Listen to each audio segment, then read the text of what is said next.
Before we dive into this journey through chains, shadows, and medieval dungeons, let me ask you something. Have you already subscribed to the channel? If not, don't worry. I promise we won't lock you in a cell until you do. But imagine how tragic it would be to miss the next story because you didn't click that little red button. Leave a like too. It costs less than medieval bread and tastes much better for the algorithm. And of course, drop a comment. Tell us if you'd rather be a knight stuck in a tower with a feather quill or peasant sneaking out through a tunnel with a spoon. Your answer might reveal more about you than you think. Imagine a narrow stone chamber, damp and cold, where the very walls seem to sweat with despair. The air inside is thick, almost chewable, with a pungent mixture of mold, urine, and the iron tang of rust from chains that never leave the skin. The first shock of becoming a prisoner in the Middle Ages was not a dramatic scene of screaming and blood, but rather the suffocating realization that your world had shrunk to the size of a coffin you could walk in. Men who had once galloped into battle with banners and horns now found themselves curled like dogs on the wet ground, begging for a corner of straw that wasn't already black with rot. In those first moments, it wasn't courage that filled your chest. It was a shiver that no cloak could warm. There is something profoundly humiliating about space, or the lack of it. You think you understand discomfort when you sit on a cramped bus seat for a few hours, knees pressed against the plastic in front of you until your legs tingle. Now imagine that, but replace the plastic with jagged stone, multiply the hours into months, and add the certainty that nobody cares whether you stand or collapse. Some cells were so tight that two men couldn't lie down at the same time. One would rest, while the other squatted against the wall, and then they would switch like dancers in a macabre rhythm of exhaustion. And as miserable as that sounds, some prisoners almost preferred the smaller cells. At least the dark closeness gave them a sense of privacy, though, of course, privacy is a word medieval dungeons had never heard of. The cold was not just an inconvenience, it was a constant adversary, gnawing at bones and stiffening joints until every movement felt like a punishment. In winter, the stone walls radiated a freezing dampness that wrapped around the body like a living thing. Men would press themselves together for warmth, sworn enemies becoming accidental companions in the battle against frostbite. Ironically, some guards found this amusing. They would mock the prisoners, saying things like, "Look, now you embrace each other better than you ever embraced your wives." Laughter from the free, teeth chattering from the damned. It was a cruel comedy, but comedy nonetheless, and it shows how humor in the darkest corners was often a weapon as sharp as any sword. In summer, the suffering shifted. Those same walls turned the cells into ovens, trapping heat until the air grew heavy and foul. Imagine dozens of men, some with festering wounds, others with weeks of sweat unwashed, all breathing in the same stagnant atmosphere. Breathing itself became labor. Some prisoners joked that they had become bakers, cooking slowly inside the oven of their own misery. You either laughed at it, or you suffocated under the reality. That's a truth people forget. Humor was not just entertainment, it was survival. A dirty joke whispered in the shadows could buy you another day of sanity. But it wasn't only the weather that tortured them. Darkness was its own jailer. In many cells, a light barely seeped through, just a thin blade from a crack high in the wall. Days and nights blurred into an endless gray where you could no longer trust your sense of time. Some men scratched marks on the stone, desperate to count the days, but eventually the tally mark stopped. It wasn't because they had lost hope entirely. It was because they had lost track of what a day even meant. Was it morning? Evening? Did it matter? A prisoner once confessed in a chronicle that he celebrated Christmas 3 times in a single year, because every time he thought months had passed, he declared it a holiday to keep his faith alive. Perhaps the guards laughed, but for him, it was a rebellion against madness. The smell was something words struggled to capture, yet it defined the space as much as the walls. Waste buckets overflowed. Many times there were no buckets at all. Imagine breathing through your mouth constantly, trying to escape the stench, only to realize that tasting the air was even worse. You could chew despair, swallow rot, and it never left your tongue. Rats thrived in that ecosystem, running freely across prisoners' bodies, sometimes nibbling at their toes while they tried to sleep. It sounds like nightmare fuel, and it was, but men would sometimes compete with those rats for crumbs of bread. The animal kingdom does not care for honor. A rat will always win if it is faster, and many nights ended with soldiers of noble birth swatting desperately at vermin like peasants in a barn. And then there were the insects. Lice were so common that scratching became a constant rhythm, almost a soundtrack of captivity. Some prisoners joked that they had found new pets. Others named their lice. A macabre little distraction that shows how the human mind will cling to anything when freedom is gone. There's a strange lesson in that. People can adapt to almost anything, even scratching themselves bloody, and still find a way to create meaning. We sometimes complain today when Wi-Fi drops for half an hour, but imagine celebrating the moment when your favorite louse survived longer than your cellmate. Perspective changes everything. Hygiene, of course, was not even a concept in these places. Men wore the same clothes until they disintegrated, crusted with sweat and filth. Beards grew wild, hair matted with grease, skin blistered from damp and parasites. If you think your worst college roommate was messy, imagine 50 of him in a single room, each with open sores, coughing lungs, and no chance of a shower. The medieval dungeon was not just a prison, it was a laboratory of human decay, and its experiments were cruelly effective. And yet, despite all of this, people endured. That is perhaps the most striking part of it. They laughed at the absurdity of their suffering, told jokes that mocked the guards, and even sang songs when their voices had the strength, because the real punishment of a cell was not the stone, not the chains, not even the rats. It was the slow erosion of dignity, the feeling that you had become less than human. Some resisted that erosion with silence, others with prayers, and a few with humor so dark it could have frightened the devil himself. The cell was the beginning of the story, but it was not the whole. It was the theater where survival took its first trembling steps, where the body was tested by cold, heat, darkness, and filth, yet the mind was still intact, for now. And when the mind is forced to live in filth long enough, something begins to break in ways that even chains cannot contain. That is when the true cruelty of captivity began to unfold. Hunger in a medieval prison was not an empty stomach waiting for the next meal. It was a gnawing companion that grew sharper each day until it became part of your identity. The food given to prisoners was not nourishment. It was mockery, a handful of stale bread so hard you could break teeth on it, or a bowl of thin gruel that tasted more like muddy water than any grain it might once have contained. Sometimes that was all you received for an entire day, and you had to choose between swallowing it despite the filth or saving it for later, only to find it crawling with maggots by the time you dared take another bite. A strange paradox appeared here. Men who had once feasted on venison and roasted fowl at long wooden tables suddenly argued passionately about whether eating a worm with the bread gave you extra strength or only extra disease. The psychology of hunger played cruel tricks. At first, the body rebelled. Stomachs cramped, heads ached, and men groaned in agony. But as days turned to weeks, hunger became a dull shadow, a constant presence that blurred thought and sapped willpower. You could see it in the way men's eyes sank into their skulls, their ribs pushing through thin skin, and yet they still clutched their bowls with the jealousy of a king guarding treasure. Sometimes a guard would toss scraps of meat onto the ground, not out of generosity, but for amusement, and watch as grown men crawled like dogs to fight for them. That image, the warrior reduced to an animal for a rotten bone, was the kind of humiliation no chain could match. Water was not salvation either. Wells inside prison yards were often polluted, and buckets brought from outside sources tasted of iron, rot, and sometimes blood. Men drank anyway, because thirst can be more unbearable than hunger. One prisoner reportedly said he could feel the worms swimming inside him after every gulp. Perhaps it was delirium, perhaps truth. Either way, it reveals the torment of knowing that what sustained you might also be killing you. And yet, many still drank eagerly because the alternative was choking on your own dry throat. Hunger turned meals into currency. Food was a language more powerful than gold within the walls. A crust of bread could buy a favor. A sip of water could buy protection. Men gambled with their rations, tossing dice carved from bones or playing simple guessing games. Losers starved, winners filled their mouths with victory that lasted only minutes. It was a brutal economy, one where even mercy was transactional. If you shared your food, you expected repayment later, and if you failed to honor that debt, fists or knives made the reminder sharp. Hunger did not only eat at the belly, it devoured trust between men. It is almost comic, in a dark way, to think about how creative people became under starvation. Some chewed on leather belts, boots, or scabbards, boiling them when they could to soften the hide. They claimed it gave a broth rich in strength, though more often it gave stomach cramps that doubled the pain. Others gnawed on bones left from the guards' meals, licking them clean as though tasting the memory of meat. One chronicler wrote of a prisoner who swore he felt happier sucking marrow from a stolen bone than he had ever felt eating feasts as a free man. It makes you wonder whether pleasure is real or only the comparison between suffering and relief. There were moments when hunger transformed into madness. Prisoners hallucinated about feasts, describing in vivid detail banquets with roasted pigs, steaming pies, and golden cups overflowing with wine. They would close their eyes and lick their lips, pretending to chew. Some even mimicked the clatter of cups and knives, creating a theater of abundance inside the dungeon. It was ridiculous, yet necessary. The imagination of food kept them alive in ways rotten bread never could. If anyone mocked them for such play acting, they would respond, "At least in my head, the meat is tender." There is wisdom in that, twisted but undeniable. Sometimes survival is just pretending you are full. Guards exploited hunger as much as chains. They withheld food for days as punishment or gave double portions to those willing to betray companions. Loyalty was tested not with swords but with crumbs.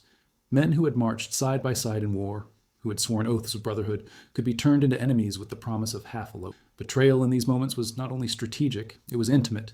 To steal another man's ration was to declare his life less valuable than your hunger. And when someone starved to death, their body was stripped of clothes, and their remaining scraps of food, if any, were devoured before the corpse was even removed. Starvation bred desperation, and desperation eroded every trace of dignity. Yet amid all this cruelty, there were flashes of something deeply human. Some prisoners shared what little they had, especially with the youngest or the sickest. They risked their own survival for a fragile piece of compassion. One knight captured in the 12th century supposedly gave up his entire meal each day to a boy imprisoned with him, saying that his honor would be lost if he watched a child die. That knight withered to bones, but the boy lived long enough to be ransomed.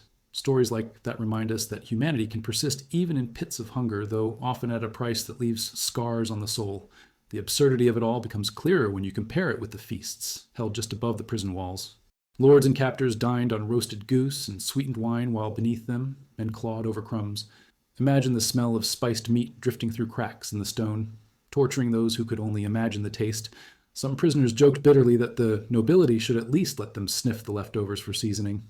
It was humor born of cruelty, but it reveals a truth. When hunger takes everything, even the scent of food becomes a cruel luxury. Starvation was never just physical. It reshaped the mind, warped values, and turned honor into a luxury nobody could afford. In that slow erosion of strength, in the trembling hands and hollow faces, the real power of captivity was revealed.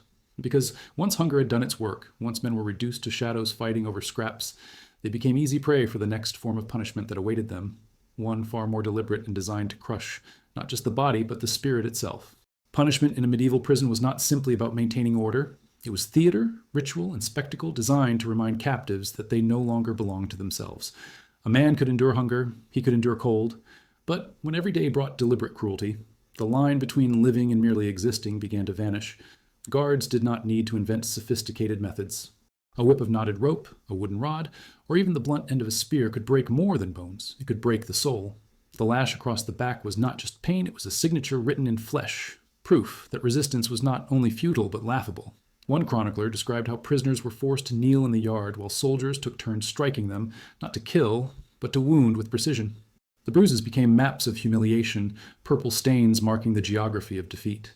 The most sinister part was that many of these beatings were not punishments for crimes. They were reminders, given at random to keep men unsettled. The uncertainty was its own torture. Would today bring blows? Oh, or a moment of reprieve? Even a starving man learned to flinch at every footstep of boots echoing down the hall, never knowing whether they came with food or fists. And then there were the devices. The rack, where limbs were pulled until joints screamed and sometimes snapped, was not only about extracting confessions. It was entertainment for those in power. Witnesses wrote of nobles sipping wine while watching captives stretched like carcasses in a butcher's shop. The irony is that often the victims confessed to whatever was demanded, not because of guilt, but because of the unbearable urge to make the torment stop. In that sense, medieval torture was less about truth and more about narrative control.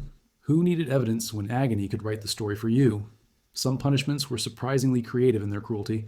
The whirligig, for example, a cage suspended in the air that spun prisoners until they vomited uncontrollably, was considered a light-hearted diversion. Imagine being reduced to a plaything, your suffering producing laughter instead of pity.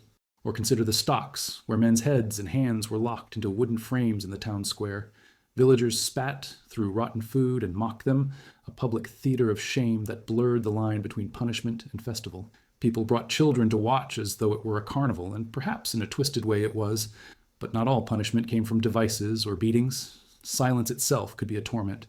Guards sometimes ordered entire cells to remain mute for days. Anyone who spoke was dragged out and beaten. The result was eerie.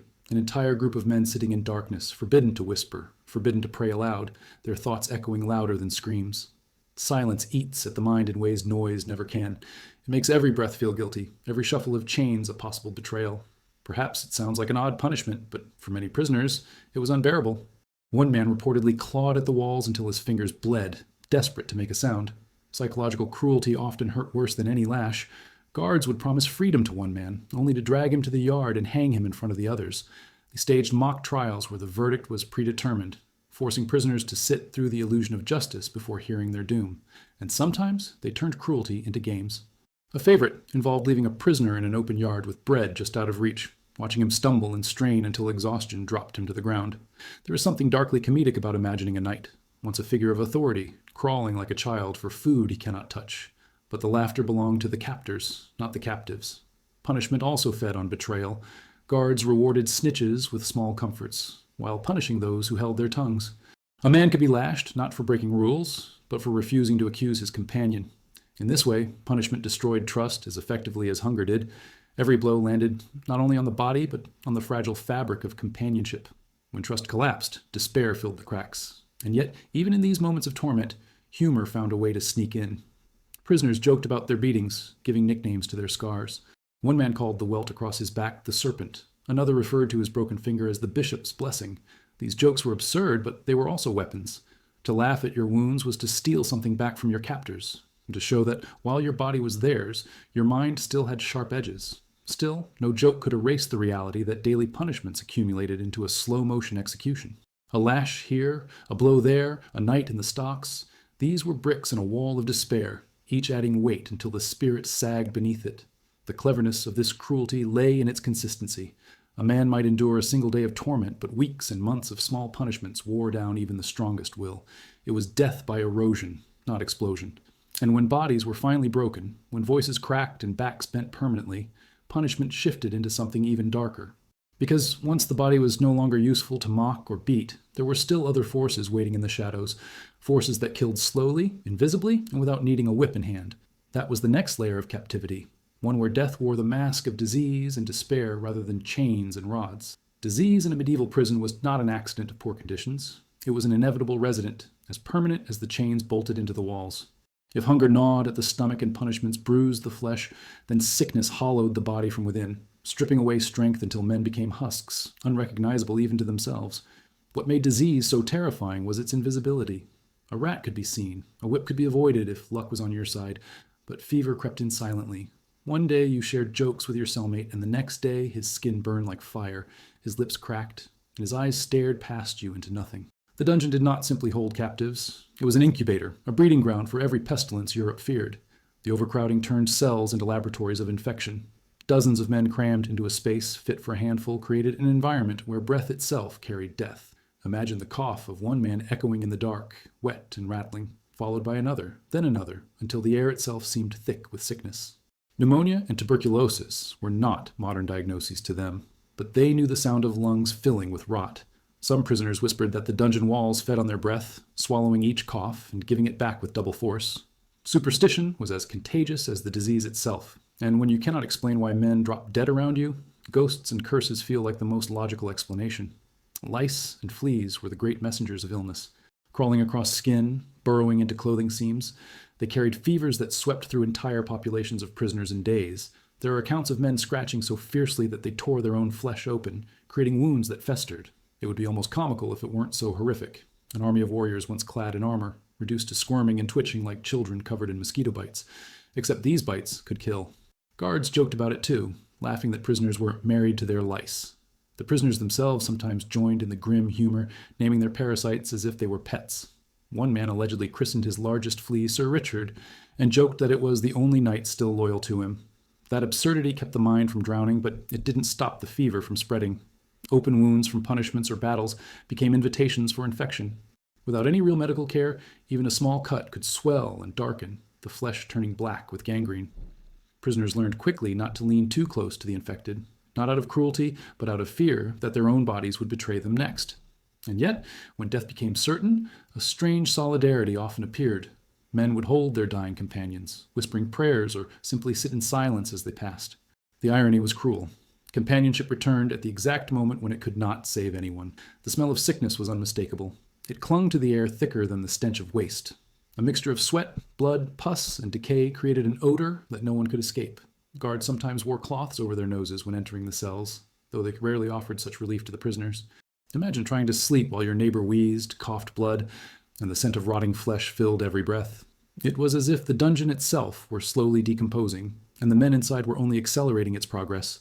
Yet what killed faster than the sickness was the despair that followed it. Watching others die slowly, gasping for air or shivering in fevers, hollowed out hope in ways no whip ever could. Prisoners began to see themselves as already dead, simply waiting for the disease to call their name. Some gave up eating altogether, reasoning that death by starvation might be swifter than death by plague. Others clung to rituals, praying, reciting psalms, or chanting in unison to keep spirits alive. The absurdity of men with festering sores trying to sing hymns in harmony reveals the desperation of the human will to create meaning even when surrounded by rot. There was also the horror of corpses left unattended. In overcrowded prisons, bodies were sometimes left in the corner of a cell for days, their faces stiff and their limbs twisted, while the living tried to pretend they weren't there. Some prisoners whispered to the dead, begging them not to haunt the living. Others simply turned their backs, using the corpse as a macabre barrier between themselves and another prisoner. Guards delayed removing bodies either out of laziness or to reinforce terror, forcing men to share space with death itself. It's one thing to fear dying, it's another to sleep shoulder to shoulder with proof that death is already in the room. Epidemics were feared not only by prisoners but also by captors.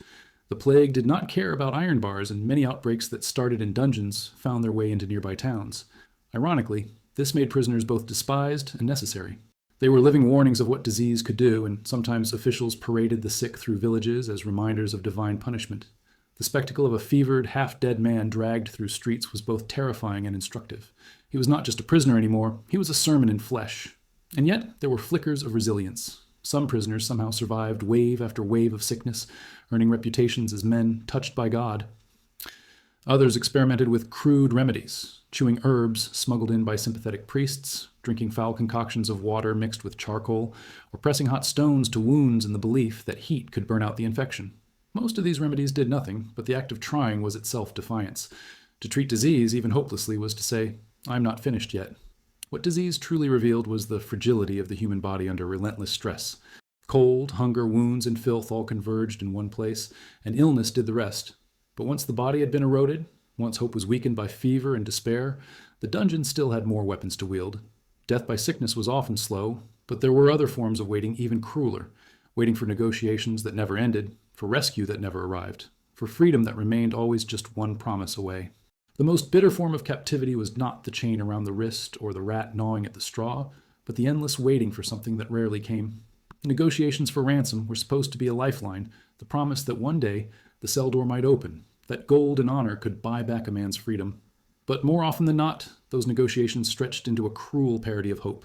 Prisoners clung to rumors the way drowning men cling to driftwood.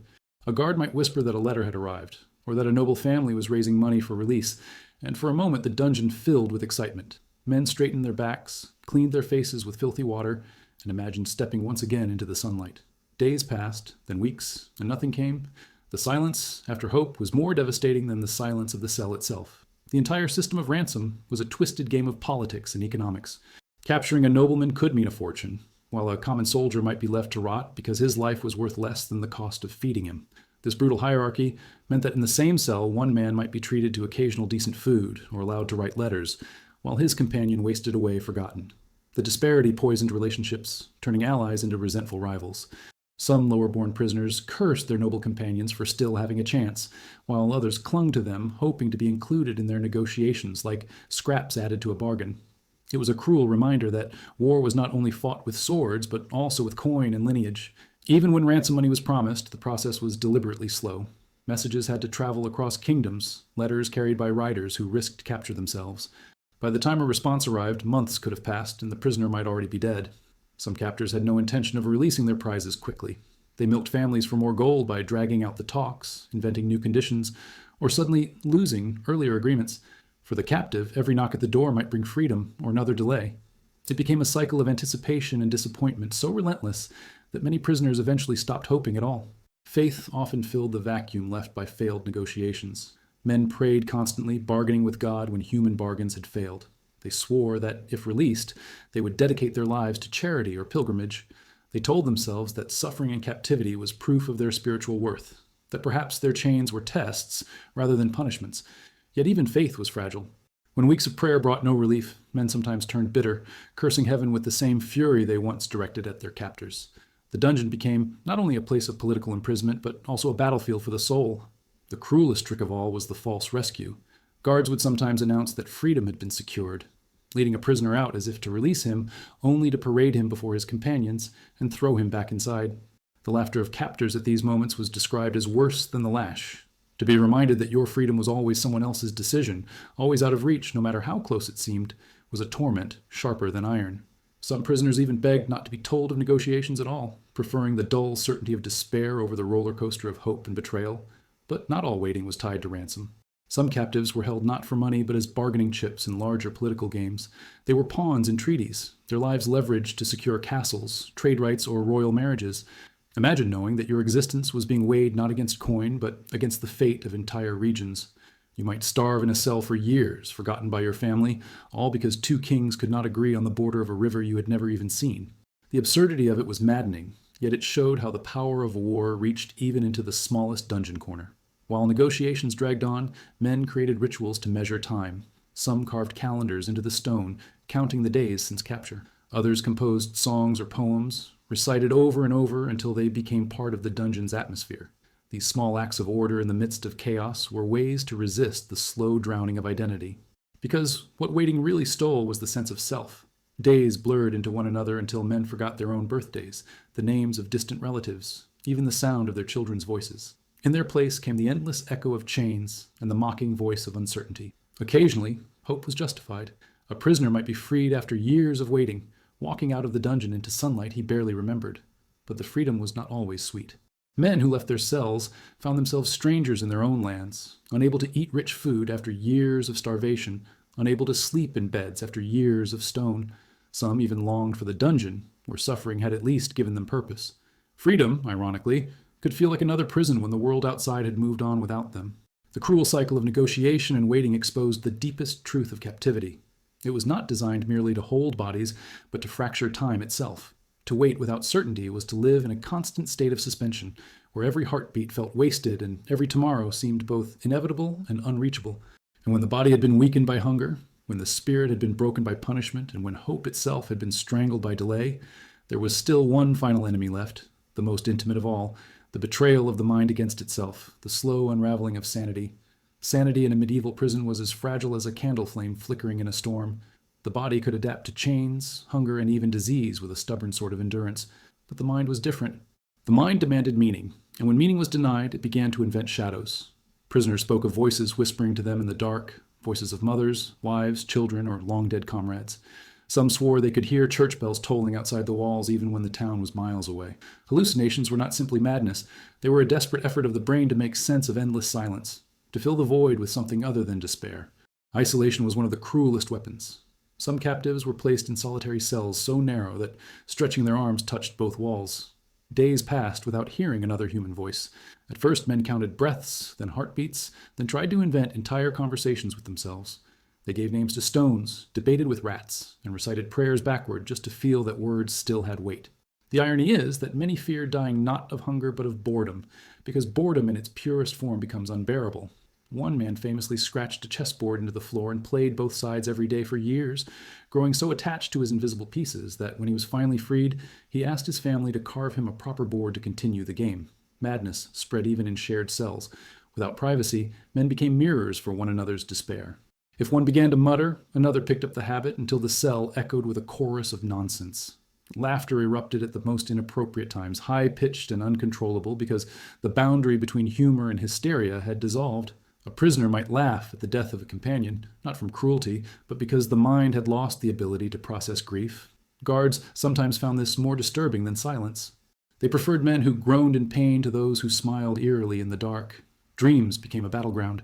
Malnourished and feverish prisoners slipped into vivid nightmares where the line between sleep and waking blurred. They dreamed of feasts, of sunlight, of embracing their families, only to wake with a crushing sense of loss that deepened the wound. Some dreaded sleep more than waking, because the cruelty of hope within dreams made reality unbearable. Others clung to dreams as their only freedom, saying that even if their bodies rotted in chains, their minds could still walk fields of green. The human brain, it seems, can be both torturer and liberator at the same time. Religion played a double role in the struggle for sanity. For some, prayer was an anchor, a rhythm that gave structure to days without clocks or calendars. Repeating psalms soothed them, made the dungeon feel like a monastic cell rather than a tomb. For others, faith became fuel for despair. They interpreted their captivity as punishment from God, convinced that their sins had cursed them to eternal suffering. Monks who visited prisons wrote about men begging for absolution with such desperation that they could barely speak through their sobs. In one account, a prisoner confessed to stealing bread decades earlier, convinced that this single act had doomed him to the dungeon. Whether true or not, it shows how captivity twisted the soul until even small childhood mistakes became unbearable weights. Humor, strangely, became another tool for survival. Prisoners told jokes about the rats, about the lice, about their captor's appearance or stupidity. A guard limping from gout became the butt of endless whispers. A fat officer earned the nickname the Feast, in contrast to their starvation.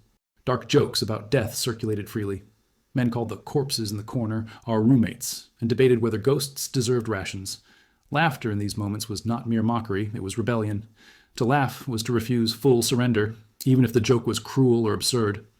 The collapse of identity was perhaps the most terrifying symptom of captivity. Over time, prisoners forgot not only the rhythm of days, but also pieces of who they were. A knight might no longer recall the coat of arms he once fought under. A farmer might forget the smell of his fields. Some stopped answering to their names, responding only to insults shouted by guards. They became creatures of the dungeon rather than men of the world. One prisoner wrote after his release that the hardest part was not regaining his strength, but remembering how to be human. The dungeon had carved away every layer of self until only survival remained. And then there were the moments of utter surrender to madness, when prisoners barked like dogs, crawled on all fours, or bit into their own flesh. These outbursts frightened everyone, captors and captives alike, because they revealed what lay at the end of prolonged suffering. It was not death, but transformation into something less than human, a being stripped of dignity and reason. Guards sometimes killed such men not out of cruelty, but out of disgust, as if removing a mirror that showed what all of them might become. Yet, amid the madness, there were always glimmers of resilience. A song hummed quietly in the dark, a carving etched into stone, a whispered story of home. These were sparks of humanity refusing to die. Some prisoners became storytellers, recounting epic tales of battles, romances, or saints to keep their companions sane. Others invented entire myths about their own lives, transforming their suffering into legend so that they would not be forgotten.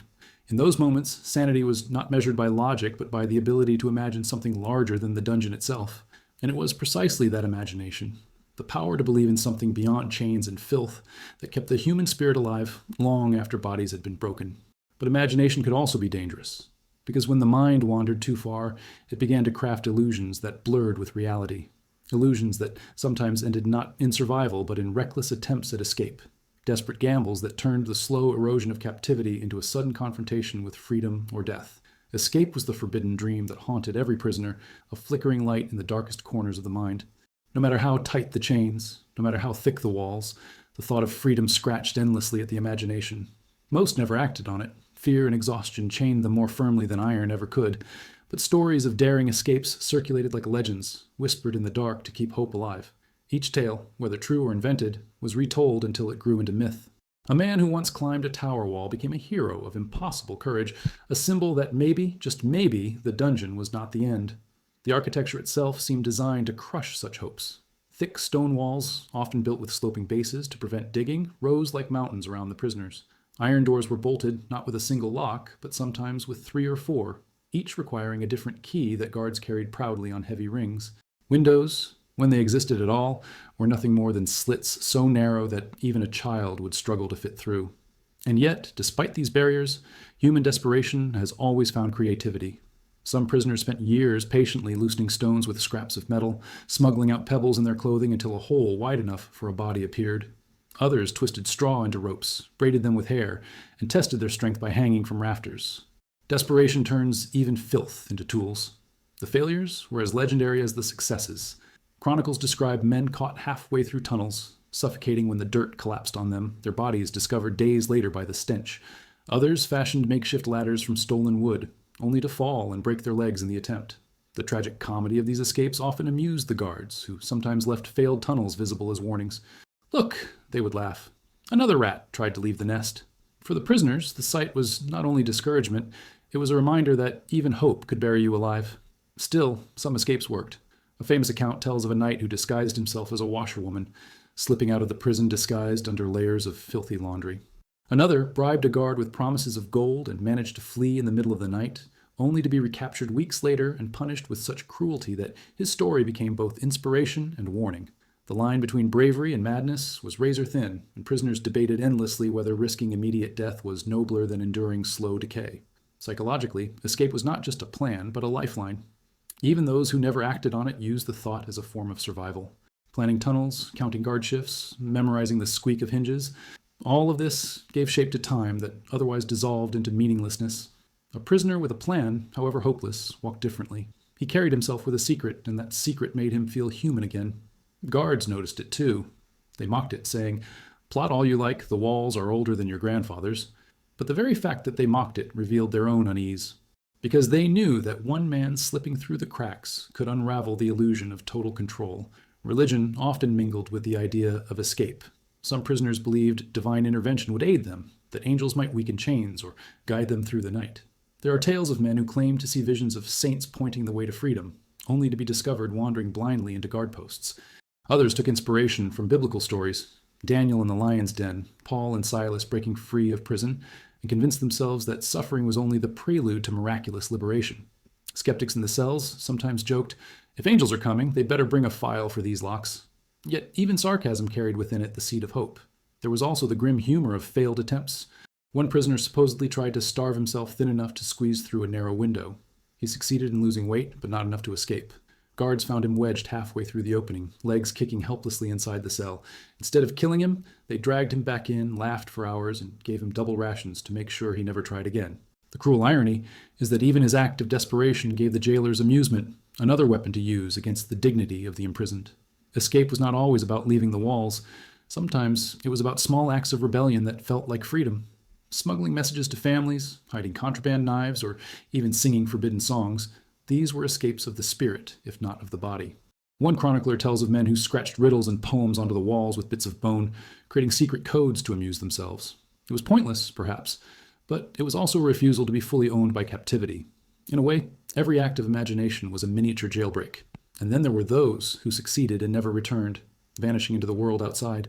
Their names became whispers, their deeds exaggerated until they resembled saints or devils, depending on who told the story. For the prisoners left behind, these men became proof that the dungeon was not invincible. For the guards, they were ghosts that haunted every corridor, reminders that no lock was perfect. Escape was both a reality and a myth, shaping the psychology of captors and captives alike. But the majority never escaped. They waited, they planned, they dreamed, and they died in the same walls where they once counted their breaths. And for them, the only release was not through tunnels or disguises, but through the slow grind of politics and time, where negotiations and rescues played out above their heads like storms in a sky they could no longer see. That final stage of captivity, where hope hinged on decisions far beyond their control, became its own prison, one that crushed not just the body or the mind, but the very soul that still longed for light. The cruelest irony of being a prisoner in the Middle Ages was not simply the chains or the hunger, but the endless dependence on forces far beyond one's control. Freedom often depended not on one's own strength or cunning, but on the slow grind of politics, negotiations, and the whims of kings who might never even remember your name. Men sat in darkness, not because they had failed to fight, but because two lords somewhere in a distant castle could not agree on a sum of gold. That kind of waiting twisted the heart in ways no whip ever could. Ransom was the currency of the age, and yet it was also a cruel lottery. A noble knight might be worth a fortune, while a common archer could rot to dust without anyone lifting a finger. The walls of a dungeon were not only physical, they were lined with the invisible walls of class. Some prisoners received letters, even coins smuggled in to sustain them while their families negotiated their release. Others had no one, no wealth, no title to justify the cost of their lives. Those men became the forgotten, buried alive in stone, not because they were unworthy, but because no one had the resources to claim them. And even when ransom was possible, the process was drenched in delay. Messages traveled by horseback through dangerous lands. Weeks turned into months as letters were lost, intercepted, or deliberately delayed.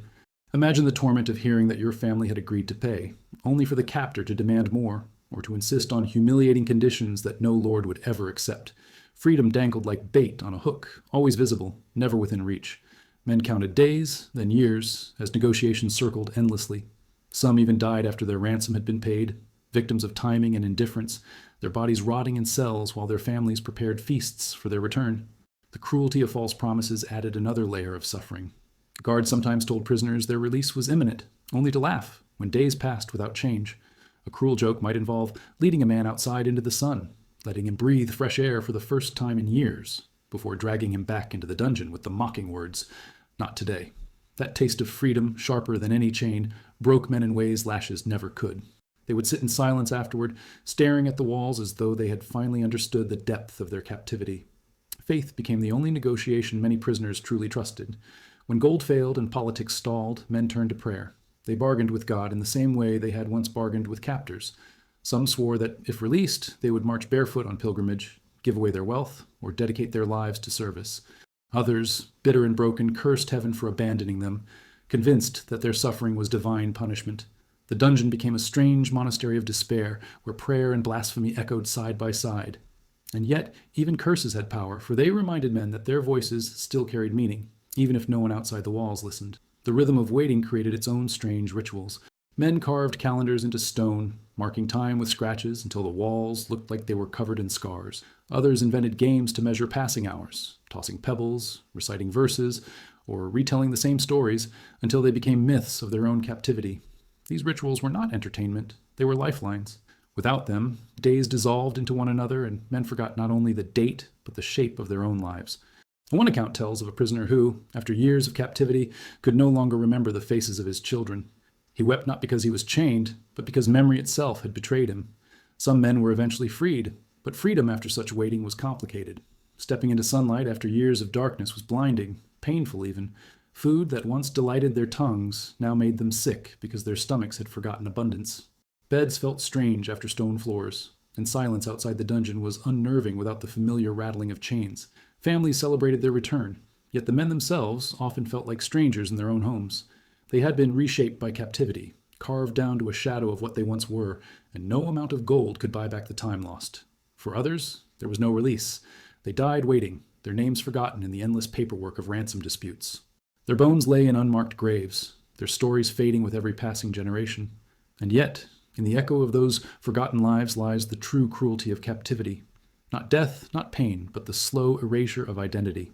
To live as a pawn on someone else's chessboard, waiting for moves you could never control, was a punishment deeper than torture. And still, the human spirit has a way of bending without always breaking. Some prisoners used the waiting to compose songs, to carve symbols into stone, to weave stories that would outlive them. They turned their captivity into testimony, reminders that even when the body is trapped, the mind can still create. And perhaps that was the ultimate defiance, to refuse to let the silence of endless waiting swallow every last trace of humanity. But silence and waiting, however cruel, were not the final weapons of the dungeon. There was always something darker looming at the edge of survival, the looming shadow of death itself, a presence that watched patiently, waiting to collect what hunger, disease, and politics had left behind. Death in a medieval prison was not always sudden or spectacular. More often, it crept in slowly, like a shadow slipping through the cracks, patient and inevitable. For many prisoners, death was not feared so much as expected.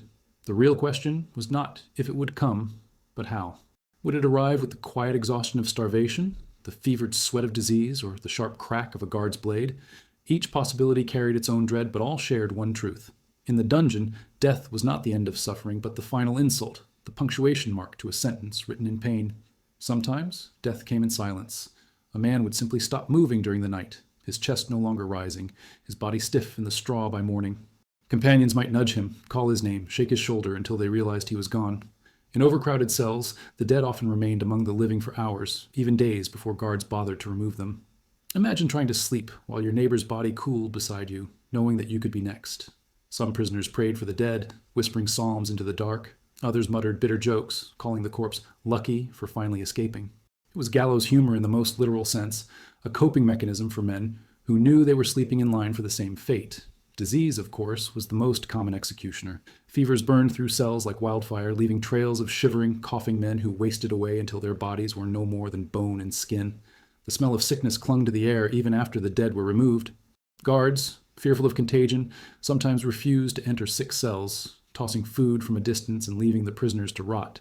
In such places, the line between life and death blurred, because both smelled the same, both sounded the same, both looked the same. When death finally took hold, it was almost merciful, a release from the half-life of fever and filth. But not all deaths were quiet. Executions were common, staged as lessons for both prisoners and the public. A man might be dragged into the courtyard, chains rattling, while his fellow captives watched from barred windows. The executioner's axe or rope did more than kill a body. It killed morale. Seeing a companion cut down or hanged reminded everyone that survival was not in their hands. Some prisoners tried to face execution with dignity, whispering prayers or shouting defiance, while others broke down in tears, begging for mercy that never came. The contrast between bravery and despair was seared into the memories of those who watched, haunting them long after the body was taken away. The disposal of corpses was another humiliation. Few prisoners received proper burials. Most were dumped into shallow pits outside the prison walls, their names forgotten, their bones mingling with countless others. In some cases, execution sites doubled as burial grounds, so the soil was thick with both blood and decay. Superstitions grew around these places. Locals whispered that the ground was cursed, that crops would not grow near it, that animals avoided it at night. For prisoners, the knowledge that their bodies would be discarded like refuse stripped away the last comfort of human dignity. Death did not even grant them remembrance. There were times when death became a bargaining chip. Captors occasionally executed a prisoner not because of guilt, but to send a message to the outside world. A noble family delaying ransom might find their relative's head delivered in a sack as motivation to pay faster. Political prisoners could be paraded through towns before their deaths, their execution a theater of power. In these cases, the prisoner's death was not personal, it was propaganda. Yet for the man at the center of it, the knowledge that his body had become a pawn in a game he could not control added a final layer of cruelty. And yet, even in the shadow of death, men clung to fragments of hope. Some found solace in faith, believing that death was not an end, but a doorway to salvation. They imagined themselves rising from the filth of the dungeon into heavenly light, their suffering transformed into eternal reward. Others took comfort in memory, holding on to images of family and home until their last breath. In their minds, they were not dying in a dungeon, but walking through familiar fields, sitting at long-forgotten tables, or embracing loved ones they would never see again. The imagination, once again, proved stronger than chains. Of course, not everyone accepted death so serenely. Many raged against it, fighting to their last breath, clawing at guards or screaming until their voices broke. These final outbursts were not just fear. They were defiance, the last act of men determined to prove they were still alive, still unbroken, even as the axe fell. The spectacle of such resistance sometimes unsettled captors, who preferred compliant victims. A man who laughed at his executioner or spat in his face could haunt the memory of those who killed him far longer than a silent corpse ever could. Death also created strange hierarchies among the living. A man who died with courage was remembered, his story retold as inspiration. A man who begged or betrayed others in his final hours was despised, his name used as a curse. In this way, death became not just an end, but a judgment, shaping the legacy of each prisoner in the eyes of his companions. Stories of noble deaths circulated like currency, while shameful endings were whispered as warnings. Even in the dungeon, where everything else was stripped away, men clung to the idea that how they died mattered. But the greatest cruelty of death in captivity was not its violence or its inevitability, it was its ordinariness. Death was so common that it lost its shock. Men stepped over corpses as they might step over puddles, muttered a few words, and carried on. When death becomes normal, life itself begins to lose value. That erosion of meaning was perhaps the dungeon's most effective weapon, for it killed not only individuals, but the very sense that being alive mattered at all. And yet, there was always one step further in cruelty, one more way to torment those who survived. Because, when death was no longer feared, captors discovered new methods to maintain control, not by killing bodies, but by twisting the very identities of those still breathing, reshaping who they were until even survival felt like another form of death. The final cruelty of medieval imprisonment was not hunger, disease, or even death. It was the slow theft of identity. A man entered the dungeon as a soldier, a knight, a father, or a farmer, but if he remained long enough, he ceased to be anything other than a prisoner. Stripped of clothing, of hair, of weapons, of dignity, he became a number without being counted, a shadow whose name faded from the lips of those outside. Survival came at the cost of self, and the dungeon excelled in sculpting men into something unrecognizable even to themselves. Captors understood this and exploited it with precision. Prisoners were forced to answer only to insults, their names replaced by slurs shouted through iron bars. After years of being called dog or vermin, some men stopped correcting their captors and began responding instinctively. That was the danger, not only hearing lies, but slowly believing them. Once a knight forgot his coat of arms or a priest forgot his verses, the transformation was complete. The dungeon was not merely a cage, it was an eraser, scraping away the very letters that spelled out who a man had been. Humiliation played a central role in this erasure. Men were paraded half-naked through courtyards, mocked for their weakness, forced to beg for scraps. Guards enjoyed inventing games that turned prisoners into clowns.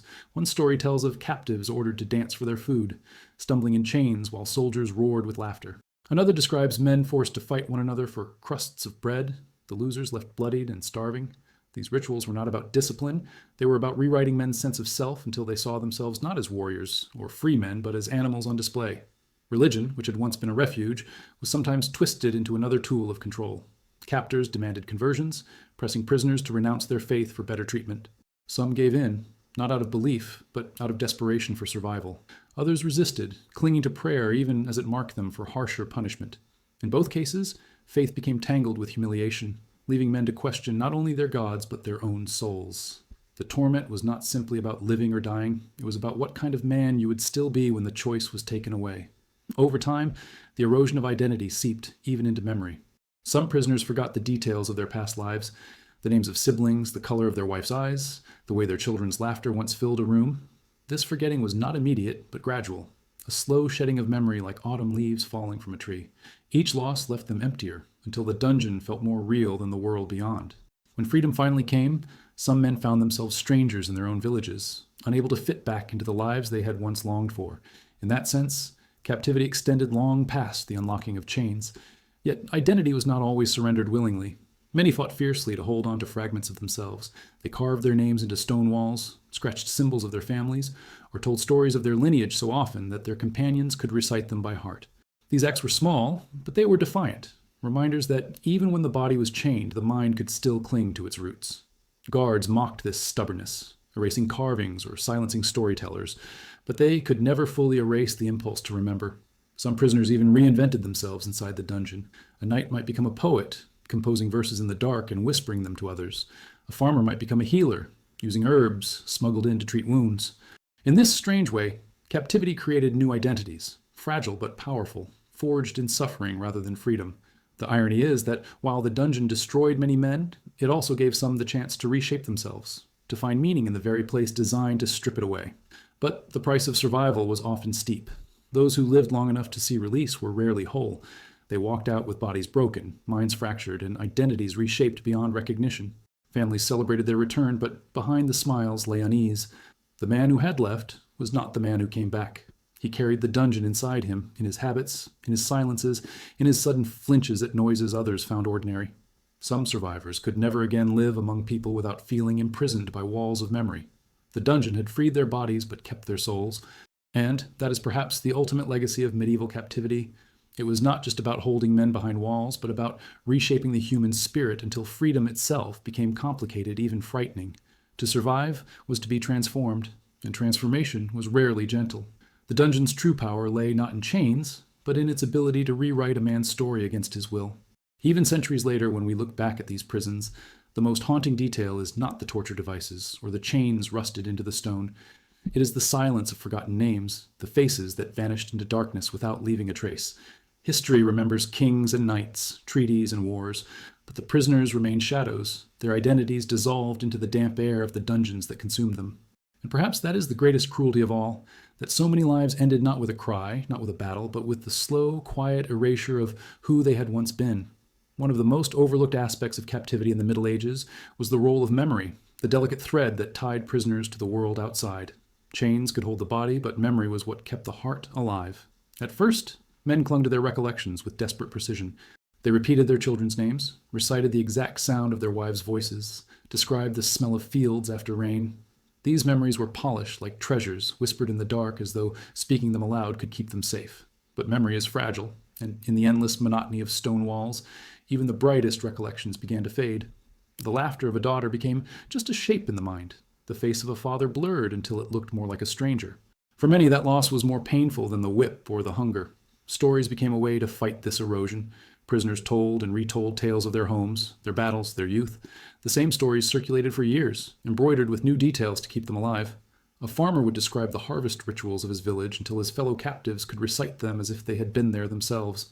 A knight would recount a tournament he once rode in, the cheers of the crowd echoing through his words. These stories were not mere entertainment, they were resistance, living reminders that life had once been bigger than the dungeon. And yet, with each retelling, prisoners knew that details slipped away. Was the horse gray or brown? Did the feast have wine or cider? Doubt crept in, and with doubt came despair. Some men carved memories into stone. They scratched names, symbols, prayers into the walls, as if trying to leave a part of themselves behind in case their minds failed completely. Archaeologists have found these etchings centuries later. Crosses, initials, crude drawings of castles and ships. Each mark is a voice echoing through time, proof that someone once fought against being forgotten. But carving also carried danger. Guards sometimes erased these marks deliberately, mocking the effort by washing away the only proof a man had left of himself. To see one's name scraped from the wall was like watching one's own identity be murdered a second time.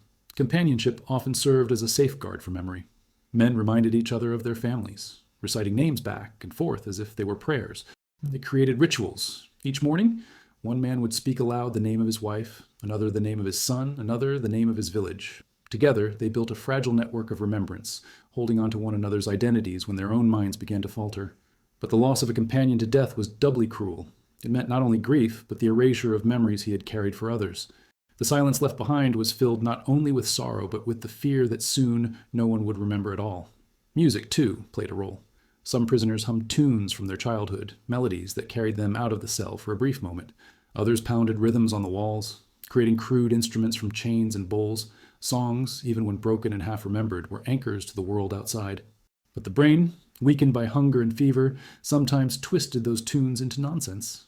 Men would hum for hours without realizing the song had long lost its melody, turning into a monotonous chant that unsettled their companions. It was as if memory itself mocked them, teasing them with fragments but refusing the whole. Dreams were another battlefield. In sleep, memories often returned in vivid detail, faces, voices, landscapes. But waking from such dreams was torture, because the contrast with reality was unbearable. Some prisoners wept upon waking, mourning not the loss of freedom, but the loss of memory that had felt so alive in their dreams. Others clung to those visions, retelling them as if they were proof that their minds still held something real. It created a strange paradox. Dreams became both salvation and torment, reminders of what was slipping away even as they preserved it. Not all memories were comforting. Some prisoners were haunted by recollections of battle, of comrades falling, of screams on the battlefield. In the silence of the dungeon, those memories grew sharper, replayed endlessly until they became obsessions. Men relived the same moments of violence, punishing themselves for survival, convinced that they had failed their fallen brothers. In this way, captivity twisted even the past into a weapon. Memory, once a source of strength, became a torment that gnawed at the soul. There were moments when men deliberately chose to forget. They stopped speaking of families, stopped telling stories, stopped naming names. Forgetting became a shield, a way to avoid the pain of knowing what they had lost. One chronicle tells of a prisoner who refused to speak his wife's name for 10 years, fearing that saying it would break him. When he was finally freed, he admitted that he could no longer recall her face. That confession, more than his chains, was what crushed him.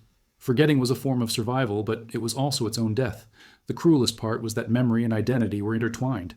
To forget was not simply to lose images or names, it was to lose oneself. The dungeon consumed men not only by weakening their bodies, but by slowly erasing the stories that made them who they were. When they were released, some returned to families who felt like strangers, their old lives unreachable because the memories that connected them had vanished. For others, memory returned in fragments, enough to haunt, but never enough to heal. And so the prison was not only a place of physical torment, but a graveyard of memory. Chains rusted, bones decayed, but the most permanent loss was the vanishing of countless lives from history, their stories silenced by stone.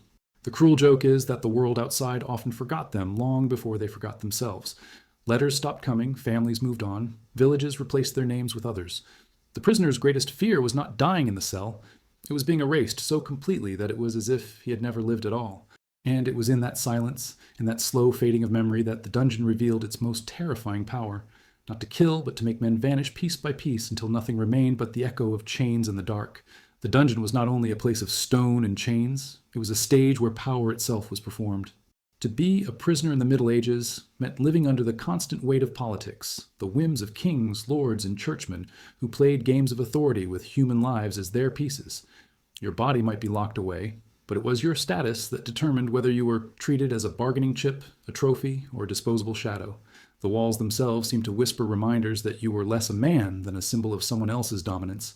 For nobles, captivity was often wrapped in ceremony. They might be kept in a castle tower rather than a dungeon pit, with access to writing materials or even servants if their families could pay. Yet, even with comforts, their imprisonment was deeply political. A noble knight was not just another captive, he was leverage. His captors might parade him in public, not to humiliate him personally, but to remind everyone watching that their enemies could be tamed. In this way, captivity became propaganda, a performance of strength broadcast to allies and rivals alike. Imagine the sting of standing in chains, not in darkness, but in broad daylight before the eyes of a crowd that once cheered your victories. Common soldiers, by contrast, rarely had such value. Most were left to rot, their names unknown and their fates forgotten. Yet their very suffering also served a purpose. A mass of dying footmen in a filthy dungeon was a message to enemy armies. This is what happens to those who fight against us. Fear spread more quickly than swords, and the stories of men wasting away in chains were often as powerful as battlefield victories. Captors did not need to write history books. They wrote their power into the bones of the men they starved. The church also played its role in the politics of captivity. Monks and priests were sometimes sent to comfort prisoners, but their presence was not always merciful. A priest might remind a captive that his suffering was God's will, a divine punishment meant to purge sins.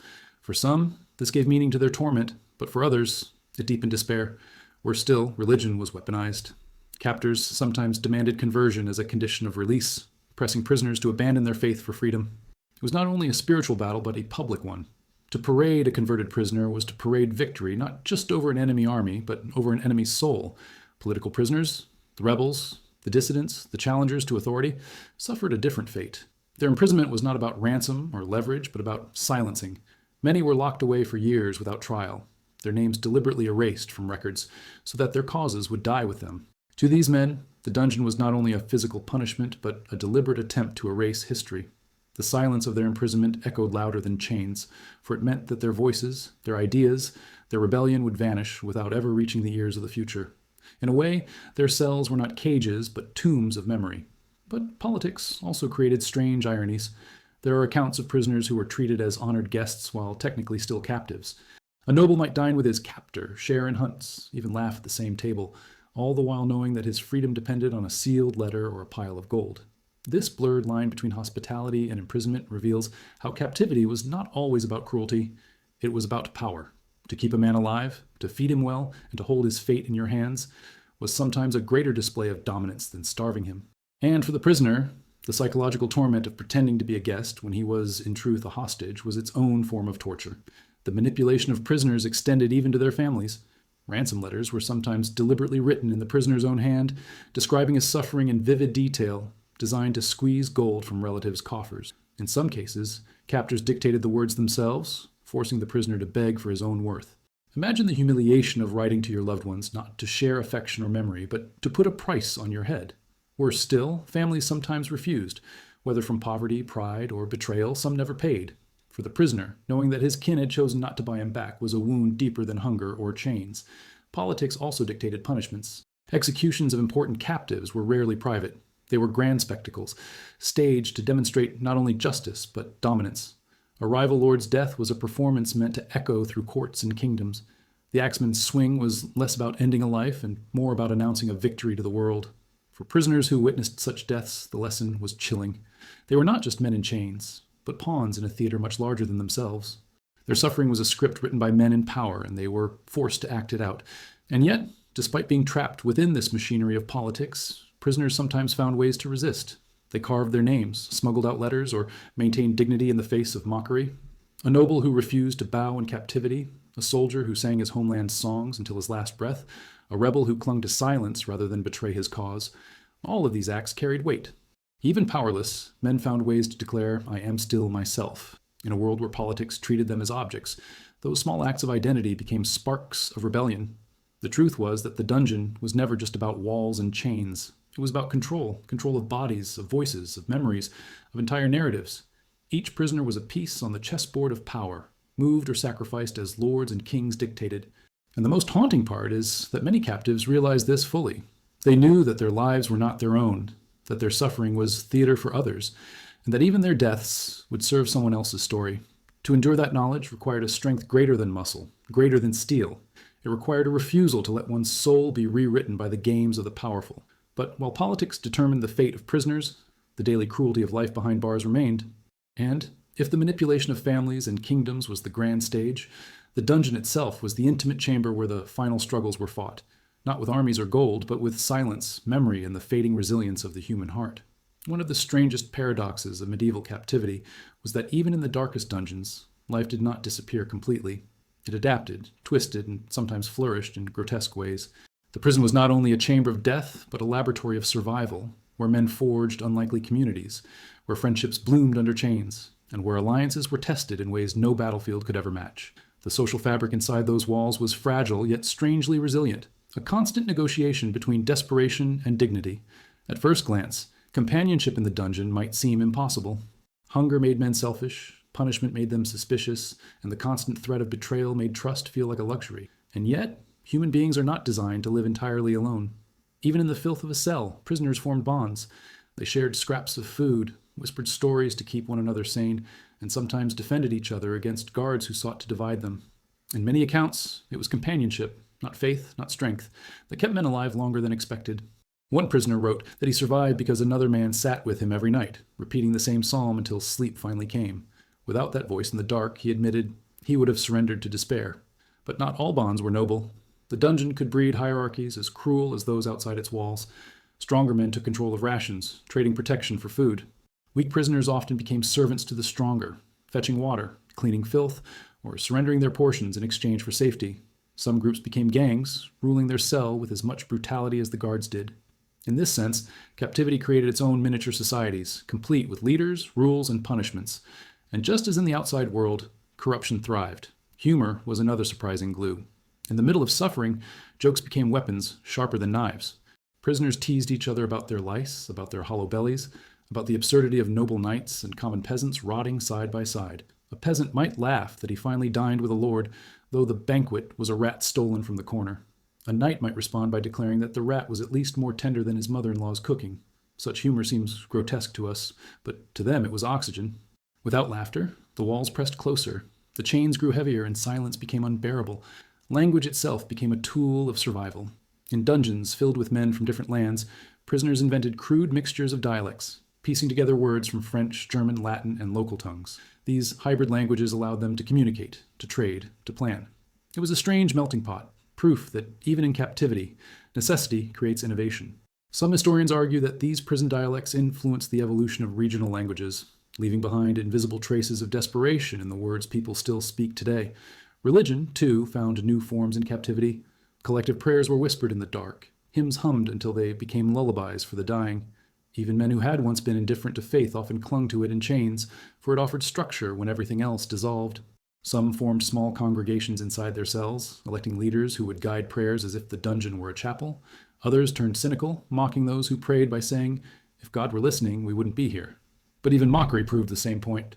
Faith, whether embraced or ridiculed, was impossible to ignore in such a place. Curiously, stories were currency almost as valuable as food. A man who could tell tales, whether of ancient heroes or simple village gossip, earned a special place in the dungeon. Storytellers distracted men from hunger, made time pass faster, and reminded them of the world beyond the walls. Some even invented new tales, mixing fantasy with reality until their companions could no longer tell the difference. One chronicler described a prisoner who recounted entire sagas about dragons and enchanted forests, convincing half his cell that he had once walked in those lands. Whether true or not didn't matter. What mattered was that he gave them a reason to listen, a reason to imagine. There was also solidarity in suffering. When punishments fell, men sometimes took the blame for one another, hoping to shield a weaker companion. In other cases, groups staged silent protests, refusing to eat until a beaten prisoner was returned to them. These acts rarely changed the cruelty of guards, but they strengthened the bonds inside the cells. To know that others would suffer with you was, paradoxically, a source of strength. Solidarity could not erase chains, but it could remind you that you were not facing them alone. And yet, betrayal was always lurking. Guards exploited hunger and fear by offering food or privileges to those willing to inform on others. Some men gave in, breaking bonds of trust for a crust of bread. Betrayals shattered entire cells, turning friends into enemies overnight. Yet even betrayal became a kind of story, retold endlessly as a warning. The name of a traitor lived longer in the memory of his companions than the names of guards. Proof that even in dungeons, treachery was the deepest wound of all. What emerges from these glimpses is the realization that medieval prisons were not silent pits of despair, but living ecosystems. They were filled with voices, laughter, arguments, prayers, betrayals, and small rebellions. They mirrored the world outside, compressed into stone walls, magnified by suffering. The dungeon was a society in miniature, a distorted reflection of the kingdoms and villages that had cast these men into its depths. And like all societies, it left scars. Those who survived carried the memory of those bonds with them forever. Some remembered the man who shared his bread, the voice that whispered a prayer, the joke that made them laugh in darkness. Others carried bitterness, recalling betrayals and cruelty from their own companions. Captivity shaped them not only through hunger and disease, but through the relationships it forced upon them. The dungeon was not only a cage for the body, but a forge for human connection. Sometimes twisted, sometimes beautiful, always unforgettable. But even within this strange world of community and betrayal, the prisoners could never fully escape the presence of their captors. For while the bonds inside the cell mattered deeply, the balance of life and death still lay in the hands of the men outside the bars, and their whims determined whether the fragile society within would endure another day or collapse into silence. The guards were the ever-present shadows of the dungeon, figures who could appear at any hour with food, punishment, or simply their own amusement. To the prisoners, they were both tormentors and lifelines, hated and feared, yet impossible to ignore. The relationship between captor and captive was not simple cruelty. It was a theater of dominance, a daily negotiation in which every glance, every word, and every withheld ration carried meaning. Guards held the keys not only to the doors, but to the very rhythm of survival. And in that imbalance of power lay the deepest psychological wounds of imprisonment. Some guards relished their role, treating cruelty as sport. They invented games of humiliation, forcing prisoners to crawl like animals, to fight one another for scraps, or to sing songs mocking their own defeat. Their laughter echoed louder than the chains, a constant reminder that pain was not only tolerated but celebrated.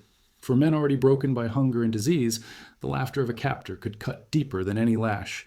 It told them that their suffering was entertainment, that their dignity had been reduced to a joke. And yet, perversely, some prisoners laughed along, because to refuse was to invite harsher torment. Even false laughter became a survival tactic, a mask worn to soften the blows. But not all guards were cruel. Some grew uneasy in their roles, caught between obedience to their masters and the sight of human misery too great to ignore. These were the men who occasionally smuggled extra bread, who allowed a whispered prayer, who looked away when prisoners carved their names into the wall. For the captives, such moments of leniency were both a blessing and a curse. They brought relief, but they also sowed confusion. Was the guard a monster, or a man like them, forced into his role by circumstance? That ambiguity unsettled the prisoners, for it reminded them that even cruelty had a human face. Corruption was common. Guards held immense power, and with it came opportunity. A man with money or connections outside the prison could bribe his way to better treatment, cleaner straw, warmer clothing, even a chance to send letters home. For those without resources, the knowledge that comfort could be bought while they starved was another wound. The dungeon was already unfair, but corruption deepened the divide, proving that even in chains, status still mattered. Some prisoners grew skilled at bargaining, offering rings, promises, or even labor in exchange for favors. These negotiations blurred the line between jailer and captive, creating strange alliances born of necessity rather than loyalty. The daily presence of guards also shaped the rhythm of fear. The sound of boots on stone was enough to make hearts race. Prisoners learned to read the tone of footsteps. Slow and heavy might mean food, sharp and fast might mean punishment. Even silence was suspicious. If no guard appeared for too long, dread spread through the cell. Had they been forgotten? Were they being starved deliberately? In a place where nothing was predictable, the smallest sounds became signals of survival or suffering. There were also guards who took pride in psychological torment. They whispered false news, telling prisoners that their families had abandoned them, that no ransom was coming, that their comrades had already been executed. They enjoyed watching hope flicker and die in men's eyes. Some captives resisted, clinging to disbelief, but others succumbed, spiraling into despair. Words could break faster than whips, and guards knew it. A single sentence whispered in the dark could unravel a man more effectively than chains ever could. Yet, strangely, some prisoners developed a warped familiarity with their captors. After years of shared routine, faces became known, personalities mapped. A guard who once beat you might later spare you a punishment, and the confusion of that contradiction was almost unbearable. Some captives even confessed, after release, that they missed certain guards, not out of affection, but because the dungeon had bound their identities together. Hatred, after all, is still a kind of relationship, and when hatred is constant, its absence can feel like a void. The presence of guards also highlighted the difference between spectacle and silence. Public punishments, overseen by captors, reinforced the sense of helplessness, but private acts of cruelty, carried out quietly in the dark, left scars of a different kind. They were invisible, unwitnessed, denied by those in power. A prisoner could cry out, but who would believe him if no one saw? That invisibility compounded the suffering, making it not only unbearable, but unspeakable. For the guards themselves, cruelty was often a mask. Many were peasants or soldiers, bound to serve lords whose commands they could not refuse. To show compassion might mean punishment or dismissal, so cruelty became armor. By dehumanizing prisoners, they protected themselves from guilt. This raises a haunting question. Were the guards captors? Or were they prisoners of another kind, chained to duty rather than stone? The men in rags and the men with keys both lived within systems they could not fully escape. And yet, despite all the layers of power, corruption, and cruelty, prisoners sometimes found ways to outwit their captors. A smuggled message slipped past inattentive eyes. A hidden tool passed from hand to hand under the nose of a distracted guard. Small victories, invisible to the outside world, became triumphs that reminded prisoners they were not entirely powerless. Each act of defiance carried risk, but also the intoxicating taste of freedom, however brief. The relationship with guards was, in the end, a mirror of captivity itself. Unpredictable, cruel, occasionally merciful, and always laced with fear. It was a daily reminder that survival depended not only on strength or will, but on the whims of men who carried keys at their belts. And when those keys rattled in the dark corridor, every prisoner knew that their fate, whether a crumb of bread, a lash of the whip, or the sudden whisper of false hope, was about to be decided once again. The environment of captivity was not only defined by the walls, the guards, or the chains, but by the invisible weight of uncertainty that pressed against every breath. If there is one word that truly described the life of a medieval prisoner, it was waiting. Waiting for food, waiting for punishment, waiting for news, waiting for release that might never come. Time itself became an enemy, and in that endless stretch of hours, days, and years, the dungeon revealed its most subtle cruelty. It was not the blow of a whip, but the erosion of the soul through anticipation and disappointment that carved the deepest wounds. In the beginning, many captives clung to a calendar of the mind. They tried to mark days by scratching walls, by counting meals, by noting the shift of light through a slit of stone. But soon, the rhythm faltered. Meals were irregular, punishments unpredictable, and light gave little guidance in cells where darkness reigned. Days bled into nights until men no longer knew how long they had been confined. Some claimed years had passed when it had only been months. Others insisted only weeks had gone by when, in truth, seasons had shifted above their heads. The collapse of time was itself a form of torture, because when you cannot measure life, you begin to doubt if it exists at all. The uncertainty of ransom made this even worse. Families promised to send gold, but gold traveled slowly, and captors were rarely satisfied with the first offer. A prisoner might hear that his release was near, only to be told the next day that the amount was too small, that more was required. This cycle repeated endlessly, like a cruel jest in which hope was dangled just far enough to keep it alive but never close enough to grasp. Some men paced their cells, rehearsing what they would say when they finally stepped into freedom, only to collapse days later when no news came. The mind could endure hunger better than it could endure broken promises. Waiting poisoned every relationship inside the dungeon. Prisoners eyed one another with suspicion, wondering who might be favored, who might be released first, who might have family sending ransom while others were abandoned. A man who received even a whisper of good news was sometimes envied more fiercely than a man who received an extra crust of bread. Rumors spread like wildfire. Someone had seen a letter arrive. Someone had overheard a guard mention negotiations, and hope rose and fell with every whisper. That constant cycle of expectation and despair hollowed men more thoroughly than disease. Some turned to rituals as a defense against the uncertainty. A prisoner might pray at the same hour each day, even if he no longer knew the time, just to create structure.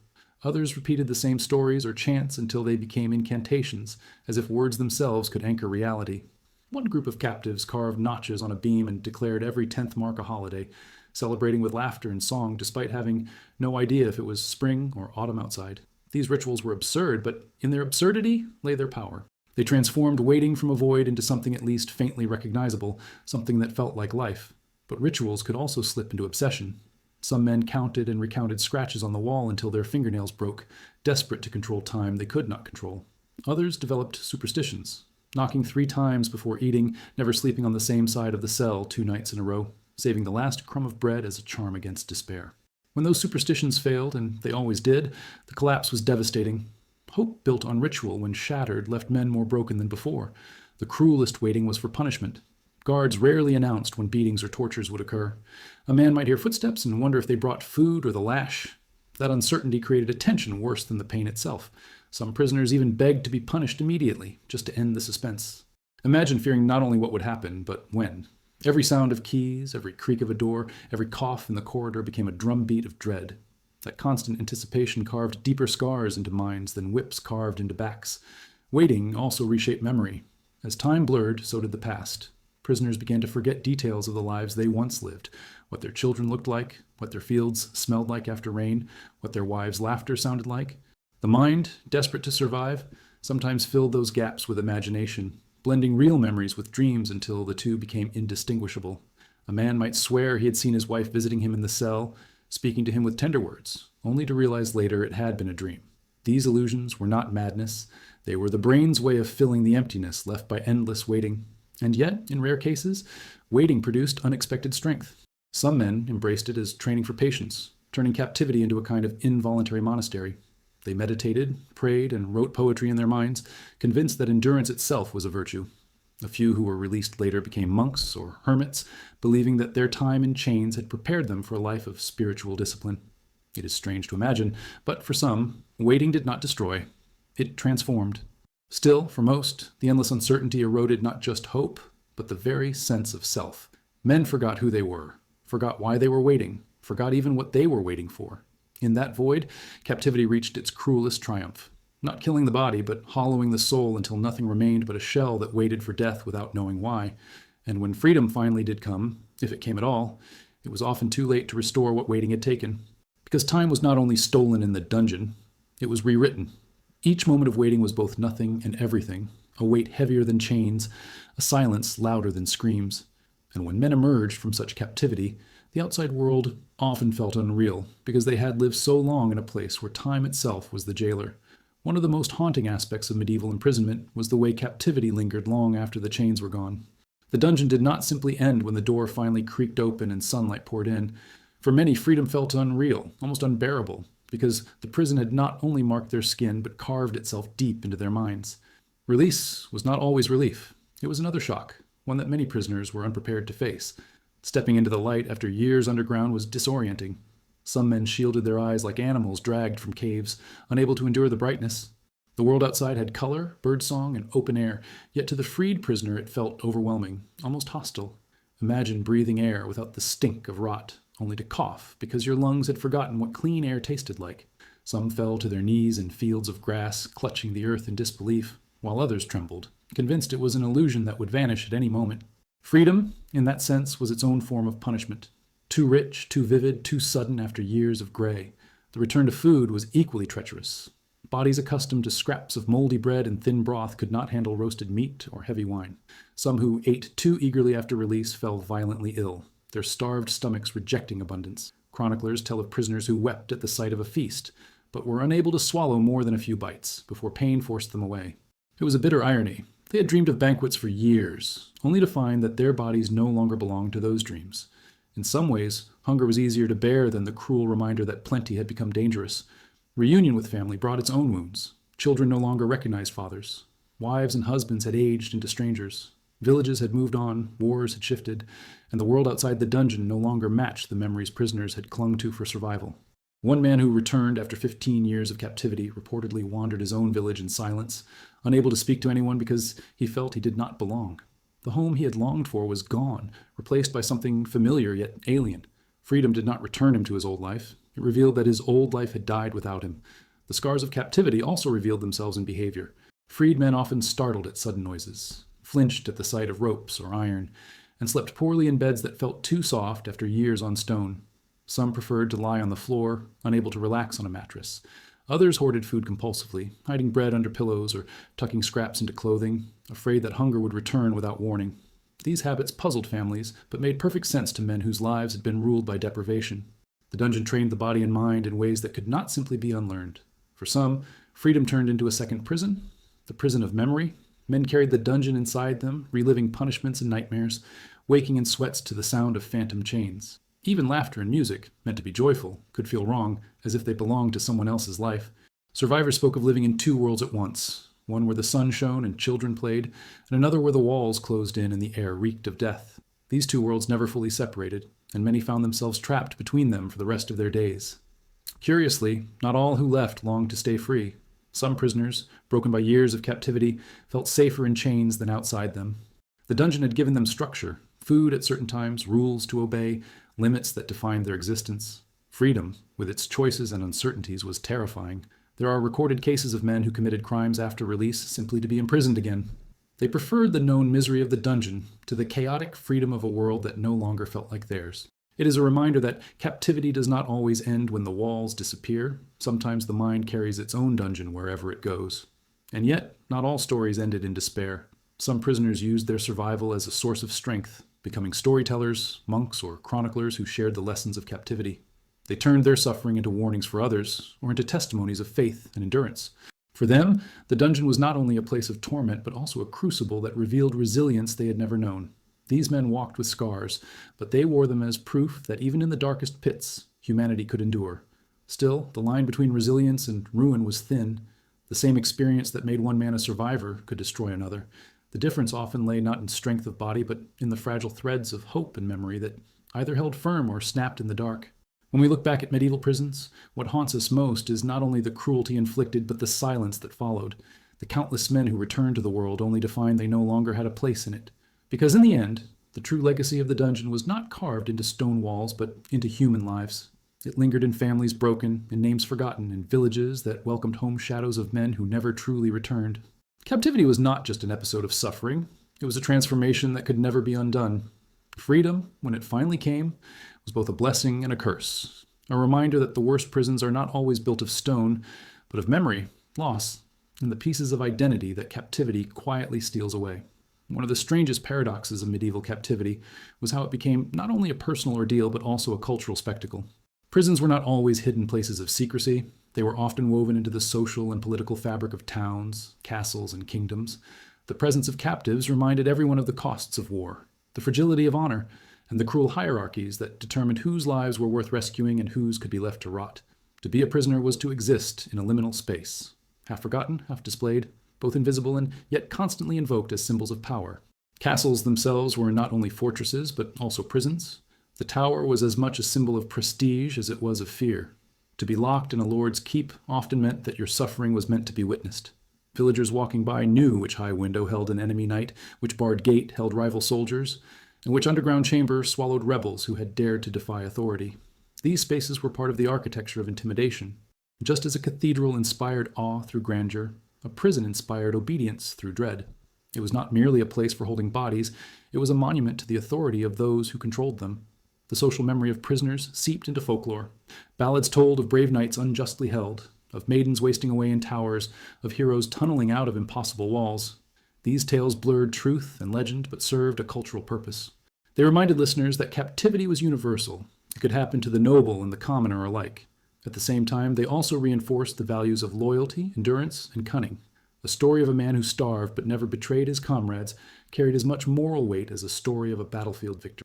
In a strange way, the dungeon became a stage where virtues were tested as brutally as on the field of war. But folklore was not always romantic. Ordinary people often viewed prisoners with suspicion or even disdain. After all, prisoners consumed resources, spread disease, and sometimes brought shame upon their families. A villager might glance at a castle tower and think not of tragic nobility, but of wasted gold that could have fed the poor.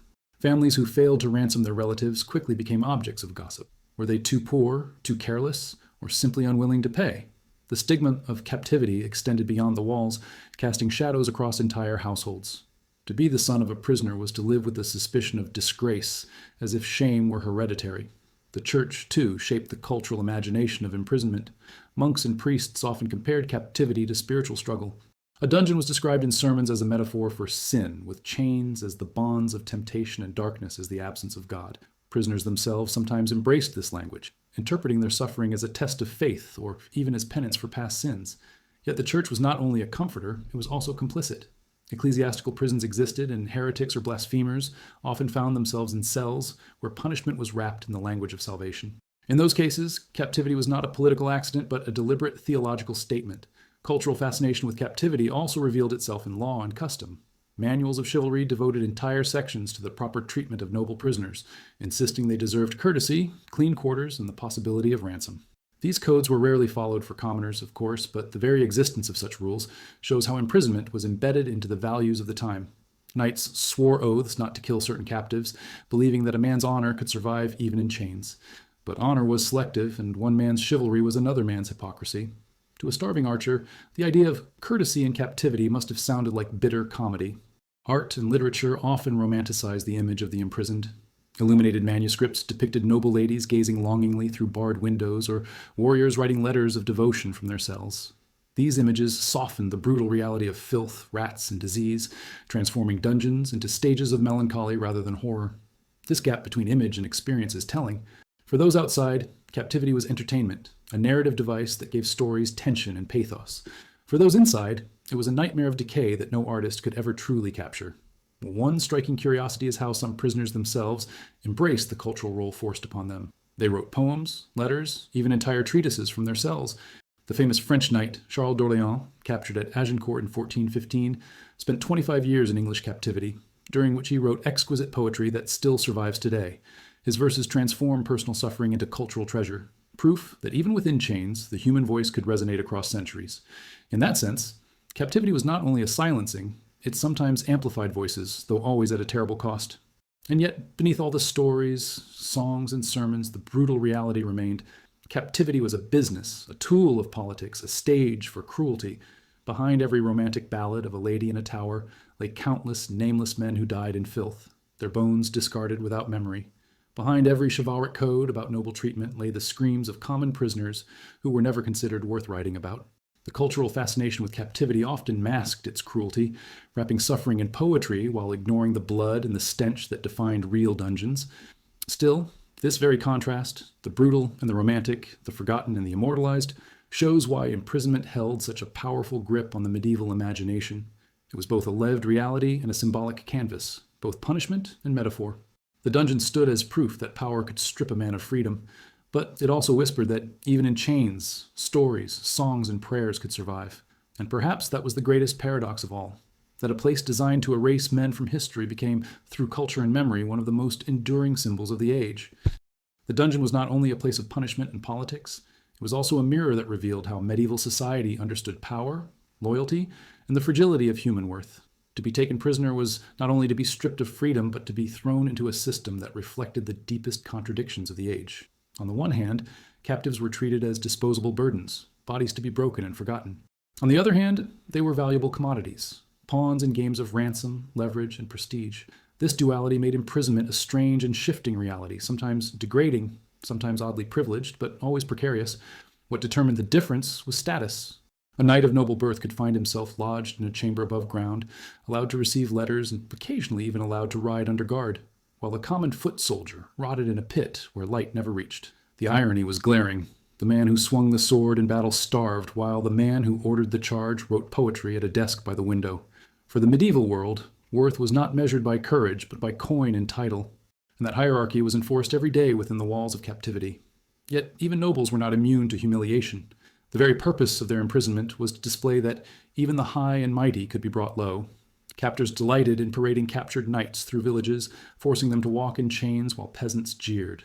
These spectacles inverted the social order, if only for a moment, and gave ordinary people the rare chance to mock those who once ruled over them. But even here, the humiliation was strategic rather than absolute. Nobles were rarely allowed to die anonymously. Their survival was worth too much. This meant they lived in a strange limbo, too important to be killed outright, too powerless to restore their dignity. Common prisoners, meanwhile, disappeared without record.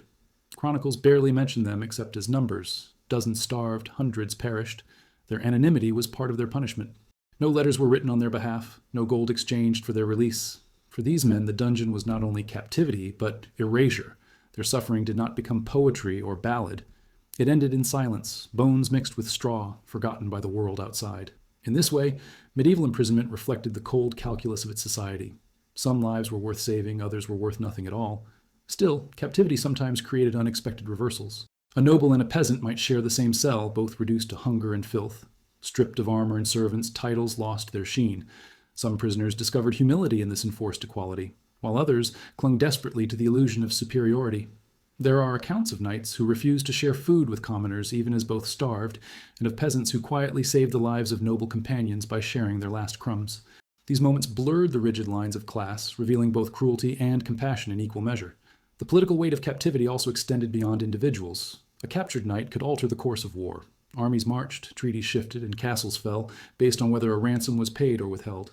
Entire families bankrupted themselves to redeem a son or brother.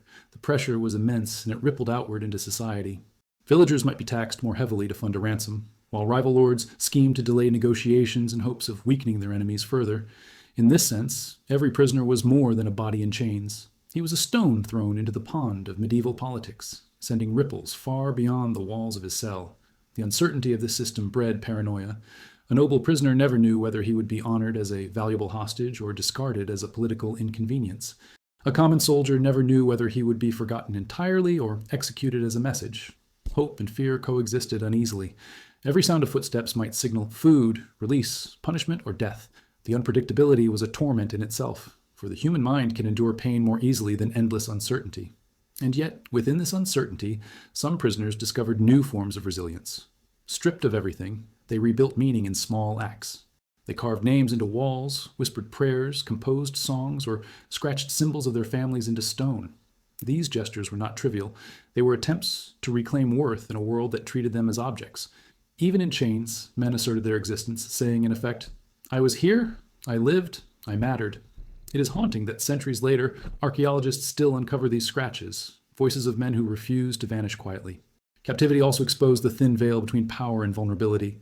The same lord who had imprisoned enemies today could himself be a prisoner tomorrow. Wars turned quickly and fortunes reversed. This gave captivity an almost cosmic irony, a reminder that no man, however powerful, was beyond the reach of fate. Some rulers treated their prisoners with cruelty precisely because they feared their own weakness. Others showed mercy because they knew too well that they might soon find themselves on the other side of the bars. What emerges from all these contradictions is the realization that medieval imprisonment was not a uniform experience, but a spectrum of humiliations and calculations. It was both political theater and silent decay, both opportunity and oblivion. It mirrored the values of its society with brutal honesty, exposing the hollowness of honor, the fragility of loyalty, and the stark divisions of class. And while the chains eventually rusted and the dungeons crumbled, the lessons linger. To study captivity is to study how power treats weakness, how societies decide who deserves dignity and who can be erased. And perhaps that is the most haunting truth of all, that the prison was never only about stone walls, but about the way human beings measured the value of one another. A question that echoed as powerfully outside the dungeon as within it. To speak of medieval captivity is to confront not only the prison cell, but also the way captivity bled outward into the world, reshaping families, communities, and entire generations. The dungeon was never confined to its walls. It reached into kitchens, markets, and fields, spreading its shadow far beyond the men who sat in chains. The suffering of a prisoner was not his alone. It was shared, multiplied, and echoed by everyone tethered to him through blood, loyalty, or debt. For families, the imprisonment of a relative was often a sentence of their own. When a knight or lord was taken, his household was thrown into turmoil. Ransom demanded sums of gold that could empty treasuries, strip estates, or plunge villages into poverty. Wives sold jewelry, children went hungry, tenants were squeezed with higher rents to fund negotiations. Sometimes entire communities bore the cost, taxed by their lord to pay for his release, even if they resented him. It was an irony of the age. The suffering of one captive could ripple outward until peasants who had never seen a battlefield paid the price for their lord's misfortune. For common soldiers, the story was harsher still. A peasant archer or footman rarely had a family wealthy enough to ransom him. His absence left wives widowed in all but name, children fatherless, fields untended. Villages might whisper about his fate, but without the gold to redeem him, his memory faded quickly. Captivity in this sense was not only physical, but erasure. A man vanished from his community, swallowed by the dungeon, leaving behind only silence and labor left undone. The emotional toll was just as severe as the financial one. Families lived in a constant state of suspended grief. Was their loved one alive, starving in a cell, or already dead? Letters were scarce, rumors unreliable, and years could pass without certainty. Some clung to hope long after reason suggested otherwise, keeping a place at the table for a husband or brother who would never return. Others hardened, declaring the captive dead to protect themselves from despair. Both responses were wounds that shaped families long after the dungeon's doors had closed. Communities themselves developed rituals around captivity. In some villages, prayers were offered for captives alongside the sick and the dead. Songs emerged about men imprisoned in faraway lands, their suffering woven into folk memory. These cultural expressions were more than laments. They were acknowledgments that captivity was not an individual misfortune, but a collective risk. Anyone who went to war, whether noble or peasant, might vanish into the labyrinth of ransom and chains. By singing of prisoners, communities reminded themselves that they, too, lived under the shadow of captivity.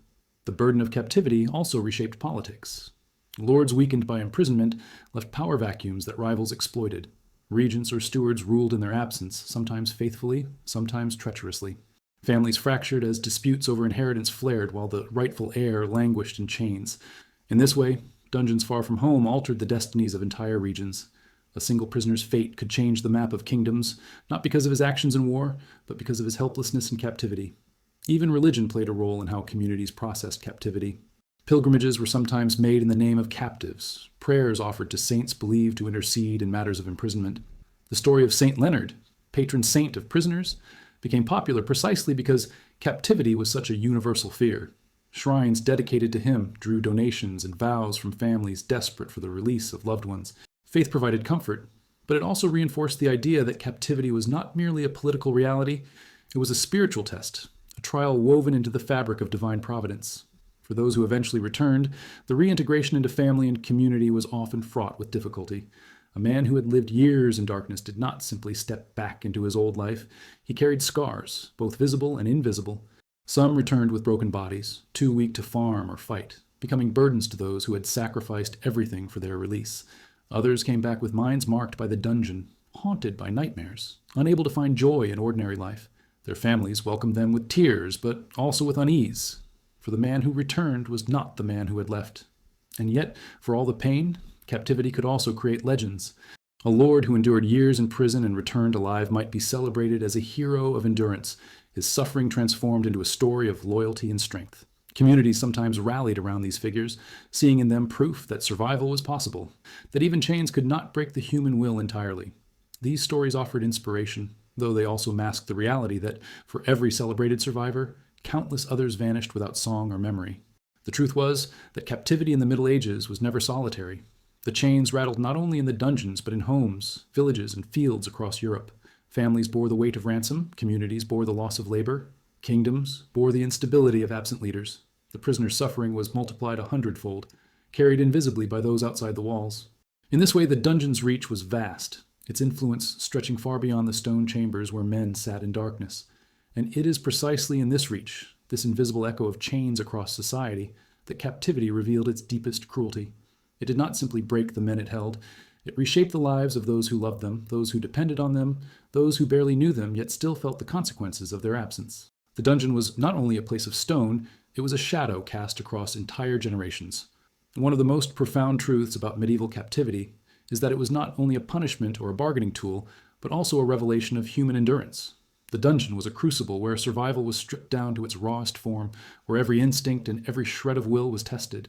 Men who entered as warriors, rebels, or simple foot soldiers often discovered parts of themselves they never knew existed, for better or for worse. In that sense, captivity was as much a study of resilience as it was of cruelty. The stories that emerged from it reveal the extraordinary elasticity of the human spirit. Survival began with the body, but it did not end there. To live through years of hunger, disease, and cold required ingenuity as much as strength. Prisoners learned to adapt in ways that bordered on the absurd. They made spoons from bones, lamps from scraps of fat, ropes from twisted straw and hair. They learned which insects were edible, which herbs, smuggled through cracks in the walls, might dull a fever, and which pieces of clothing could be sacrificed to patch wounds. Every object became a potential tool. A rat was not only food, but leather for shoes, fur for warmth, bones for carving messages. This creativity was not romantic, it was desperate, but it was also proof that human beings will reimagine the world itself if survival demands it. Endurance also depended on routine.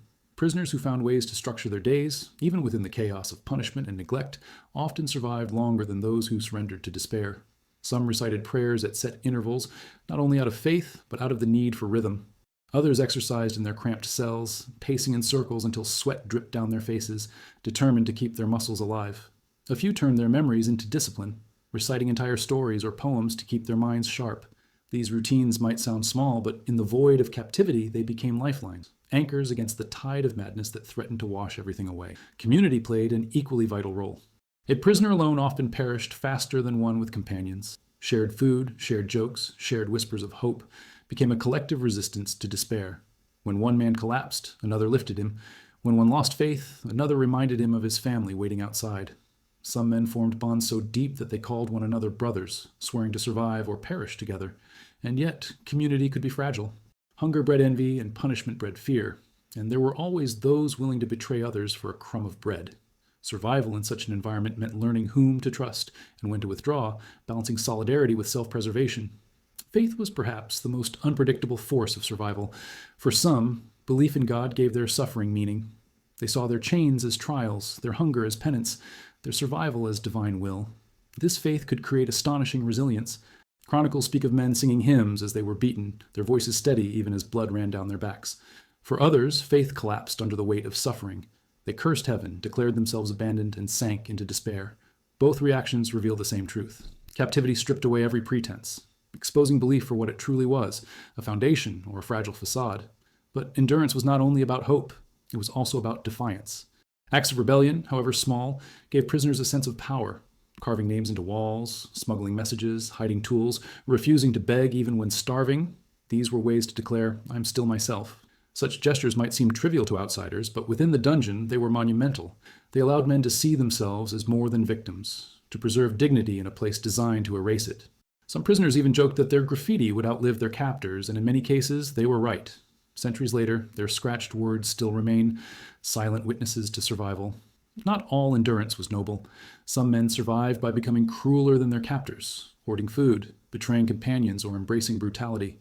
The dungeon revealed not only resilience, but also the darker corners of human instinct. When survival becomes the only goal, morality often bends. This too is part of the story of endurance. The unsettling truth that survival sometimes demands choices that haunt the soul long after freedom is regained. A man might leave the dungeon alive, but carry the weight of betrayal for the rest of his days. Freedom itself was not always the final victory. Many who survived captivity emerged broken, unable to adjust to the world outside. Their endurance had preserved their bodies, but at the cost of their minds. They flinched at noises, hoarded food unnecessarily, or withdrew from families who felt like strangers. Yet others transformed their survival into testimony. They told stories, wrote poems, or shared wisdom forged in suffering. For them, endurance was not only survival, but legacy, a way to ensure that their chains, their hunger, their defiance were not forgotten. What captivates us when we look back at these stories is not only the cruelty of the dungeon, but the stubborn refusal of human beings to be entirely crushed by it. The dungeon was meant to erase, yet it often revealed. It showed who could bend without breaking, who could imagine hope in darkness, who could carve meaning from despair. And in that revelation lies perhaps the deepest lesson, that even in a world where freedom was stolen, where cruelty was routine, where death lurked in every shadow, the human spirit could still adapt, resist, and endure. And endurance, after all, was the final contest between captor and captive. Chains could bind bodies, guards could break bones, hunger could hollow stomachs, but survival itself was a form of rebellion. To live another day was to deny the dungeon its ultimate victory. And that truth, whispered in the dark, gave prisoners strength to take one more breath, to scratch one more mark on the wall, to wait for one more sunrise that might never come, but still mattered, because it meant that, in some small way, they had won. Perhaps the most enduring legacy of medieval captivity was not what happened inside the prison, but how it echoed in the minds of those who survived and the societies that remembered them. Dungeons were never simply forgotten once their stones crumbled. They lived on in memory, in folklore, and in the long shadows they cast over generations. A prisoner might step out of his cell after years of confinement, but the cell rarely stepped out of him. The trauma clung like a second skin, shaping not only how he lived, but also how others saw him. Freedom did not mean restoration. It meant living as a haunted man in a world that could not always understand the ghosts he carried. For survivors, the memories of captivity often emerged in fragments like shards of glass buried too deep to remove. Nightmares replayed scenes of torture, of companions dying beside them, of chains biting into raw skin. Sudden noises could bring them back to the moment when guards burst into the cell. Some described the taste of rotten bread or the smell of festering wounds lingering in their senses long after they had returned home. Even in moments of joy, at weddings, feasts, or births, the dungeon's echo interrupted. Trauma did not remain in the past. It followed them into every corner of their new lives. Families, too, bore the burden. A man who returned from prison was often changed, more silent, more suspicious, or more easily angered. Wives who had prayed for their husband's safe return sometimes discovered strangers walking through their doors. Children were hugged by fathers who no longer knew how to laugh, who stared into distance as if still trapped between stone walls. Entire households adjusted to these broken rhythms, reshaping themselves around wounds they could not see. The dungeon fractured not only individuals, but entire families, passing its shadows into the next generation. Communities turned captivity into stories. Some were softened into ballads of heroic endurance, the knight who refused to betray his lord, the soldier who survived on nothing but rats and faith, the prisoner who sang hymns until his voice gave out. These stories elevated suffering into honor, giving meaning to what might otherwise seem senseless. But alongside the romantic tales lived whispers of darker truths, the men who betrayed companions for food, the ones who returned broken, the ones who begged for release through death. These stories, though less celebrated, carried warnings, reminders of how thin the line was between survival and surrender. Captivity also shaped the way societies remembered war. The ransom economy turned prisoners into visible reminders of conflict long after the fighting ended. A lord absent for years left a mark on his lands. A common soldier who vanished into a dungeon left his village with fewer hands to till fields or defend borders. The memory of captivity became part of the collective cost of war, etched not only in chronicles, but in the daily hardships of those left behind. This memory bred resentment, shaping how communities viewed their rulers and their battles. For some, it hardened loyalty. For others, it seeded rebellion. Religion absorbed captivity into its spiritual imagination. Saints like Leonard became patrons of the imprisoned, and their shrines filled with offerings from desperate families. Sermons invoked the dungeon as a metaphor for sin and salvation, equating chains with spiritual bondage and release with divine grace. For survivors, faith could either soothe or sting. Some saw their endurance as proof of God's presence. Others interpreted their suffering as abandonment. Either way, captivity left a theological mark, shaping not just individuals, but the very language of piety in medieval Europe. Even architecture carried memory. The sight of a castle tower or a barred window could spark whispers of who had once been locked inside. Children grew up hearing tales of prisoners who had carved their names into those stones. In some towns, dungeons were preserved deliberately, not destroyed, as grim reminders of the price of disobedience or defeat. Walking past them was like walking through a scar left on the land itself, proof that captivity was not a private shame but a public lesson etched into stone. For those who did not survive, memory was more fragile. Bones buried in unmarked graves often disappeared without record, and yet the absence of their names was its own kind of haunting. Families might keep the memory alive for a generation, speaking of the father or brother who never came back, but silence grew over time. The anonymity of the forgotten prisoners is perhaps the greatest cruelty of all, that so many endured years of suffering only to vanish completely from history's page. Their memory lived not in chronicles, but in the faint graffiti on prison walls, the scratches left behind as desperate proof of existence. And yet, despite all the pain, captivity also created unexpected legacies of resilience. Some men who endured years in chains emerged as writers, poets, or storytellers whose words outlived their torment. Charles d'Orléans, writing poetry during his long captivity in England, left verses still read today. Other survivors became symbols of endurance in their communities, their names invoked as proof that suffering could be borne with dignity. These legacies remind us that even in the darkest places, voices refused to be silenced, that memory could transform torment into testimony. What makes the memory of medieval captivity so haunting is its dual nature. It exists both as brutal fact and as cultural symbol, both as rotting bodies in forgotten pits and as enduring legends in song and story. The dungeon was real, with rats and hunger and chains, but it was also myth, shaping the imagination of generations long after the stones had crumbled. And in that tension between reality and remembrance lies its deepest power. Captivity was never only about those who lived it, but also about how the world chose to remember or forget them. The memory of captivity did not end with those who lived it. It also shaped the world of those who only heard about it. Medieval society carried the stories of dungeons and prisoners like invisible luggage, passing them down in whispers, ballads, and chronicles. These tales were not simply entertainment. They were warnings, moral lessons, and cultural signposts that revealed how deeply the idea of imprisonment haunted the imagination of the Middle Ages. A prison cell was never just stone walls. It was a symbol, a mirror held up to society's fears, desires, and ideas of justice. Prisoners themselves often became characters in popular storytelling. Troubadours sang of knights captured in faraway battles, who endured years in chains only to return home transformed. These ballads blended fact with fiction, turning suffering into legend. The public adored these tales because they were full of contrasts, despair and hope, defeat and redemption, humiliation and dignity.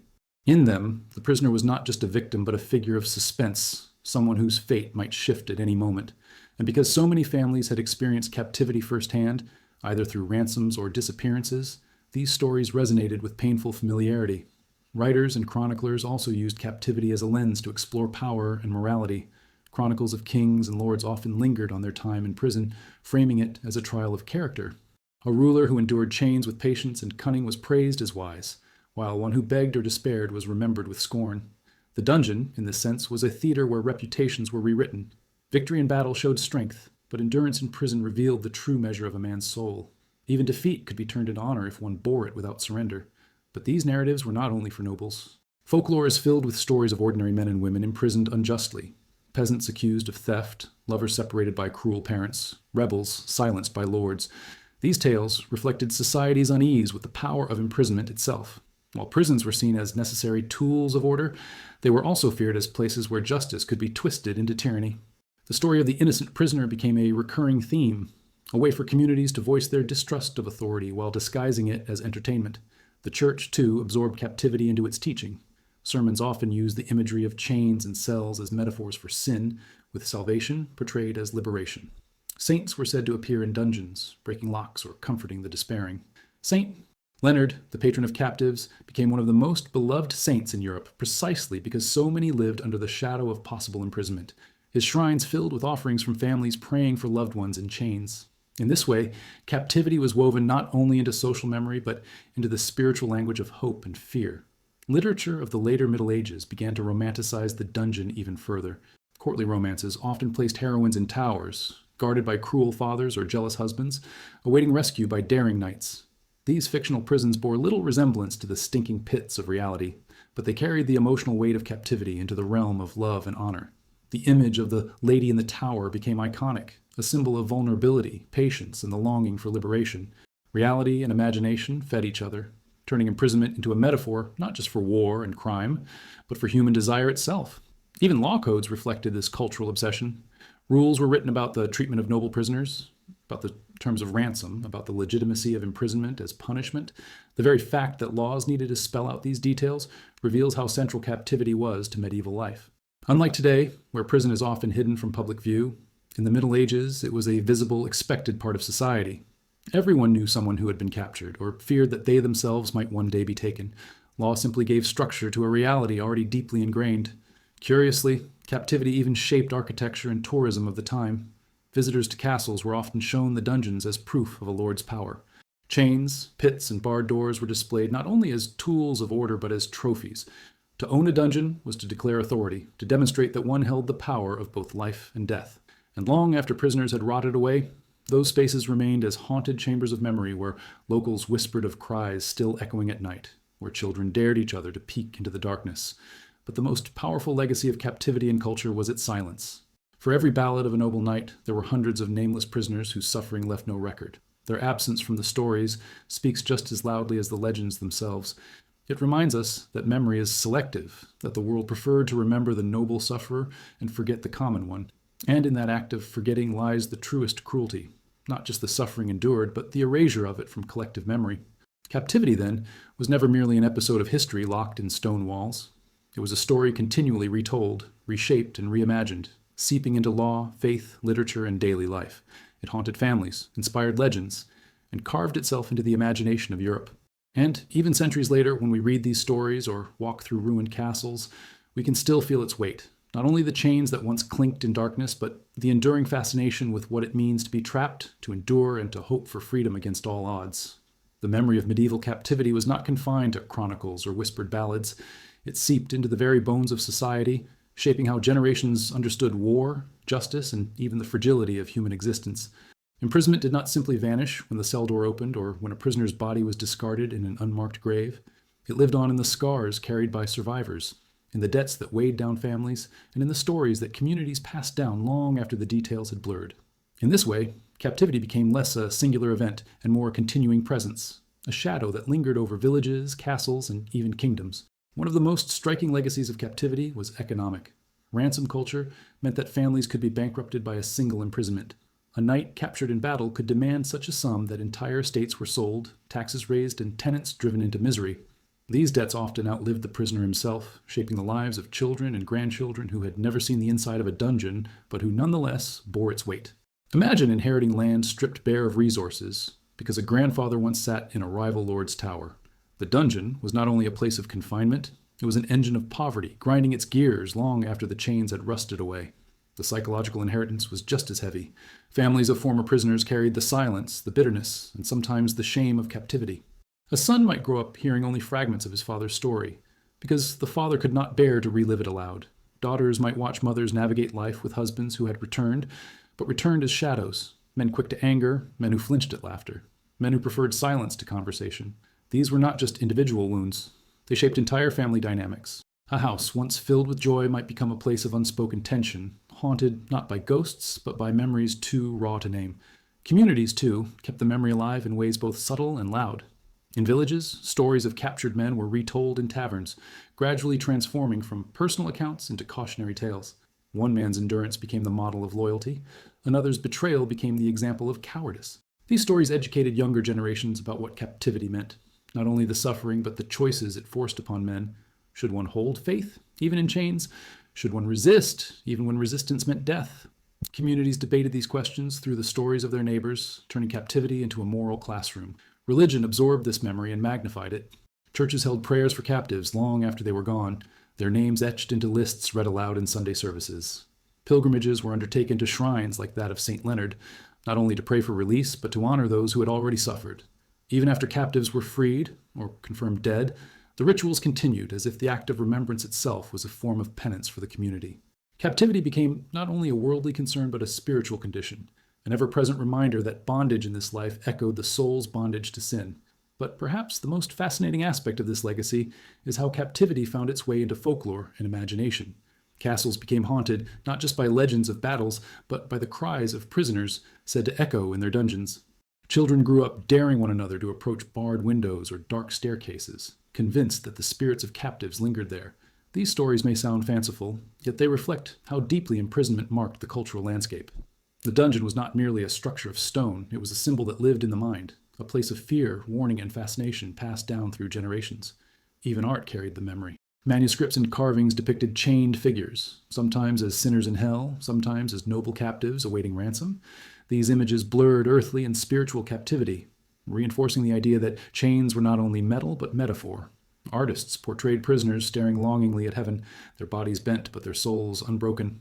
To those who viewed such images, the message was clear. Captivity was not just a social reality but a universal human condition, one that demanded reflection on freedom, justice, and faith. Yet memory was selective.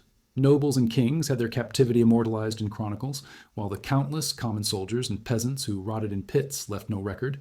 Their suffering disappeared almost entirely, except for the faint traces etched into stone walls or whispered in forgotten songs. This silence is itself a legacy. It reveals the cruelty not only of chains but of erasure, the way entire lives could vanish from history because no one thought them worth remembering. That silence still haunts the past, reminding us that the majority of captives remain invisible even to this day. For those who did survive, their presence in society was often unsettling. A returned prisoner carried both honor and discomfort. People looked to him for tales of endurance, yet also pitied or feared him, sensing the mark of the dungeon upon him. Some men embraced the role, telling their stories as proof of resilience. Others withdrew, their silence speaking louder than words. Either way, the community absorbed the presence of captivity not as a distant concept, but as something embodied in the very people who walked among them. And so the memory of medieval imprisonment became a tapestry woven of scars, debts, silences, stories, and symbols. It extended far beyond the cell, infiltrating homes, churches, villages, and imaginations. The dungeon might have been built of stone, but its true endurance lay in the way it reshaped human lives long after the doors had closed. And in that endurance, we find perhaps the most unsettling truth. Captivity did not end with freedom, nor even with death. It lived on, carried forward in memory, haunting not only those who endured it, but also the generations who inherited its weight. The dungeon in the Middle Ages was more than a tool of war and ransom. It was a reflection of how power defined justice, a reminder that imprisonment was not always about guilt, but often about control. To understand the cruelty of captivity, we must look not only at the suffering of individuals, but at what that suffering revealed about the society that created it. The prison was a political weapon, a social warning, and a theater of morality all at once. In its walls we see the values and contradictions of an age where justice was not blind, but always weighed by wealth, rank, and influence. One of the clearest signs of this was the distinction between noble and common captives. For knights and lords, imprisonment could be a kind of twisted hospitality. They might be lodged in towers with servants, allowed to write letters, or treated with courtesy, while their families negotiated ransom. Chroniclers even describe moments when noble prisoners dined at the same table as their captors, laughter and conversation masking the reality of chains beneath their garments. Their captivity was humiliating, but it was also proof of their worth. A noble alive was valuable. A noble dead was a lost investment. In contrast, the common soldier's fate was almost invisible. He could be crammed into a stinking pit, beaten, or left to die without a second thought. Justice in the dungeon was not about crime or innocence. It was about status. But the dungeon was not only for prisoners of war. It was also used as an instrument of law and order within kingdoms. Rebels, thieves, heretics, and political rivals all found themselves behind bars, sometimes awaiting trial, sometimes forgotten entirely. Trials themselves were uneven at best. A poor man accused of theft might languish in a cell for months before being brought before a magistrate, while a wealthy man accused of treason might be swiftly tried because his case carried political weight. The prison in this sense was not the punishment. It was the waiting room where power decided what kind of punishment was most useful. The church was deeply entangled in this system. Ecclesiastical prisons held heretics, blasphemers, or even monks who had broken vows. Some of these prisons were little more than cells attached to monasteries, while others were elaborate structures designed to terrify. The Inquisition in later centuries perfected the use of imprisonment as a tool of spiritual control, confining men and women not just to silence their bodies, but to break their souls. A heretic chained in the dark was not only a danger contained, he was also a public symbol, proof that deviation from faith would be met with living death. The dungeon, in this sense, became part of theology itself, a physical manifestation of hell on earth. Imprisonment also intersected with the economy of crime. Debtors were often thrown into prison, not because their captivity solved the problem, but because it displayed it. A man who owed money might be locked away until his family scraped together the sum, or until he died of despair. The cruelty was deliberate. His suffering was meant to be visible, a warning to others not to fall into debt. Some cities even built debtors' prisons where men could be visited by their families, but not released until every coin was repaid. These institutions revealed a truth that still echoes in modern times, that justice often served wealth before it served humanity. Yet, for all this cruelty, the dungeon was also a stage where mercy could be performed. Kings occasionally released prisoners in grand gestures, turning captivity into a display of power tempered by generosity. Chronicles record how monarchs freed captives on holy days, presenting it as proof of piety. These releases were not acts of kindness alone. They were political theater. To forgive was to demonstrate control, to show that power was so absolute it could afford to be merciful. For the prisoner, freedom was a miracle. For the ruler, it was a message. Your fate is mine to command, whether I choose chains or release. The physical design of prisons also spoke volumes about justice. Castle dungeons were often intentionally visible to outsiders, their barred windows or looming towers reminding passersby of the consequences of rebellion. In cities, public pillories or cages were used in tandem with imprisonment, combining humiliation with confinement. A man might be locked in a cage, suspended in a square, exposed to the insults of the crowd. Such punishments blurred the line between justice and spectacle, transforming human suffering into public entertainment. And in these displays, society learned not only what it meant to break the law, but what it meant to be broken by it. But perhaps the greatest contradiction of medieval imprisonment was its unevenness. There was no single system, no standardized code of justice. One dungeon might mean death by starvation, another might mean years of relative comfort while negotiations unfolded. A crime that led to chains in one region might lead to a fine in another. Captivity was not a universal punishment, it was a reflection of whoever held the keys. In this sense, the dungeon was not a neutral institution, but a mirror of arbitrary power. And that arbitrariness was its most terrifying feature, for it meant that no man could truly predict how captivity would end. In studying these realities, we see that the dungeon was more than stone walls and iron chains. It was a stage where authority displayed itself, where society tested its values, and where human beings were weighed, measured, and too often discarded. The cruelty lay not only in the hunger and disease, but in the knowledge that justice itself was unequal, that fate depended not on right or wrong, but on who you were and who wanted you silenced. And it is in this realization that the dungeon of the Middle Ages takes on its deepest meaning. It was not merely a tool of war or crime, it was the embodiment of a world where power was the only true law. To understand captivity is to understand how societies define worth, how they balance fear and order, how they use suffering to teach obedience. And perhaps that is why the image of the medieval dungeon still lingers in our imagination, because it forces us to confront not only the cruelty of the past, but the uncomfortable truth that justice has always been shaped less by fairness than by those who hold the keys. The medieval dungeon, with its chains and shadows, was not simply a place of suffering locked away in the past. It became a symbol that shaped imagination for centuries to come. Even as the Middle Ages faded, the image of the prisoner in a cold, damp cell continued to haunt art, literature, and culture, transforming real experiences of captivity into powerful metaphors for fear, oppression, and endurance. The memory of imprisonment was never just historical. It became cultural currency, used and reused in ways that extended far beyond the lives of the men and women who actually endured it. Legends were the first to take root. Stories of knights imprisoned for years, only to return and reclaim their honor, became staples of medieval romance. Poets described lovers separated by towers and chains, their suffering made noble by endurance. Tales like these blurred fact with fiction, but they mattered because they gave meaning to suffering. The dungeon became less about rats and hunger and more about the test of loyalty, faith, and courage. Audiences who listened to these tales were not interested in whether the details matched reality. They were drawn to the idea that captivity could reveal the truest parts of the human soul. At the same time, folklore turned dungeons into haunted spaces. Villagers told stories of moans heard under castle floors, of ghosts wandering corridors where they had once starved in life. Abandoned prisons became places children dared each other to enter, convinced they would hear the rattle of unseen chains. These ghostly echoes were not just superstitions. They were society's way of remembering cruelty without speaking it openly. A haunting was often easier to imagine than the daily reality of men who had died unseen. The dungeon thus became both a literal and a supernatural space, part of history but also part of the imagination's darker corners. Art kept this fascination alive. Illuminated manuscripts sometimes depicted chained figures with exaggerated features, their misery used as visual shorthand for sin, defeat, or divine punishment. Later, during the Renaissance, painters and sculptors reimagined dungeons and biblical scenes, Paul and Silas in chains, Daniel in the lion's den, connecting medieval experiences of imprisonment to timeless spiritual struggle. The dungeon was never just a physical place. It became a canvas on which artists painted the eternal conflict between captivity and freedom, despair and hope. Literature expanded the symbol further.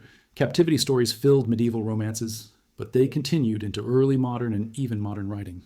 Dante's Inferno described Ugolino locked in a tower, starving with his children. his story meant to embody treachery and divine punishment. Centuries later, Gothic novels revived the image of dark towers and forgotten cells, using them as metaphors for psychological as well as physical imprisonment. The walls of the dungeon became walls of the mind, the chains became fears, and the darkness became despair. The cultural memory of medieval captivity had shifted, but it had not faded. The political use of the dungeon also left its mark. Rulers who kept famous prisoners alive often used them as symbols of power. But over time, these symbols turned into warnings about tyranny. The Bastille in France, though not medieval in origin, carried the echo of centuries of imprisonment, its fall during the French Revolution celebrated as the destruction of oppression itself. In the public imagination, the dungeon was no longer only a medieval reality. It was shorthand for political injustice everywhere. To accuse a ruler of having dungeons was to accuse him of cruelty, secrecy, and illegitimate power. Even language absorbed the legacy.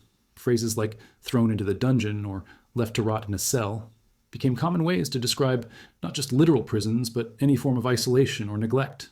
The dungeon became a metaphor in daily speech, a way of capturing feelings of abandonment, oppression, or secrecy. The power of the image was such that even those who had never seen a castle could imagine the darkness, the chains, and the silence. The fascination extended into performance. Medieval morality plays often used imprisonment as a dramatic device, showing characters tested by confinement before they achieved redemption. Later, theater continued to rely on the trope of the prisoner in the tower, from Shakespeare's histories to countless operas. Audiences sat in warm halls watching actors simulate the cold despair of dungeons, proving that even suffering could be turned into entertainment. The dungeon, once designed to erase individuals from society, had paradoxically become one of the most visible images in cultural memory. But perhaps the most striking legacy is how the dungeon, over time, ceased to belong only to the past. Writers, artists, and preachers used it as a mirror to explore questions far beyond medieval warfare. What does it mean to be free? What does it mean to endure injustice? How does suffering shape character?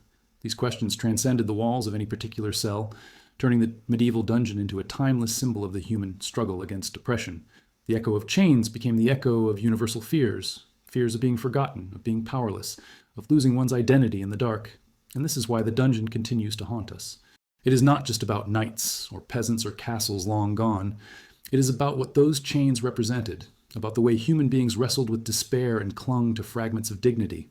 It is about the fact that long after the stones have crumbled and the cells have emptied, we still find ourselves drawn to stories of imprisonment and release, as if the dungeon lives on inside the imagination, waiting to remind us that freedom is never as permanent or as secure as we might like to believe. One of the most unsettling truths about medieval captivity is that the dungeon did not simply belong to the Middle Ages. It outlived its own time. The stones may have crumbled, but the memory of chains, hunger, and humiliation carved itself into the cultural DNA of Europe, echoing through generations. By the late medieval and early modern periods, people no longer needed to see dungeons to fear them. The image alone was enough to inspire dread. The idea of captivity became a weapon in itself, a shadow that rulers, writers, and preachers wielded long after the iron doors had closed. The political echoes were perhaps the loudest. Monarchs and lords continued to use imprisonment as a demonstration of authority. And even when the age of castles gave way to newer forms of governance, the symbolism of the dungeon remained. To threaten someone with imprisonment was not just to warn of physical restraint, it was to invoke centuries of cultural memory, to summon the terror of darkness, rats, and endless waiting. A ruler might never actually lock a rival in a pit, but by reminding the world that he had the power to do so, he conjured obedience. Fear did not need stone walls when the idea of stone walls already haunted people's imaginations. Writers, too, carried the dungeon into new centuries. Renaissance and Enlightenment thinkers often invoked medieval captivity as the embodiment of barbarism, contrasting it with their own civilized visions of justice. Yet even as they condemned it, they exploited its imagery. Playwrights like Shakespeare filled their dramas with towers, prisons, and cells, using captivity as both a plot device and a metaphor. Kings brooded in confinement, villains plotted in chains, and heroes proved their virtue by enduring unjust imprisonment. The dungeon, once a hidden place of suffering, became central to storytelling, visible on stage for audiences who relished the tension between power and helplessness. Religion continued to feed on the imagery as well. Sermons reminded congregations that sin was a kind of imprisonment, that souls without grace lived in dungeons darker than any castle pit. Monks wrote of inner captivity, describing the struggle against temptation as if it were a battle fought behind locked doors. Pilgrims visited shrines of saints said to have freed captives or comforted them in their cells, keeping alive the link between imprisonment and salvation. Even as prisons changed form, the association between captivity and the soul's condition persisted. ensuring that the dungeon remained not only a social reality but also a spiritual symbol. Folklore and rumor made sure the dungeon never truly disappeared. Abandoned castles were said to groan at night with the voices of prisoners long dead. Locals claimed that chains rattled in empty towers, that shadows moved behind barred windows, even when no one was inside. These tales were not dismissed as idle fantasies. They were treated as warnings, reminders of cruelty and injustice that should not be repeated. Children grew up with these stories, learning to fear the dungeon not only as history, but as a presence that might return if power ever fell into the wrong hands. Curiously, the dungeon also transformed into a form of spectacle. By the 18th and 19th centuries, when many medieval castles had fallen into ruins, travelers sought them out not only for their beauty, but for their darkness. Tour guides pointed to old cells, showing rusted chains or scratched walls as evidence of suffering. The horror became part of the attraction, turning the dungeon into a kind of museum of fear. This fascination speaks volumes about human nature. What once terrified societies became something they revisited voluntarily, drawn to the very shadows that had once crushed generations of lives. The metaphorical reach of the dungeon grew even further in literature and politics. Revolutionaries invoked the image of the dungeon when condemning tyranny, portraying kings as jailers of entire nations. Pamphlets described peoples locked in metaphorical chains, waiting for liberation. The Bastille in France, though far removed from medieval fortresses, was remembered and destroyed precisely because it carried the symbolic weight of centuries of imprisonment. Its fall was celebrated not just as the end of one building, but as the destruction of a cultural nightmare that had haunted Europe since the Middle Ages. But beneath all this symbolism lay a quieter, more personal legacy, the way imprisonment reshaped individual identity long after chains were broken. Survivors of captivity often passed their fears and habits to their children.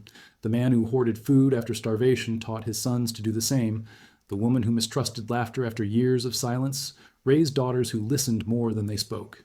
These generational echoes reveal that captivity was never only about the prisoners themselves.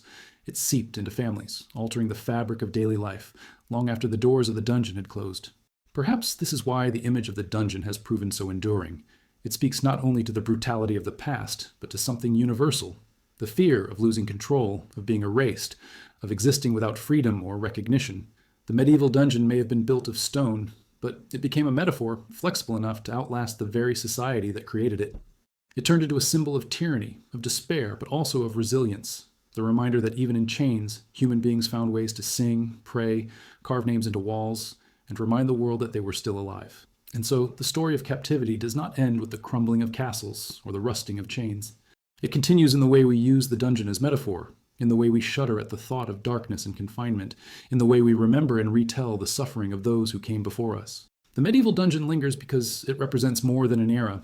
It represents the fragile line between freedom and oppression, a line that societies have crossed again and again, each time proving that the dungeon was never just about stone walls, but about the human capacity to endure, to fear, and to remember. The medieval dungeon, though often imagined as a place of chains and silence, was also a laboratory of fear, where human psychology was tested and manipulated in ways both deliberate and unintentional. To be imprisoned was not only to endure hunger or darkness, it was to be forced into a mental struggle that could prove more devastating than any physical wound.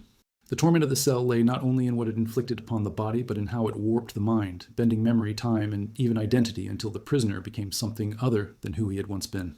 The collapse of time was perhaps the first assault on sanity. Without clocks or calendars, days dissolved into each other, broken only by the irregular arrival of food or punishment. Prisoners scratched marks into the walls, desperate to anchor themselves in the passing of days, only to discover later that they had miscounted, their records drifting away from reality. This disorientation was not trivial. It eroded the sense of self. When you cannot say whether it is spring or autumn, whether you have been captive for weeks or years, you begin to doubt your own memory. Some men forgot how long they had lived in the cell altogether. Others invented entire timelines in their minds, preferring false certainty to the chaos of not knowing. Isolation was another weapon, though it often came disguised as neglect rather than design. A man alone in a cell quickly found his thoughts turning against him. With no voices to interrupt, the mind filled the silence with echoes, imaginary conversations, phantom footsteps, whispers in the dark. Some prisoners swore they heard the voices of family members calling their names. Others insisted that demons muttered in the corners of their cells. These hallucinations were not mere delusions. They were the brain's desperate attempt to create company in an unbearable silence. The cruelty was that the very thing that comforted them also reminded them of their loneliness, for no phantom voice could replace the warmth of a living one. The presence of other prisoners could be both salvation and torment. Companionship meant shared stories, jokes, and prayers, but it also meant the constant reminder of suffering. The moans of the sick, the rattling coughs of the dying, the cries under the lash, These sounds seeped into the mind until they became part of its soundtrack. Some prisoners confessed that they feared silence, yet they also feared the noise of others dying beside them, a paradox that revealed the impossible choice between loneliness and shared despair. Then there was the psychological torture inflicted deliberately by guards. Promises of release dangled like bait, only to be snatched away at the last moment. Prisoners were told that their families had abandoned them, that their comrades had been executed, that no ransom would ever come. The cruelty lay not only in the words, but in their plausibility. In a world of poor communication and endless war, who could be certain that the lies were not true?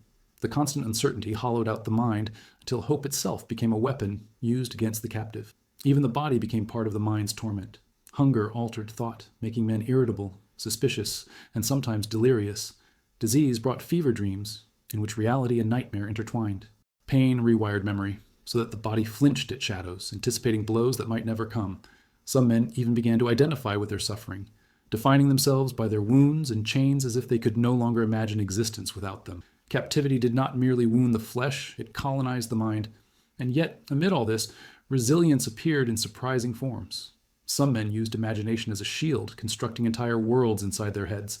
A peasant might close his eyes and walk through the fields of his youth, reciting the order of crops, the names of neighbors, the smell of harvest. A knight might replay tournaments in his mind, hearing the trumpets and the clash of lances as if he were back in the lists. These mental exercises were not childish fantasies. They were lifelines, acts of defiance that allowed men to remain more than prisoners. The dungeon sought to strip identity. Memory and imagination stitched it back together, even if only temporarily. Faith also played a double-edged role. For some, prayer was an anchor, a rhythm that kept the mind from unraveling.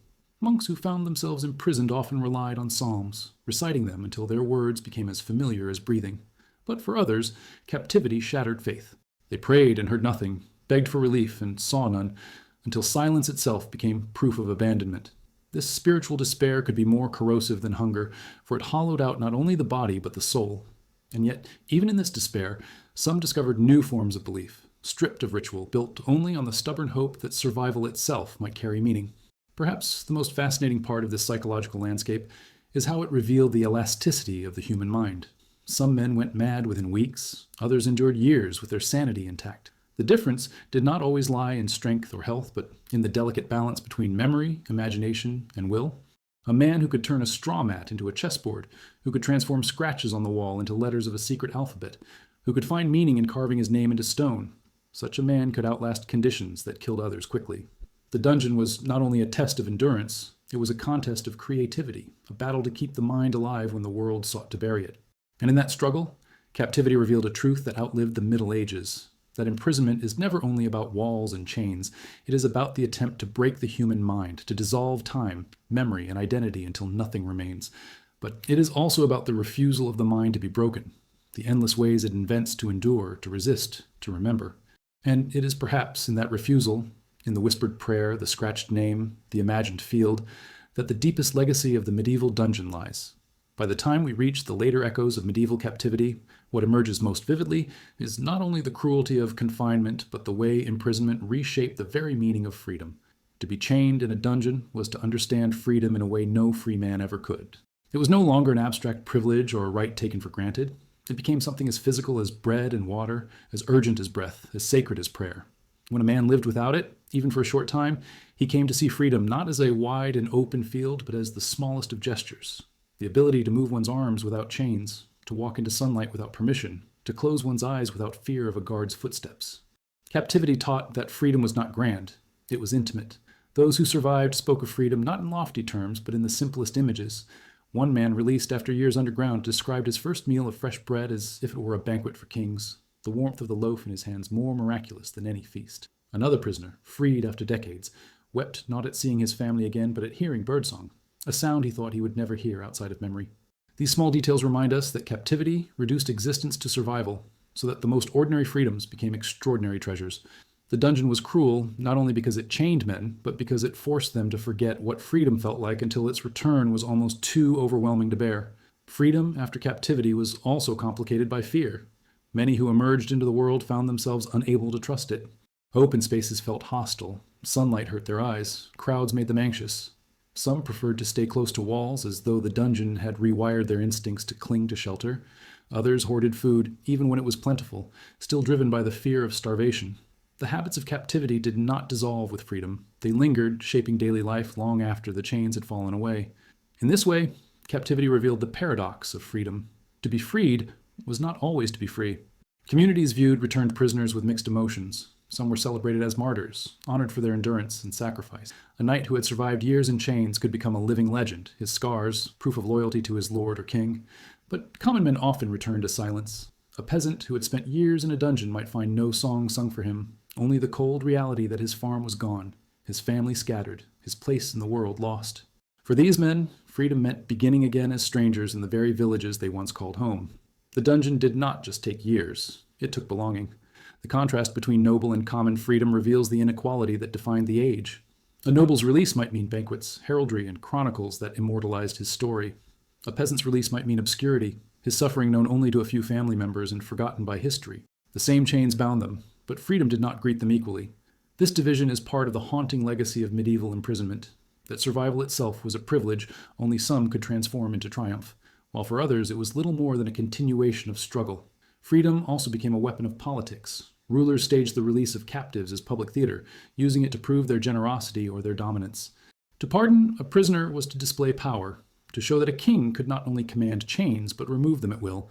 These spectacles reminded audiences that freedom was not a universal right. It was a gift bestowed by authority. In this way, captivity and release became twin instruments of control, one teaching fear, the other demanding gratitude. Prisoners learned that even freedom could be manipulated, its value twisted into yet another form of dominance. Yet for all its complexities, freedom remained irresistible. Even those broken by captivity longed for it, dreamed of it, and clung to it in scraps of memory. Letters, smuggled from dungeons, often spoke less of food or safety than of the hope of simply walking in the open air again.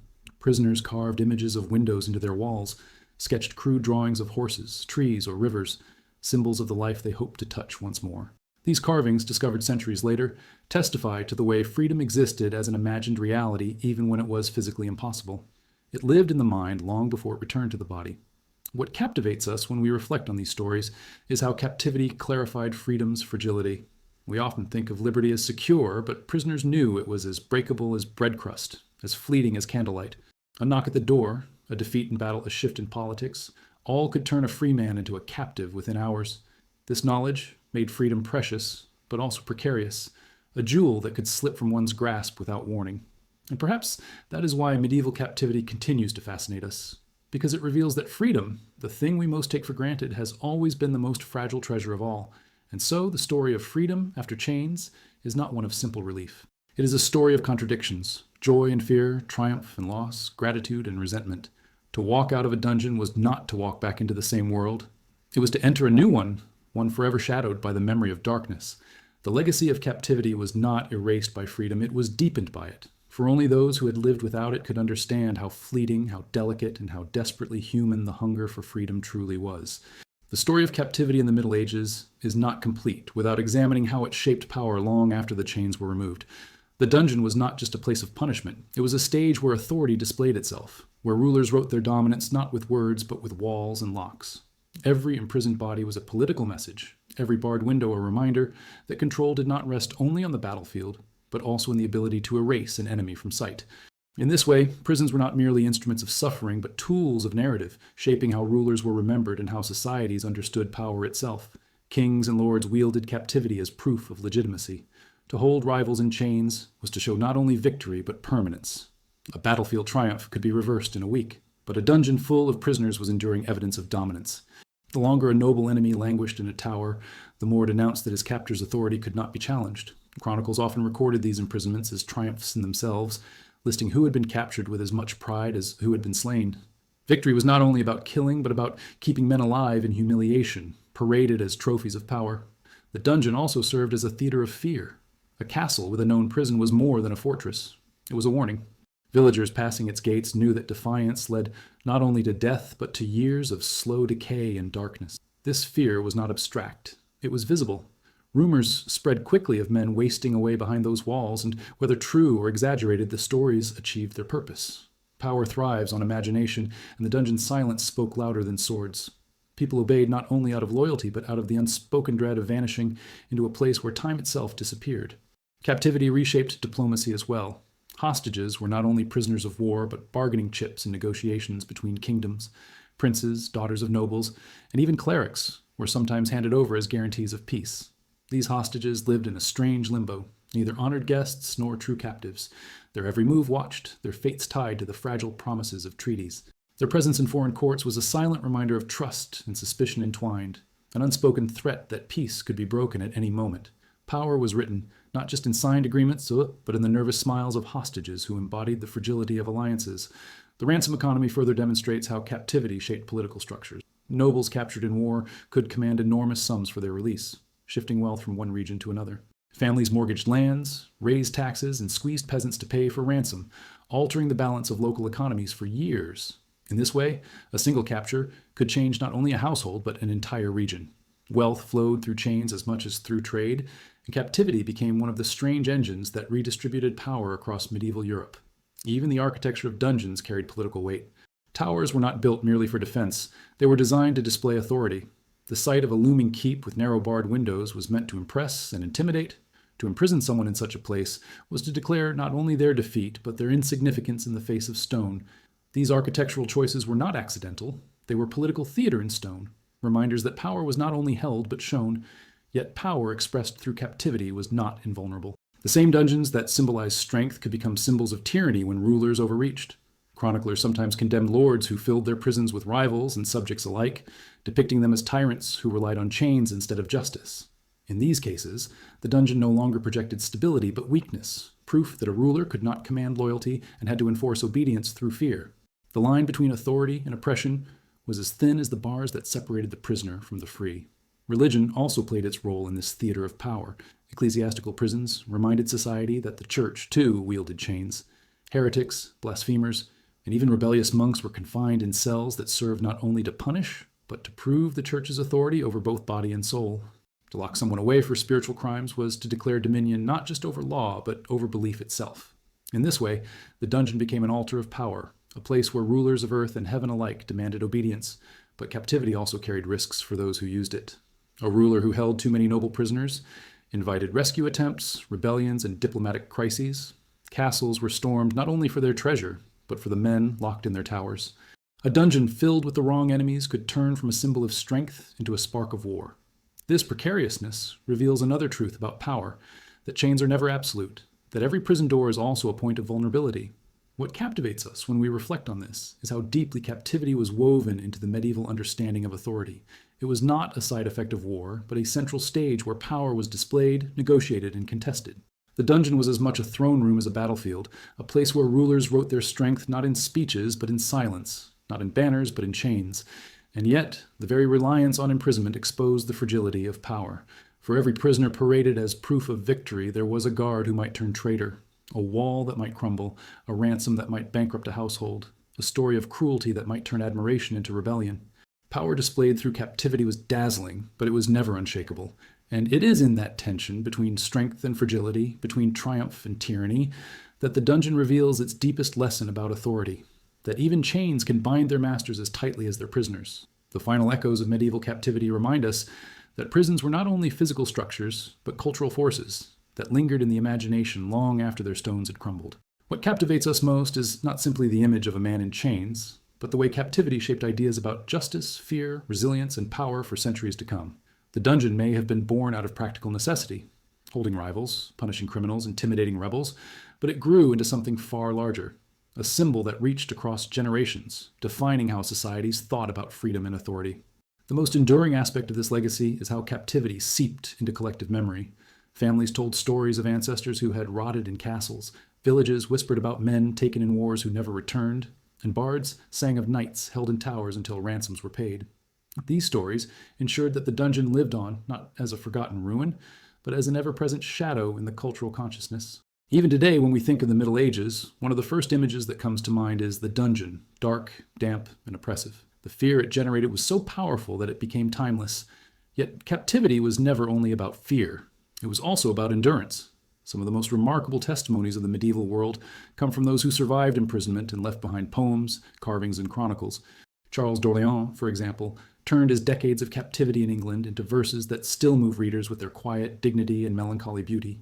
These creative acts remind us that even in the darkest places, the human spirit sought expression. A prisoner who carved his name into stone or sang hymns in the dark was not simply enduring. He was declaring that his existence mattered, even if the world outside forgot him. But the dungeon also exposed contradictions in how medieval society understood justice. On one hand, captivity was presented as a form of order, a necessary way to contain threats and enforce authority. On the other, it revealed the arbitrariness of power. A noble knight could live in relative comfort while a common soldier starved in filth, not because of guilt or innocence, but because of status and wealth. This inequality etched itself into social memory, reminding communities that justice was not blind, but always calculated. The dungeon was a mirror, reflecting the hierarchy of the age more clearly than any court or battlefield. Religion deepened this legacy by turning captivity into a metaphor for the soul. Priests spoke of the dungeon of sin, of chains of temptation, of Christ himself as a prisoner before Pilate. The physical experience of imprisonment became a spiritual lesson, one that ordinary people could understand because the threat of real dungeons was always close. Pilgrimages to saints like Leonard, patron of captives, demonstrated how imprisonment shaped faith as much as it shaped politics.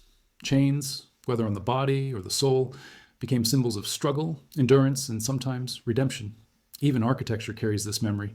Many castles across Europe still bear the remnants of dungeons: stone pits, barred windows, rusted rings fixed into walls. Visitors today peer into these spaces, imagining the suffering that once filled them. These ruins are not simply tourist attractions. They are tangible reminders of how power once functioned, of how fear was maintained through bricks and mortar. Each scratch on the stone, each groove in the floor, carries the ghost of someone who lived and died in those conditions. The fact that these ruins still attract fascination centuries later shows how powerfully captivity continues to speak to us. But perhaps the most haunting legacy is silence. The silence of those who never returned, whose names were never recorded, whose bones decayed in forgotten corners. For every celebrated prisoner who wrote poetry or commanded ransom, there were thousands who vanished without memory. Their absence is as much a part of the story as the chains and cells we remember. They remind us that captivity was not only about the few who endured and survived, but about the many who were erased entirely. The dungeon did not only confine bodies, it erased histories. And yet, this silence is part of why the dungeon remains so powerful. We are drawn to imagine what cannot be known, to fill the gaps with our own fears and questions. What was it like to wait in the dark for news that never came? How did it feel to hear footsteps in the corridor, not knowing whether they brought food or death? These unanswered questions ensure that the dungeon will never lose its grip on the imagination. It is not only history, it is mystery, a riddle that each generation revisits in its own way. In the end, the story of medieval captivity is not simply about cruelty or endurance. It is about what those experiences reveal of humanity. The dungeon shows us how fragile freedom is, how quickly it can be taken, how unequal justice has always been, and how, even in the worst conditions, people found ways to resist through memory, faith, and creativity. It shows us that power is never absolute, that the chains placed on one person ripple outward to families, communities, and entire societies. And it shows us that suffering, though designed to silence, often produces voices that echo louder than any walls can contain. The medieval dungeon, then, is more than a relic of the past. It is a reminder still relevant today of how easily oppression can be disguised as order, how captivity can reshape lives far beyond the prisoner himself, and how freedom, once lost, becomes the most precious treasure of all. And perhaps that is the final legacy of these dark chambers, that they force us to confront not only the cruelty of the Middle Ages, but the enduring question of what it truly means to be free. One of the most unsettling truths about medieval captivity is how much of it remains hidden in the margins of history. We remember the great sieges, the knights in shining armor, and the ransoms of kings, but the daily reality of imprisonment for the countless nameless men and women has been buried under silence. To explore these forgotten layers is to peel back the surface of chronicles written for nobles and glimpse the harsher, unrecorded world that swallowed ordinary people. In doing so, we discover that captivity was not just an event. It was a shadow that touched almost everyone in some way, whether they were chained themselves or lived under the constant fear of one day being taken. The chroniclers of the Middle Ages, often monks or court historians, tended to write about the fates of the powerful. They recorded the capture of Richard the Lionheart or the imprisonment of rival dukes because those stories shaped kingdoms. But in the same cells where nobles awaited ransom, common archers and farmers languished without record. They had no heralds to write their laments, no scribes to note their suffering. Their silence is perhaps the loudest voice of the Middle Ages, for it reveals that captivity was not an exceptional fate. It was a constant risk, an invisible thread woven into the fabric of war and justice. Archaeology gives us faint glimpses of these forgotten prisoners. Scratches on walls, crude drawings etched into stone, and fragments of chains unearthed from castle ruins tell stories that chronicles do not. In some castles, inscriptions have been found that bear nothing more than a name, a desperate attempt to declare, "I was here, I existed." In others, tally marks stretch across walls in uneven rows, each line a measure of days that blurred together until the prisoner could count no more. These marks are not grand histories, but they are perhaps more powerful because they come directly from the hands of the forgotten. Even in literature, the anonymous prisoner occasionally appeared as a figure of warning. In morality plays, the condemned man in chains often symbolized sin, a reminder to audiences that captivity awaited those who strayed from virtue. Ballads, sung in taverns, spoke of nameless soldiers captured in foreign wars, their families left to wonder if they still lived. These cultural echoes show that even if their names were erased, the plight of the common captive was never far from the imagination of medieval people. Fear of imprisonment was universal, cutting across class, faith, and language. The economic weight of forgotten captives was enormous. When a lord or knight was taken, families and villages often poured resources into his ransom. But for common men, there was no such hope. Their absence still left scars. A missing worker in the fields, a fatherless family struggling to survive, a community burdened by loss. In some regions, records show sudden drops in agricultural output during times of war, not only because of battle deaths, but because of men who simply vanished into captivity, never to return.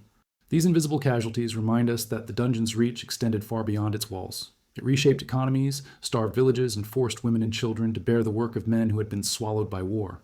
And yet, for all this silence, captivity created its own kind of underground memory. Families sometimes passed down whispers of ancestors lost in dungeons, turning absence into legend. A child might grow up hearing that his grandfather had been taken by a rival lord and never seen again, a story that blurred fact and myth until it became part of family identity. These oral traditions rarely made it into chronicles, but they shaped the way communities understood their past. Captivity was not only a matter of politics, it was part of the intimate memory of ordinary households. What makes these forgotten layers so haunting is the realization that for every noble prisoner celebrated in song, there were hundreds whose stories vanished completely. Their bones may still lie beneath castle floors or in pits outside fortress walls, unmarked and unnamed. And yet, in their silence, they remind us of the true scale of captivity. It was not a rare misfortune, it was a system that consumed countless lives, most of them never recorded. The absence of their voices is itself a kind of testimony, a reminder that history is often written not only by the victors, but also about them, leaving behind the countless others who endured the same chains and anonymity. The medieval dungeon, then, was not only a physical space, but a filter of memory, deciding who would be remembered and who would vanish. In this way, it continues to haunt us, because the silence it created is louder than any words written in chronicles. When we stand in the ruins of castles today and stare into dark stone chambers, we may think of kings and knights, but it is perhaps the nameless prisoner, the man who scratched a line into the wall and died in silence, who speaks most clearly to us. And in that silence, we are left with the most difficult question of all. How much of history has been erased by chains that never left behind a record? When we peel back the layers of medieval captivity, what becomes clear is that the dungeon was not only a stage of human suffering, but also a crucible where society revealed its contradictions. On one hand, it was defended as a tool of justice and order, a necessary response to war, rebellion, and crime. On the other, it exposed the deep inequalities and brutal hypocrisies of the age. The dungeon was a paradox, a place where ideas of honor and cruelty, faith and despair, authority and vulnerability all collided. To understand it fully is to look not only at the suffering within its walls, but also at what that suffering said about the society that built them. One of the sharpest contradictions lay in the treatment of prisoners according to class. Nobles captured in battle could find themselves kept in relative comfort, allowed to write letters, play chess, or even walk in gardens under guard. For them, the dungeon was humiliating, but survivable, because their bodies were valuable commodities. Common soldiers, however, were disposable. Many were herded into dark pits, where disease spread faster than hope. The same war that sent knights to gilded towers sent peasants to rot in silence. This inequality was not hidden. It was accepted, reinforced by codes of chivalry that declared noble blood worthy of ransom, while dismissing the lives of common men as expendable. Religion added another layer of contradiction. The church taught mercy, yet its own prisons were filled with heretics, blasphemers, and rebels who were confined not simply for their crimes, but for their beliefs. Monastic cells were sometimes harsher than secular dungeons, with isolation used as a means to break the will. At the same time, priests preached that captivity could serve as penance, that suffering in chains mirrored Christ's passion.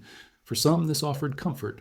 For others, it deepened the cruelty by justifying human oppression as divine will. The dungeon was not only a legal tool, but a spiritual metaphor, and the two often blurred in ways that absolved captors while silencing the captives. Even the law itself revealed inconsistencies. In some towns, imprisonment was considered too costly and inefficient, so swift corporal punishment was preferred: public whippings, mutilations, or executions. Yet in others, dungeons were filled with petty criminals who had no ransom to offer and no trial in sight. Men accused of theft might languish for months or years waiting for judgment, their punishment being not the verdict, but the weight itself. In this way, justice was arbitrary, determined less by guilt than by geography, wealth, or the whim of a magistrate. The dungeon became a physical reminder that law was not equal, that survival depended less on innocence than on influence. The economics of captivity deepened the paradox further. Ransoms enriched captors and bankrupted families, turning imprisonment into a form of commerce. War became not only a matter of conquest, but of capture, with knights sometimes more eager to take prisoners than to win battles, because prisoners meant gold. The dungeon was a counting house as much as a cage, where lives were translated into sums of money and measured by weight in silver. And yet, for all this calculation, the common man captured in war was rarely worth even the cost of food to keep him alive. The economy of captivity revealed itself as both meticulously organized and ruthlessly selected. And still, within these contradictions, sparks of humanity flickered. Chronicles tell of guards who smuggled food to starving men, of jailers who turned a blind eye to whispered prayers or songs. These moments complicate our picture of the dungeon. They remind us that cruelty was never absolute, that even within systems of oppression, individuals could choose mercy. Yet such acts also underline the injustice of the system itself, for kindness was not a right, it was a privilege, dependent on the whim of a captor. To live or die, to eat or starve, could hinge not on justice, but on whether a guard felt pity. These contradictions made captivity a fertile ground for storytelling. Writers and poets seized on the dungeon as a setting precisely because it revealed so much of human nature. Tales of lovers imprisoned in towers, knights enduring chains with dignity, or rebels silenced by their lords all carried deeper messages about loyalty, endurance, and injustice. The dungeon became a literary mirror, showing audiences not only the reality of suffering, but also the values they claimed to hold dear. Was captivity a test of faith or proof of tyranny? Was it a just consequence or an abuse of power? Each story offered a different answer, but together they reveal how captivity haunted the medieval mind as both reality and symbol. Perhaps the greatest contradiction of all, however, is that the dungeon was designed to silence, yet it produced some of the most enduring voices of the Middle Ages. From scratched names on walls to poems written in captivity, prisoners refused to vanish quietly. Their testimonies, rare as they are, show that even in the most unequal, unjust, and cruel circumstances, the human spirit sought to speak. The dungeon, meant to erase, instead preserved. It trapped bodies, but inadvertently created memories that still reach us centuries later. And in this paradox lies the enduring fascination of medieval captivity. It was both brutal and meaningful, both erasure and remembrance, both silence and testimony. To study it is to confront the uncomfortable truth that societies often build systems that contradict their own values, and that within those systems, individuals still find ways to resist, endure, and be remembered. The dungeon was never just a place. It was a contradiction in stone, and its echoes still challenge us to ask how power, justice, and humanity coexist in the shadows of confinement. The medieval dungeon was more than a place of suffering. It was a crucible where entire systems of power, faith, and survival collided. And in those collisions, we can still trace the hidden rhythms of medieval life. To step into its darkness is to uncover not only the struggles of prisoners, but also the ways in which their captivity shaped families, villages, and kingdoms that often had little choice but to adapt to the shadow of chains. What is most striking is how captivity left marks not just on those who endured it, but on everyone connected to them, weaving the dungeon into the very fabric of society. Consider the families of prisoners. For the nobility, captivity meant negotiations, endless letters, and the desperate raising of funds for ransom. Entire estates might be sold to free a single lord, and tenants were often taxed into misery to cover their master's release. For peasant families, the situation was crueler still. When a father, brother, or son was captured, there was rarely any hope of ransom. The household had to learn to survive without him, with women and children carrying burdens far beyond their years. The absence itself became a form of captivity, binding those left behind to a life of hardship, uncertainty, and grief. The dungeon's shadow reached far beyond the castle walls. It stretched into kitchens, fields, and marketplaces, reshaping the rhythm of daily life. Villages bore this weight collectively. In times of war, when dozens of men were taken captive, entire communities felt the loss. Fields went untilled, harvests dwindled, and the strain of feeding extra mouths fell on fewer hands. Sometimes, villages were forced to pool resources to ransom a single prisoner whose survival was deemed essential for local order. These efforts created resentment as well as solidarity. Why should the wealth of many be spent on one man? And yet, the collective fear of the dungeon ensured that such sacrifices were often made, however reluctantly. The threat of captivity was not just personal, it was communal, a constant reminder that no one was ever truly safe. Religion responded to this pervasive fear by providing rituals and symbols that gave meaning to captivity. Families prayed to Saint Leonard, the patron saint of prisoners, leaving offerings at his shrines in the hope of divine intervention. Pilgrims carried chains to his altars as tokens, symbols of burdens they begged to have lifted. Clergy wove captivity into sermons, reminding the faithful that earthly dungeons reflected the deeper imprisonment of the soul in sin. For prisoners themselves, faith could be both salvation and torment. Some clung to prayer as their only rhythm of life, reciting psalms until they became a lifeline. Others felt abandoned, their unanswered pleas echoing as cruelly as the chains around them. Captivity was not only physical, it was theological, a stage where belief itself was tested. The memory of captivity also embedded itself in cultural imagination. Ballads of knights who returned after years in chains, or of lovers separated by towers, circulated across Europe. These stories turned individual suffering into moral lessons, celebrating loyalty, patience, and endurance. Yet beneath the romantic surface lay a grim truth. Such tales resonated because everyone knew someone who had been captured. The dungeon was not an abstract stage for storytelling, it was a lived reality, one that audiences could imagine all too vividly. Even the architecture of castles told stories of captivity. Towers with narrow windows, gates reinforced with iron, and barred cells were not hidden away but often integrated into the visible structure of a lord's residence. They served as warnings as much as functional spaces. Visitors walking through a castle might glimpse the iron rings fixed into stone or hear rumors of prisoners kept in its depths. The design itself projected authority. Here was a place where power not only defended but confined, where obedience was demanded by showing what happened to those who resisted. These architectural details were not mere practicalities, they were performances of control. And yet, for all its brutality, captivity sometimes produced unexpected forms of creativity and resilience.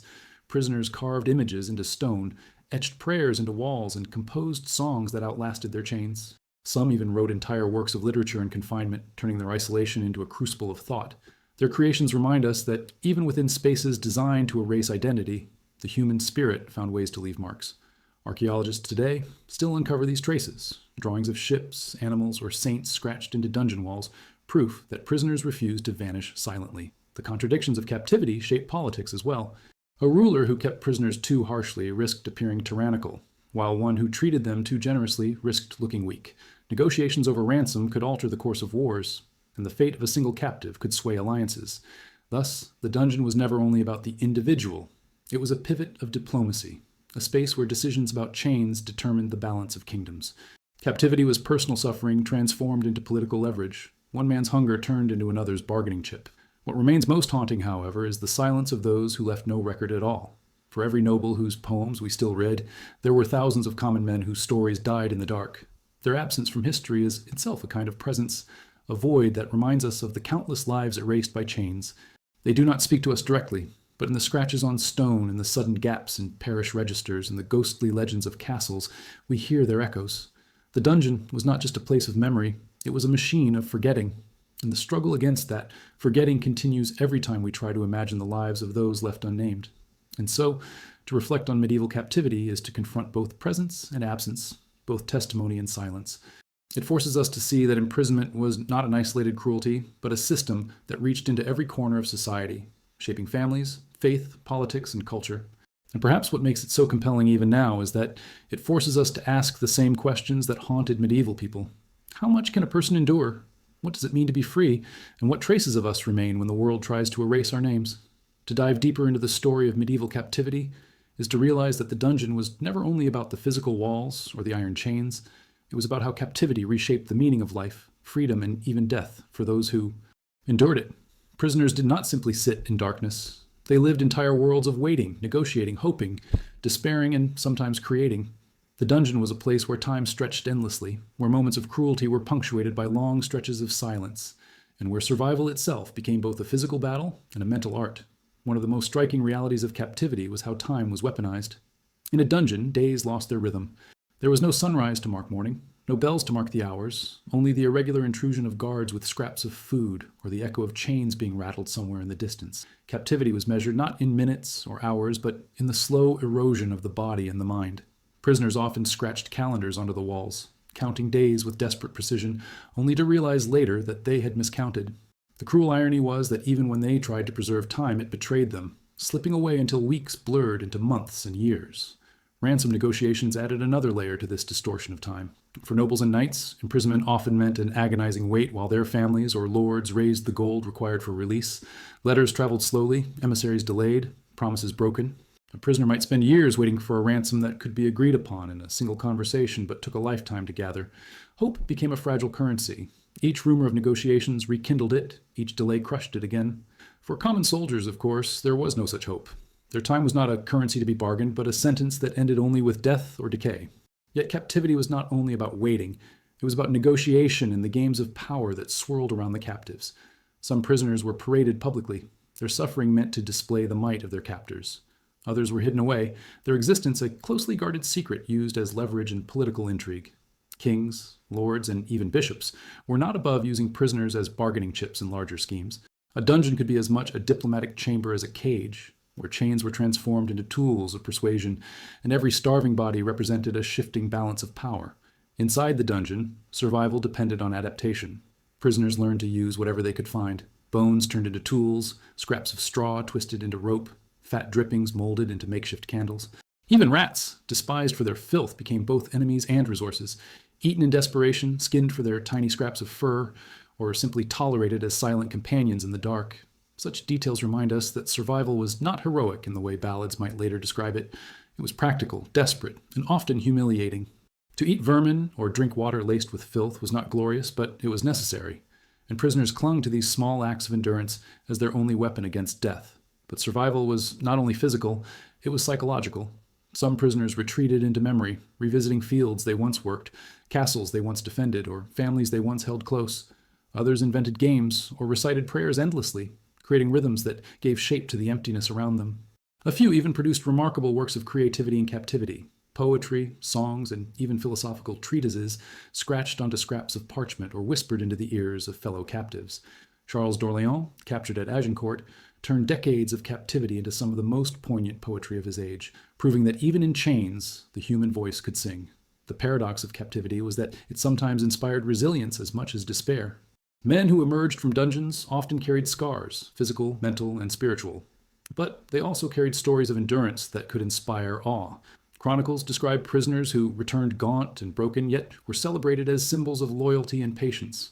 Communities sometimes rallied around such survivors, seeing in them proof that suffering could be borne with dignity.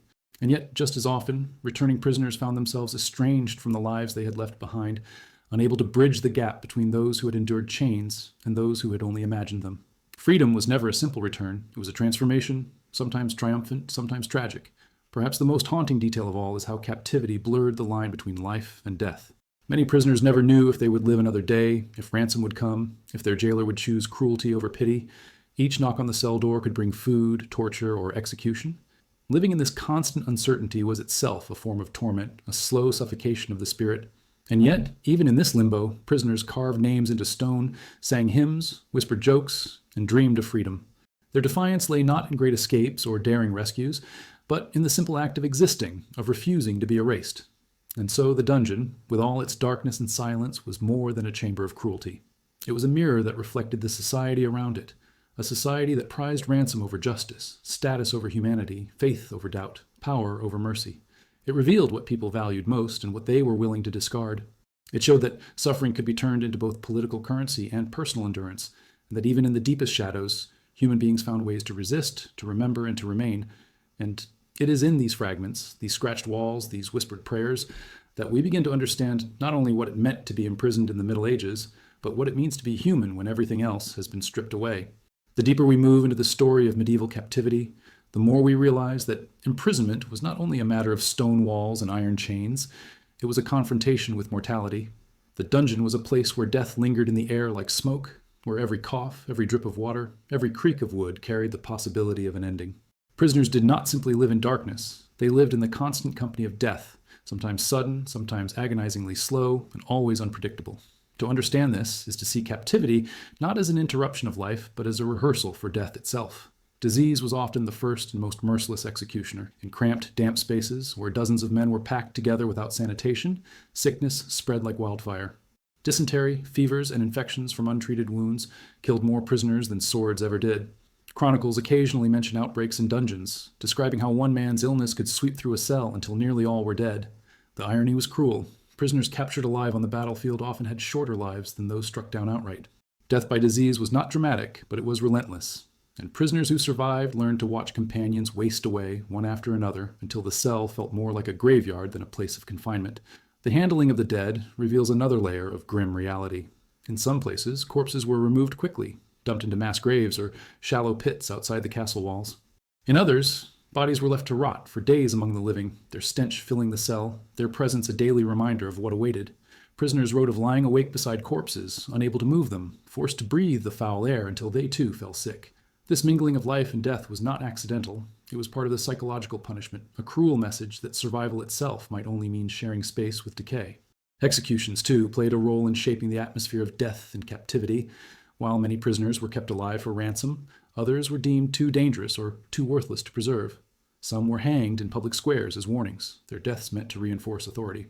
Others were quietly strangled in their cells, their disappearance explained away as disease. These executions created a climate of constant uncertainty. A man never knew whether the next sound of keys meant food or death, and this uncertainty hollowed out hope as effectively as hunger.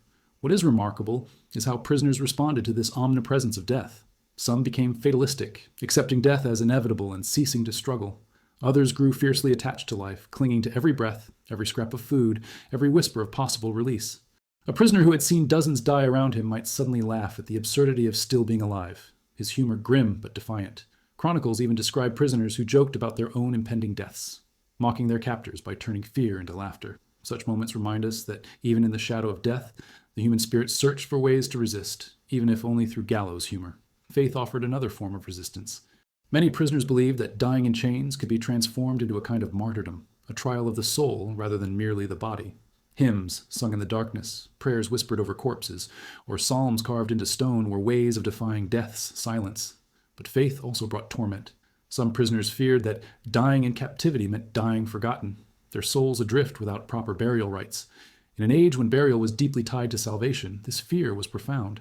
The thought of bones left in a pit without prayers was sometimes more terrifying than the chains themselves.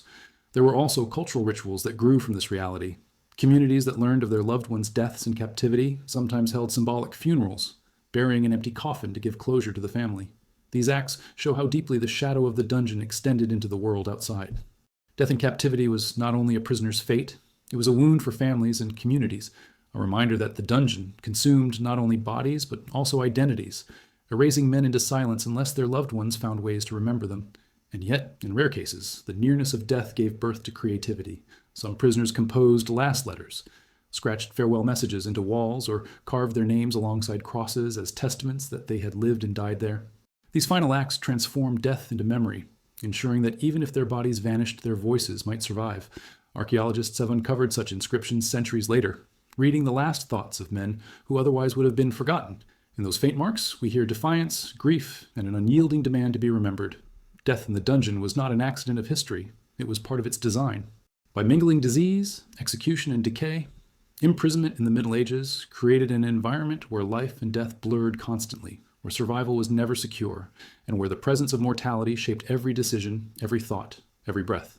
And it is in this blurred line that we begin to see the dungeon not only as a chamber of suffering, but as a place where the meaning of existence itself was transformed, where men learned that to live was fragile, that to die was near, and that to endure even one more day was its own kind of victory. The dungeon in the Middle Ages was not only a place of chains and punishment, it was a workshop of identity, where people were stripped, reshaped, and sometimes reborn in ways neither they nor their captors expected. To endure captivity was to walk through a crucible where selfhood was tested, broken, or reforged. Some prisoners emerged humbled, others hardened, still others spiritually transformed. What fascinates us is how confinement could change not just a man's body, but the very essence of who he believed himself to be. At the heart of this transformation was humiliation. Imprisonment in itself was a blow to honor, especially for nobles and knights. A warrior defined by his freedom to ride, fight, and command suddenly found himself reduced to silence in a dark cell, his sword taken, his armor stripped away. Chronicles tell us that knights wept not only for their discomfort, but for their shame, the disgrace of being seen helpless, reduced to begging for scraps, mocked by guards who once would have bowed before them. For the medieval noble, captivity was a collapse of the very code of chivalry, a reminder that beneath the polished armor was a vulnerable man. Yet in this breaking of pride, some discovered humility that outlasted their chains, while others became more ruthless, determined never to be humiliated again.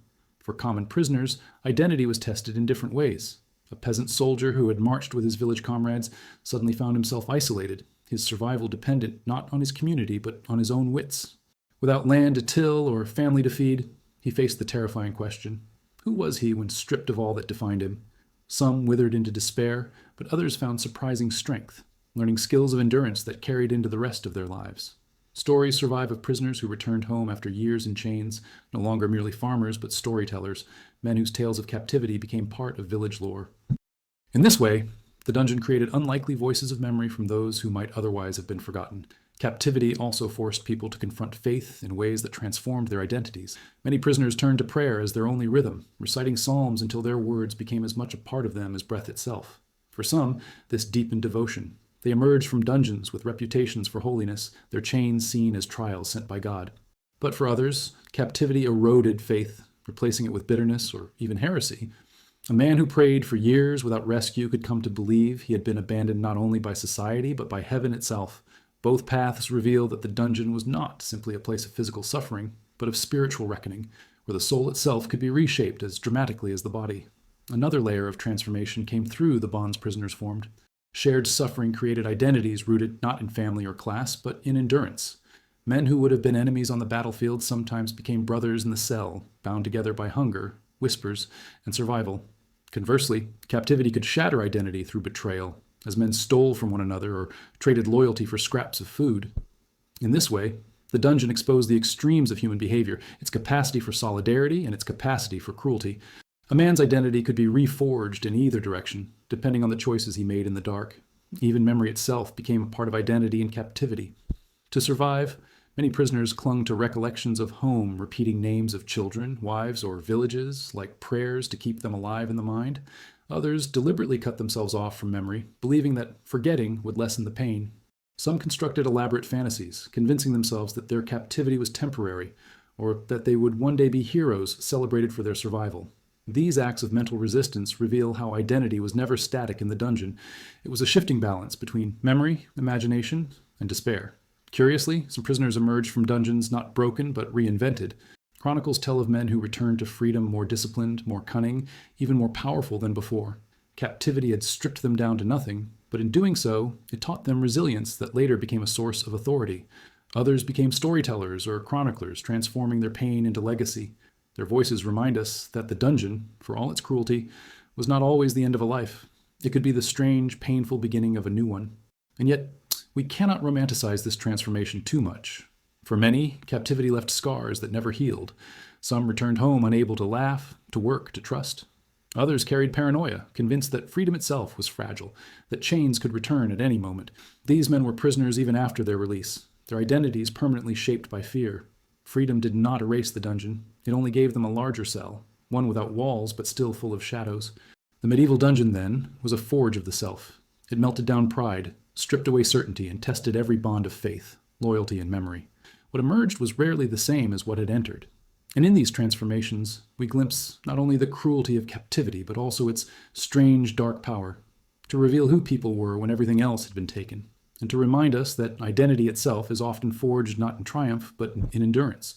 The story of medieval captivity is not only about the prisoners themselves, but also about those who surrounded them, guards, jailers, wardens, and even the communities that lived in the shadow of the dungeon. To understand captivity fully, we must look at the complex network of people whose lives intersected with the prison, sometimes in ways that revealed as much about society as the captive's own suffering. The dungeon was never just an isolated chamber hidden in stone. It was part of a living ecosystem of fear, survival, corruption, and power. The role of the jailer was one of contradictions. In theory, his duty was to enforce the will of the Lord, to keep prisoners secure and prevent escape.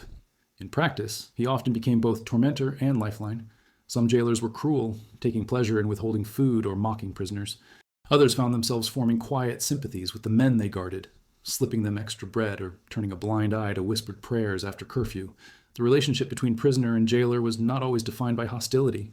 It was a fragile dance of power and dependence where the one who held the keys could just as easily be a tormentor as an ally. Corruption was rife within the system. Because ransoms were so lucrative, the treatment of prisoners often depended on bribery. A captive with wealthy family connections could secure better food, a candle for light, or the privilege of writing letters. Those without such means had no bargaining power and suffered the harshest conditions.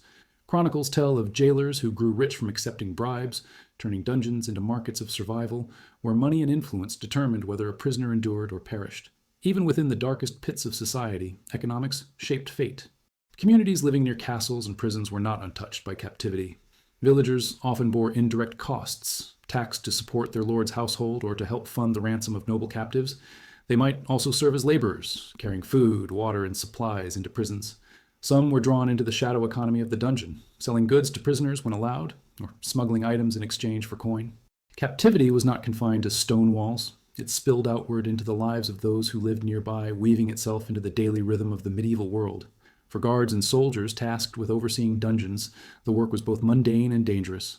Watching men waste away was not glamorous, and it often corroded the spirit.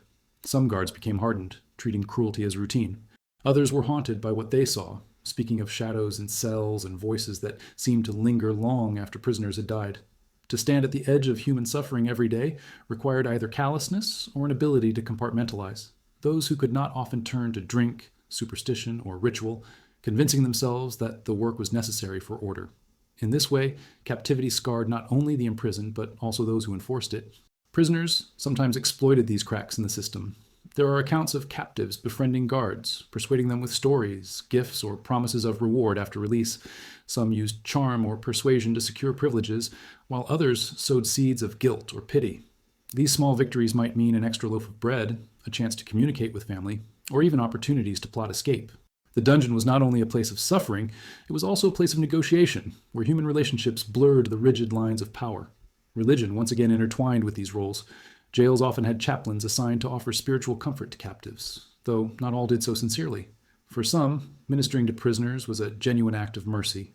For others, it was another duty to be performed without care. There are moving accounts of priests hearing confessions from dying captives, bringing them a sense of peace in their final moments. Yet there are also stories of clergy exploiting their access, carrying messages for bribes or threatening spiritual damnation to force obedience. Even within the sacred role of the church, captivity revealed the tension between compassion and control. One fascinating detail is how the presence of prisoners influenced the culture of entire households. Castles that held high-ranking captives often reshaped their routines around them. Servants carried food, nobles debated terms of ransom, and rumors spread through halls about the fate of the prisoner. In some cases, prisoners were treated almost as unwanted guests, included in feasts or discussions, their captivity both humiliating and strangely social. This blurring of boundaries shows how imprisonment was never only isolation. It was also performance, a demonstration of power staged not just for the prisoner, but for everyone who witnessed him in chains. But the system also revealed its fragility. Prisons depended on human relationships, and human relationships were never perfectly controllable. A sympathetic guard, a corrupt official, a desperate family, any of these could turn captivity into escape or rebellion. Dungeons were built of stone, but they were maintained by people, and people were unpredictable. That unpredictability meant that captivity was never absolute, always vulnerable to cracks where survival, corruption, or defiance might slip through. This human ecosystem around the dungeon reminds us that captivity was not simply a private suffering endured in silence. It was a social drama in which jailers, guards, priests, villagers, and rulers all played roles. Every chain rattled beyond the walls, every decision made within the dungeon echoed outside it. The prisoner may have been the one confined, but the entire community lived in the shadow of his captivity, shaping and being shaped by the realities of power, fear, and survival. And it is in this broader web that we begin to see how the dungeon was never truly isolated. It was a mirror of the society that built it, showing its cruelties, its compromises, and its contradictions all at once. Captivity in the Middle Ages was never confined only to those locked behind iron doors. It stretched into the cultural imagination of the time, shaping art, storytelling, ritual, and even the way people understood themselves. The dungeon was not merely a place. It was an idea, a symbol so powerful that it seeped into ballads sung in taverns, illuminated manuscripts, sermons delivered in churches, and whispered legends that lingered in villages for centuries. To explore this cultural afterlife of captivity is to see how the medieval world turned suffering into meaning, and how the memory of chains could live on even when the prisoners themselves had been forgotten. One of the clearest examples of this transformation comes from popular storytelling. Ballads and romances often took captivity as a central theme. Knights locked in towers became figures of endurance, their loyalty tested as they awaited ransom or rescue. Maidens imprisoned in castles became symbols of virtue. their suffering dramatized as proof of purity. These tales did not need to reflect reality in detail. What mattered was the emotional resonance. The audience, many of whom had seen neighbors or relatives vanish into captivity, recognized the pain of waiting, the uncertainty of survival.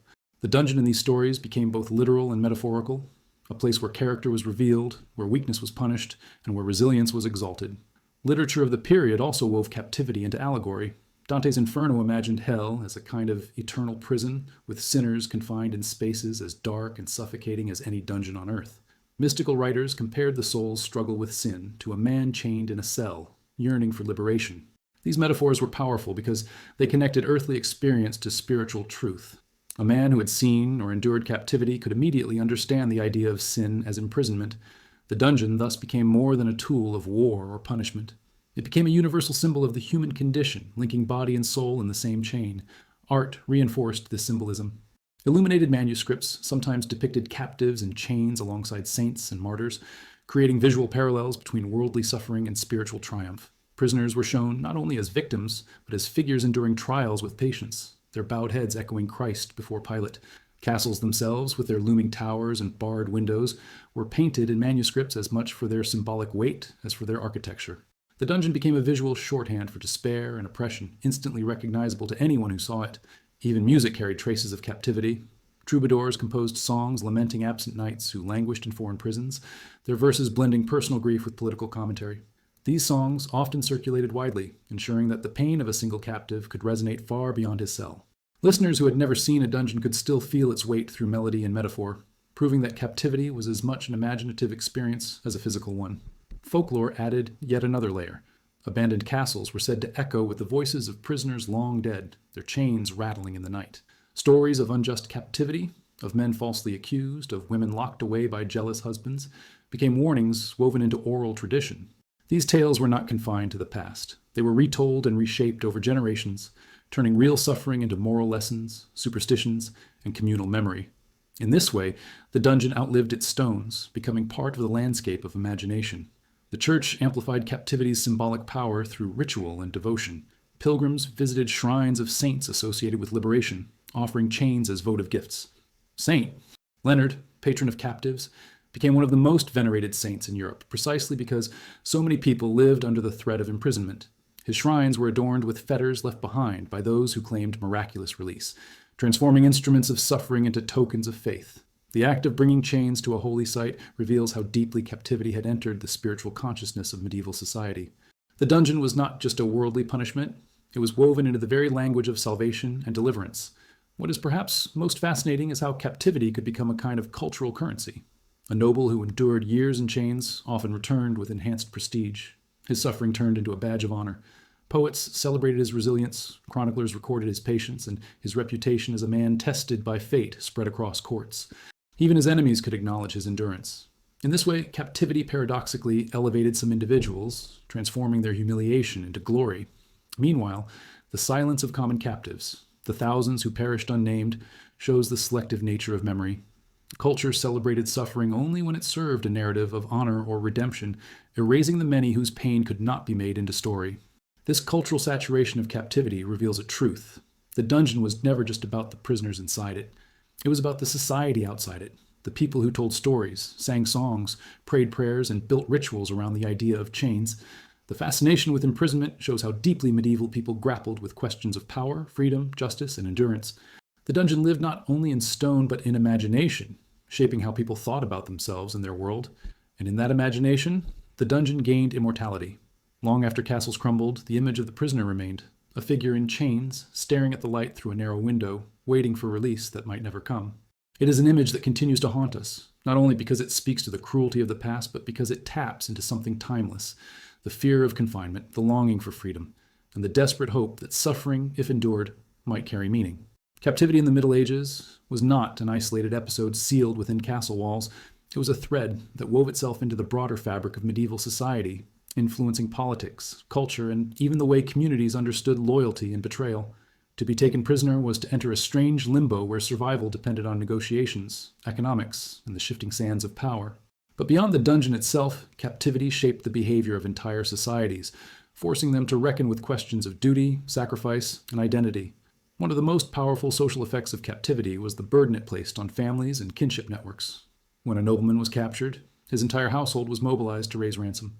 Estates were mortgaged, valuables sold, peasants taxed. The financial strain was immense, and yet it was seen as a sacred duty. Failure to secure the release of a family member was not only a practical loss, but a stain on honor. Chronicles record wives pawning their dowries, brothers bankrupting their lands, and villages pooling resources in desperate attempts to secure freedom. The dungeon did not confine only the prisoner. It reached outward, tightening chains around those who lived beyond its walls. For commoners, the picture was harsher. Most peasants or foot soldiers captured in battle had no families with means to ransom them. Their captivity was either brief, ending in death, or long and silent, stretching until disease or neglect claimed them. Yet even these nameless prisoners influenced society, for their absence reshaped the labor of their villages and the fabric of their families. A captured plowman meant fewer fields tilled, fewer hands to defend the community, and greater burdens on those left behind. Captivity, therefore, was not merely an individual tragedy. It was a collective disruption that echoed far beyond castle gates. Communities sometimes found ways to transform this burden into solidarity. There are records of towns ransoming captured merchants, reasoning that the loss of trade threatened everyone. Guilds occasionally stepped in to support imprisoned members, collecting dues not just for feasts and ceremonies, but for the grim reality of rescue. These acts reveal that captivity was not simply a private affair, but a shared concern, one that demanded collective response.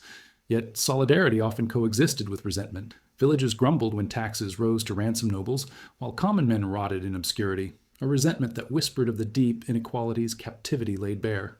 The psychological toll on communities was equally profound. The fear of being taken was constant in borderlands where raids were common. Parents warned children to avoid strangers, and travelers carried talismans or invoked saints for protection. In some regions, entire villages fled at the sight of armed riders, terrified not of being killed, but of being dragged away into captivity. Stories of neighbors disappearing into dungeons or foreign lands spread like wildfire, feeding the collective imagination with tales of horror and endurance. Captivity became a specter that haunted the medieval mind, shaping behaviors as much as actual chains did. Religion offered ways to cope with these fears. Prayers for captives were a staple of liturgy, and churches often held special masses for those in chains. Pilgrimages to shrines associated with liberation, particularly to St. Leonard, became widespread. Families brought offerings in the shape of iron chains or shackles, hoping for divine intervention. These rituals not only provided comfort, but also reinforced the communal nature of captivity. To pray for prisoners was to affirm the bonds of kinship and faith that stretched across walls and borders. Yet, paradoxically, the church also participated in captivity, holding heretics and dissenters in ecclesiastical prisons. Faith both soothed the wounds of captivity and sharpened them, offering spiritual hope while enforcing spiritual chains. The social impact of captivity can also be seen in law and custom. Some regions developed elaborate codes governing ransom, spelling out who was responsible for paying and under what conditions. These laws reveal how normalized captivity had become. It was not an occasional tragedy, but a structural feature of life, something so common that it demanded regulation. In this sense, the dungeon was not just a weapon of war, but a recognized institution of society, one that shaped behavior and expectation across generations. Even entertainment bore the mark of captivity. Troubadours sang not only of romantic love, but also of knights languishing in foreign prisons, their honor tested by years of waiting. These songs were more than art. They were reminders of the reality many families lived with. To hear a ballad of a captive knight was to hear an echo of one's own cousin, father, or neighbor who had vanished behind enemy walls. Story and reality merged, blurring the line between cultural imagination and lived experience. Captivity also influenced identity, both personal and collective. A noble who survived years in chains might return home transformed, his endurance celebrated as proof of loyalty and strength. Entire families built prestige on the memory of ancestors who had endured captivity with dignity. Conversely, those who were believed to have betrayed comrades or purchased freedom through dishonorable means carried shame that lasted for generations. The dungeon thus functioned as a crucible of reputation, forging stories that shaped not only individuals but entire lineages. What becomes clear in all of this is that captivity was never contained by stone walls. It rippled outward, shaping families, villages, faith, law, and culture. It turned suffering into shared responsibility, transformed absence into legend, and reshaped identities long after chains had rusted away. And in those ripples we see the enduring power of captivity, not just as a historical event, but as a social force that bound together the living, the absent, and the dead in a web of memory and meaning. To speak of captivity in the Middle Ages is to step into a world where freedom itself became a kind of fragile currency. Chains and dungeons were not only instruments of suffering, but bargaining tools, pieces in an endless game of negotiation that stretched across kingdoms and families. A prisoner was never simply a body locked away. He was a living debt, a walking promise, or a threat waiting to be leveraged. In this sense, captivity was not just a personal ordeal, but part of the machinery of diplomacy, economics, and war. The dungeon may have looked like stone and iron, but in reality, it was built just as much out of gold, parchment, and calculation. The ransom system revealed this truth most clearly. For nobles, being captured was rarely the end of the story. It was the beginning of negotiations. A lord's worth was weighed in coin, and his captors often calculated carefully how much they could demand without making release impossible. Too high a ransom, and the prisoner might die in chains, wasting his value. Too low, and wealth was left on the table. Entire armies sometimes shifted their strategies based on this calculus.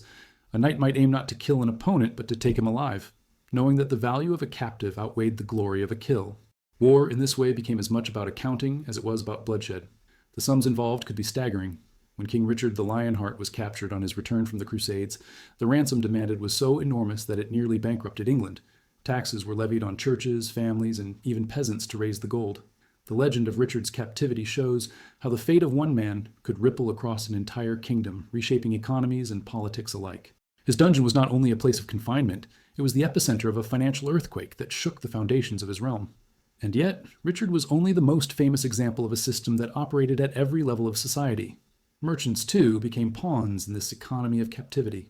Pirates prowling the Mediterranean and the North Sea often took traders alive, knowing that ransom from a wealthy family or guild could fill their coffers.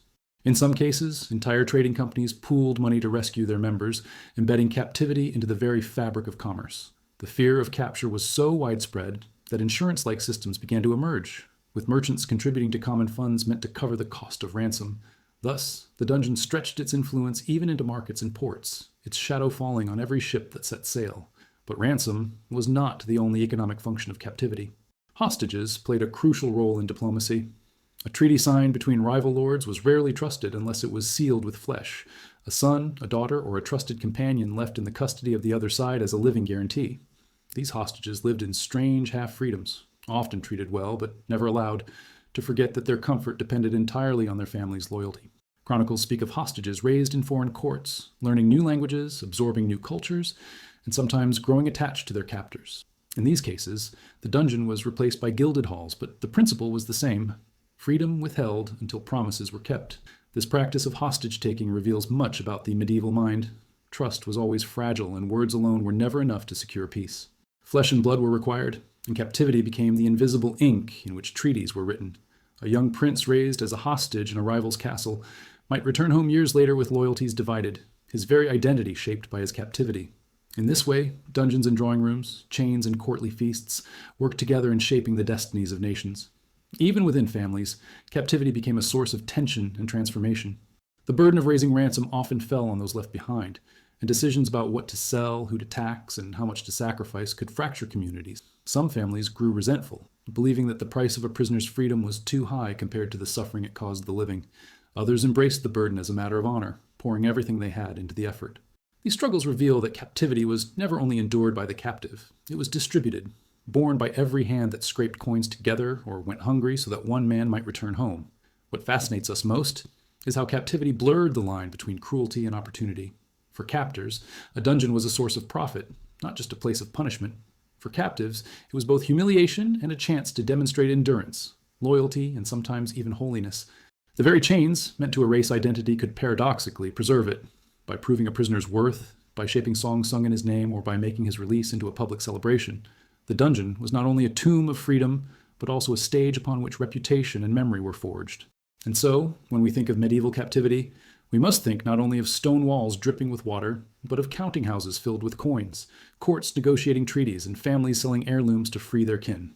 The dungeon was as much a marketplace as a prison, as much a diplomatic chamber as a cage. Its iron bars enclosed not only men, but the very flow of wealth, trust, and power that defined the medieval world. And it is in that entanglement of cruelty and calculation, suffering and profit, that the dungeon reveals its most unsettling truth: that captivity was not only about breaking the human body, but about binding entire societies in chains of gold and obligation. The more we study medieval captivity, the clearer it becomes that dungeons were not simply tools of punishment or negotiation, they were also theaters of spectacle. Even when hidden in castle basements or towers, the existence of prisoners was rarely invisible. Captivity itself was often displayed, dramatized, and manipulated to send messages to both enemies and subjects. Chains and barred windows became instruments of communication, broadcasting power, fear, and authority to the world outside. The dungeon was not only a place of suffering, it was a stage upon which rulers performed their dominance. Public parading of captives was one of the most vivid expressions of this performance. Victorious kings often rode into cities followed by chained prisoners. Their humiliation meant to magnify the glory of the conqueror. Chroniclers describe long processions where nobles were forced to march behind their captors, stripped of armor, heads bowed, their former status erased in the eyes of the crowd. For common people watching, these parades were both entertainment and lesson. Disobedience ended not only in defeat, but in degradation. The dungeon, in this way, was extended into the streets, its message shouted as loudly as any trumpet. Even without parades, castles themselves projected the reality of captivity. Towers with narrow barred windows were often deliberately visible, reminders to anyone approaching that enemies languished inside. In some cases, prisoners were placed in cells overlooking busy courtyards so that their presence became part of daily life. Villagers bringing grain, messengers arriving with news, children playing outside the gates, all could glance up and see the silent proof of their lord's power. The architecture itself became propaganda, turning stone walls into symbols of authority as much as defense. Executions linked to captivity were another form of spectacle. While many prisoners were preserved for ransom, some were deliberately killed in public to reinforce authority. The sight of a captive noble being hanged or beheaded before a crowd sent a clear signal: no rank was beyond the reach of power. Even more striking were cases where execution followed long captivity. The prisoner's slow decline in chains was part of the narrative, making the final blow both inevitable and terrifying. Such deaths were not accidents of justice. They were performances carefully staged to maximize impact. But spectacle could also take subtler forms. Chronicles sometimes describe rulers allowing prisoners to dine in semi-public settings, seated at lower tables than their captors. These orchestrated humiliations were social theater, reminding everyone present of hierarchy and defeat. The prisoner's very body became part of the show, a prop in a drama of dominance. Even when not starved or beaten, captives were often placed in situations where their reduced status was constantly reinforced. Their every gesture turned into a reminder of their subjugation. The church also participated in these performances. Heretics, confined by ecclesiastical courts, were sometimes displayed in chains before congregations. Their suffering meant to reinforce the triumph of orthodoxy. Inquisitorial processions, where accused men and women were paraded before judgment, blurred the line between spiritual ritual and public entertainment. Captivity here was more than discipline. It was theater for the soul, a visual reminder that deviation from the faith led not only to damnation, but to humiliation in this life. Stories of captivity became spectacles in their own right, circulated through rumor, song, and ballad. A captured knight's endurance could become a tale told in marketplaces, his suffering transforming into a kind of heroic performance, even if he languished unseen in a cell. The spectacle did not require the prisoner's physical presence. It could be conjured in words, shaping reputations far beyond the dungeon. Sometimes these stories worked against the captors, turning a man's chains into symbols of his strength, his endurance, into a legend that outshone his defeat. In this way, the performance of captivity was never entirely controllable. It could serve the ruler or the captive, depending on how it was remembered. Perhaps the most curious element of this spectacle was how audiences responded. Crowds who jeered at chained prisoners during processions might later whisper admiration for their endurance. Villagers who trembled at the sight of a dungeon window might secretly hope for the prisoner's escape. The performance of captivity was always double-edged, for while it broadcast power, it also reminded people of vulnerability. To see a noble in chains was to glimpse the possibility that fortune could turn on anyone, that freedom was fragile and power unstable. The spectacle intended to inspire fear sometimes inspired sympathy instead. This tension reveals the paradox of captivity as performance. It was designed to reinforce authority, but it also exposed its fragility. Every public display of a captive was a reminder that rulers relied on chains, humiliation, and spectacle to maintain their dominance. And in that reliance lay the seeds of doubt. For if power needed to be constantly staged, was it truly secure? If prisoners could be paraded as trophies, might they also become martyrs? The dungeon, then, was never only hidden shadow. It was part of the stage upon which medieval society acted out its deepest anxieties and ambitions. Its windows were eyes staring back at the world, its chains echoes that rang beyond stone walls. The spectacle of captivity was meant to silence, but it also spoke, often more loudly than intended. And in that uneasy dialogue between ruler, prisoner, and audience, we can see how the dungeon became not just a place of confinement, but a mirror of the society that built it, reflecting both its strength and its fear. If the dungeon was the stone body of captivity, memory was its breath, carrying the echo of chains long after they had rusted away. The legacy of imprisonment in the Middle Ages is not just found in chronicles or ruins, but in the ways people remembered, retold, and reshaped those experiences across generations. To understand this is to see captivity not only as a historical event, but as a living inheritance, passed down through story, song, ritual, and imagination. It is within memory that the dungeon continued to exist, long after its doors had been barred for the last time. Families preserved captivity through whispered recollections. A grandfather who never returned from war became a ghost story told at the hearth, his absence shaping the way his descendants thought of loyalty, sacrifice, and injustice. Some families proudly remembered ancestors who endured chains with dignity, transforming their suffering into honor that ennobled the lineage. Others carried shame, recalling betrayals, failed ransoms, or rumors of weakness in prison.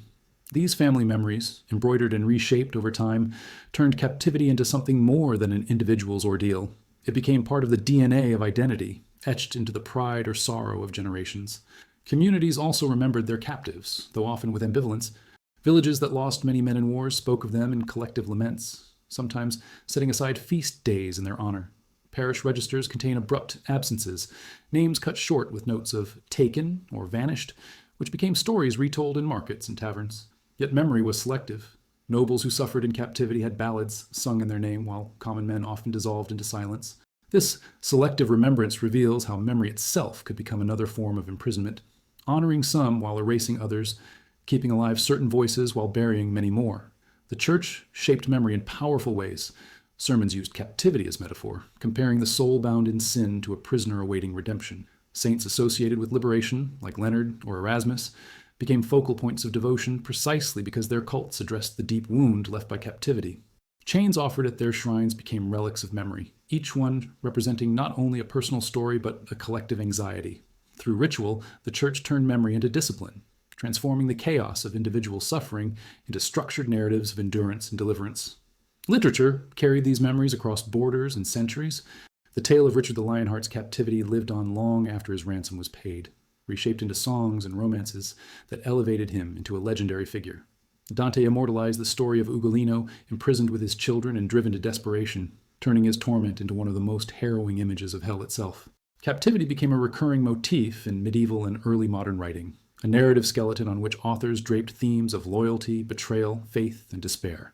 In this way, the memory of imprisonment traveled farther than the prisoners themselves ever could. Architecture preserved memory too, even when dungeons lay empty. Visitors to ruined castles peered into dark pits and whispered of the cries that must have once echoed there. Legends grew around these spaces. Towers became known as the prisoner's keep. Stairways were said to be haunted by the footsteps of captives, and wells became imagined graves of the forgotten. These stories reveal how architecture itself became a vessel of memory, each stone carrying the weight of past suffering. Even centuries later, people entering such ruins often describe a visceral sense of unease, as though the walls themselves still held the memories of those who had been trapped inside. What makes memory so compelling is its malleability. Stories of captivity could be reshaped to suit political needs, glorifying a ruler who endured chains or demonizing an enemy who imposed them. A single event might be remembered as tragedy in one account and triumph in another, depending on who told the story. This flexibility meant that the dungeon's memory was never fixed. It shifted with each retelling, serving as mirror and weapon, inspiration and warning. Curiously, memory often transformed prisoners into something larger than life. Their endurance became proof of holiness, their silence a mark of strength, their survival a sign of destiny. In this way, captivity could paradoxically elevate as well as erase. A man forgotten in life might be remembered in legend, his story retold in ways he himself would not have recognized. Chains in memory became symbols not only of oppression but of resilience, endurance, and the strange human ability to turn suffering into meaning. But the silence remains just as important as the stories. For every Richard or Ugolino remembered, there were countless others whose chains left no echoes, whose suffering left no trace. Their absence is a shadow over the memory of captivity, a reminder of how much history is lost to silence. And yet, even in this silence, the dungeon's memory survives. It lives in the fear of confinement that still chills us, in the fascination we feel when standing before a barred window, in the enduring power of stories that transform pain into legacy. The memory of medieval captivity is thus not confined to books or ruins. It lives in us. It lingers in our imagination, in our language, in the metaphors we still use when we speak of feeling trapped or chained. The dungeon is no longer filled with prisoners, but it continues to hold us in its grip, reminding us that freedom is fragile, that power is fleeting, and that memory itself can be both a form of liberation and another kind of prison. The deeper we move into the story of medieval captivity, the clearer it becomes that the dungeon was not only a physical place, but also a psychological landscape that extended into every corner of medieval life. To be imprisoned was to be forced into a confrontation not only with stone walls, but with one's own mind, a confrontation that tested memory, imagination, and endurance in ways that left lasting marks. Yet even outside those walls, society itself absorbed and reflected this psychology, living with a constant awareness that chains could fall on anyone, from the lowest peasant to the mightiest king. The fear of captivity became as real and pervasive as captivity itself. For the prisoner, the mental struggle often eclipsed the physical. Darkness and silence could be more punishing than hunger, more destabilizing than chains. Without the rhythm of bells, markets, or seasons, time fractured into a fog where days and nights lost their meaning. A man might sit in a cell and wonder whether he had been there for weeks or years, and in that uncertainty his mind began to fray. Some turned to rituals, scratching marks on walls, counting prayers, pacing endlessly across a few feet of floor in an attempt to impose order on the chaos. These small acts of control became lifelines, fragile but essential to maintaining a sense of self. The imagination, however, was both an enemy and an ally. Left alone in the dark, the mind conjured voices, shadows, and memories that could comfort or torment. Prisoners often reported hearing footsteps that were not there, whispers in languages they did not know, or the voices of loved ones calling their names. Some interpreted these as signs of divine presence, others as demonic assaults, but in both cases the experiences were deeply real. At the same time, imagination could provide salvation. A man might close his eyes and walk through fields from his childhood, revisit feasts in his memory, or even plan elaborate meals he would one day cook. The mind became both cage and escape route, its double edge cutting deeper the longer captivity endured. Stories of prisoners who endured decades in chains remind us how creativity became a form of resistance.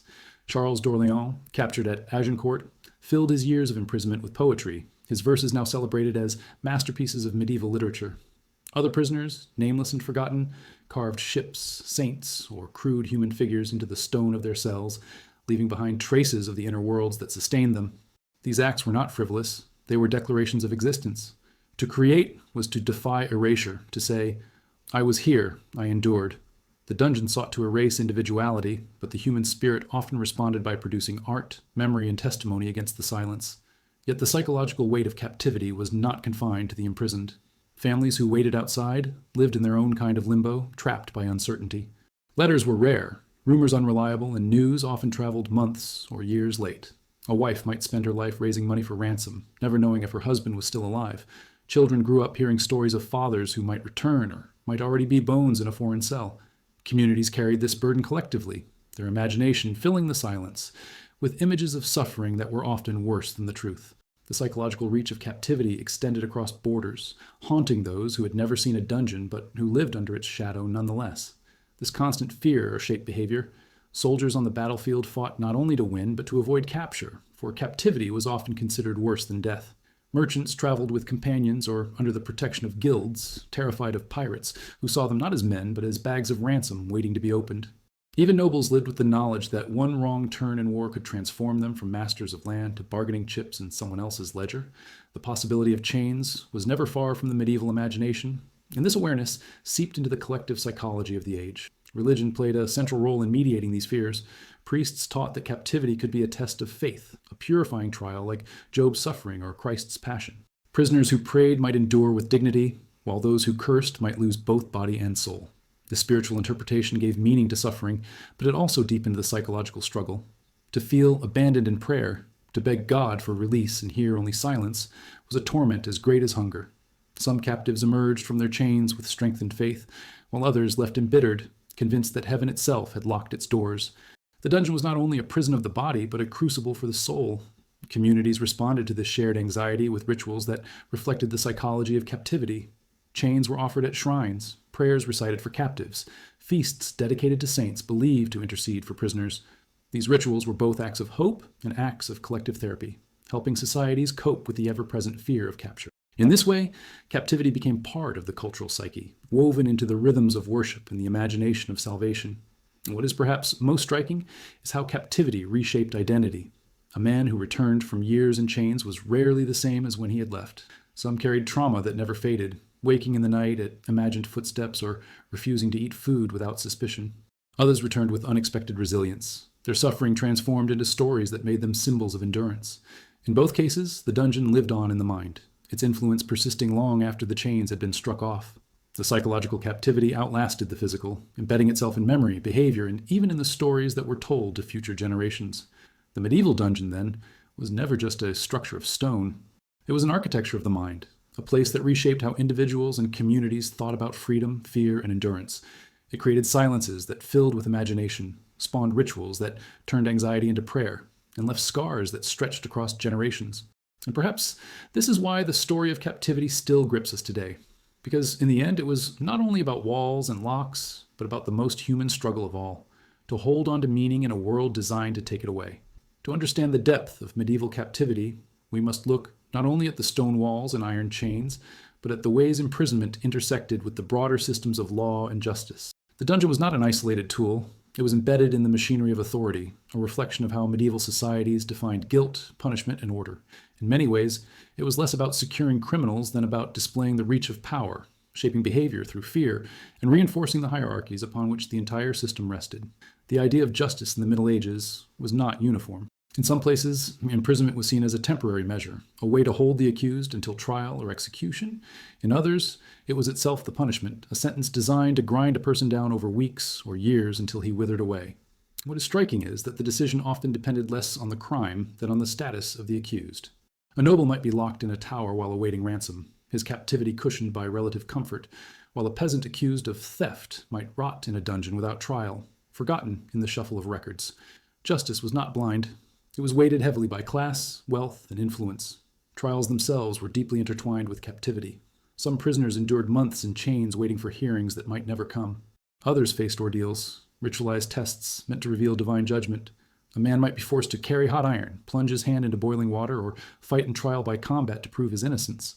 Until such ordeals were arranged, he remained confined, the dungeon serving as a limbo between accusation and fate. The imprisonment itself, sometimes harsher than the punishment, revealed the system's reliance on fear and delay.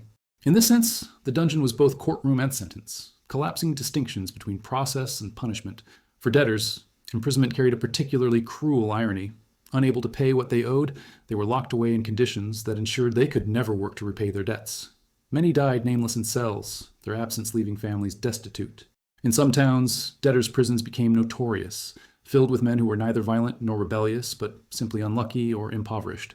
Their chains reveal how imprisonment was used not only to punish wrongdoing, but to enforce economic order, reminding communities that obligations were as binding as iron shackles. Even for those guilty of crimes, the dungeon exposed the tension between justice and spectacle.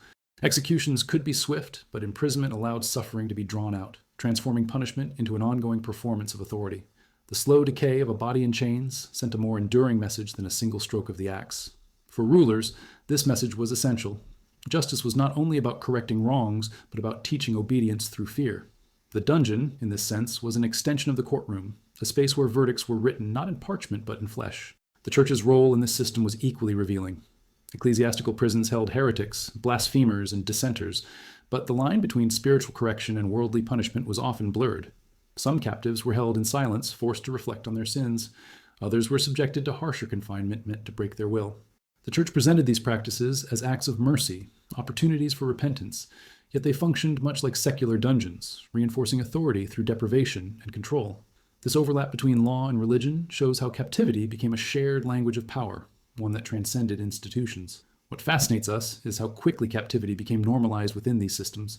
Records show towns budgeting for prison maintenance, castles designating entire wings for holding captives, and rulers drafting laws that codified who could be imprisoned and for how long.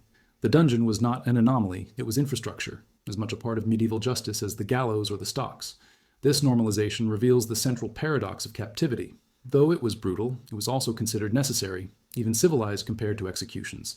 Chains became not only symbols of cruelty, but of order, of society's attempt to manage chaos through confinement. Yet beneath this facade of order, the dungeon exposed deep injustices. Wealthy prisoners could often bribe guards for comforts, candles, food, even opportunities for escape, while the poor languished in filth. Innocent men could spend years imprisoned simply because no one advocated for them. Families of captives bore the weight of their absence, often punished indirectly by poverty and shame, and when prisoners died, their deaths were rarely recorded, their bodies buried in unmarked graves outside castle walls. These realities reveal that justice in the Middle Ages was less about fairness than about reinforcing existing hierarchies, with captivity serving as its most visible instrument. The The dungeon was thus not only a place of punishment, but a mirror of the medieval idea of justice. It reflected the inequities of class and wealth, the blending of religion and law, the reliance on spectacle, and the fragility of freedom. To study it is to see how societies balanced fear and order, cruelty and necessity, ritual and reality. And in that balance, we glimpse not only the prisoners behind the bars, but the entire system that built the bars in the first place. When we examine captivity in the Middle Ages from the perspective of daily life, a new layer of complexity unfolds. Beyond the political games, the theological interpretations, and the spectacle of power, imprisonment was also about the raw, grinding reality of surviving one day to the next. The dungeon was not just a stage for authority, it was a place where men and women confronted hunger, illness, boredom, and despair in their most intimate forms. To step into this dimension is to enter the ordinary rhythms of extraordinary suffering, where survival itself became a kind of routine, and routine was the only thread holding sanity together. Food was often the most immediate concern, and its scarcity shaped every aspect of captivity. Prisoners might be given a crust of moldy bread or a bowl of thin gruel once a day, if that. Some captors saw feeding prisoners as a needless expense, especially when ransom was unlikely, and let hunger do their work for them. Others used food strategically, offering better portions to those with wealthy families who could pay, or to those whose obedience they wanted to secure. In this way, even a stale loaf became a tool of negotiation, its presence or absence carrying weight beyond its meager calories.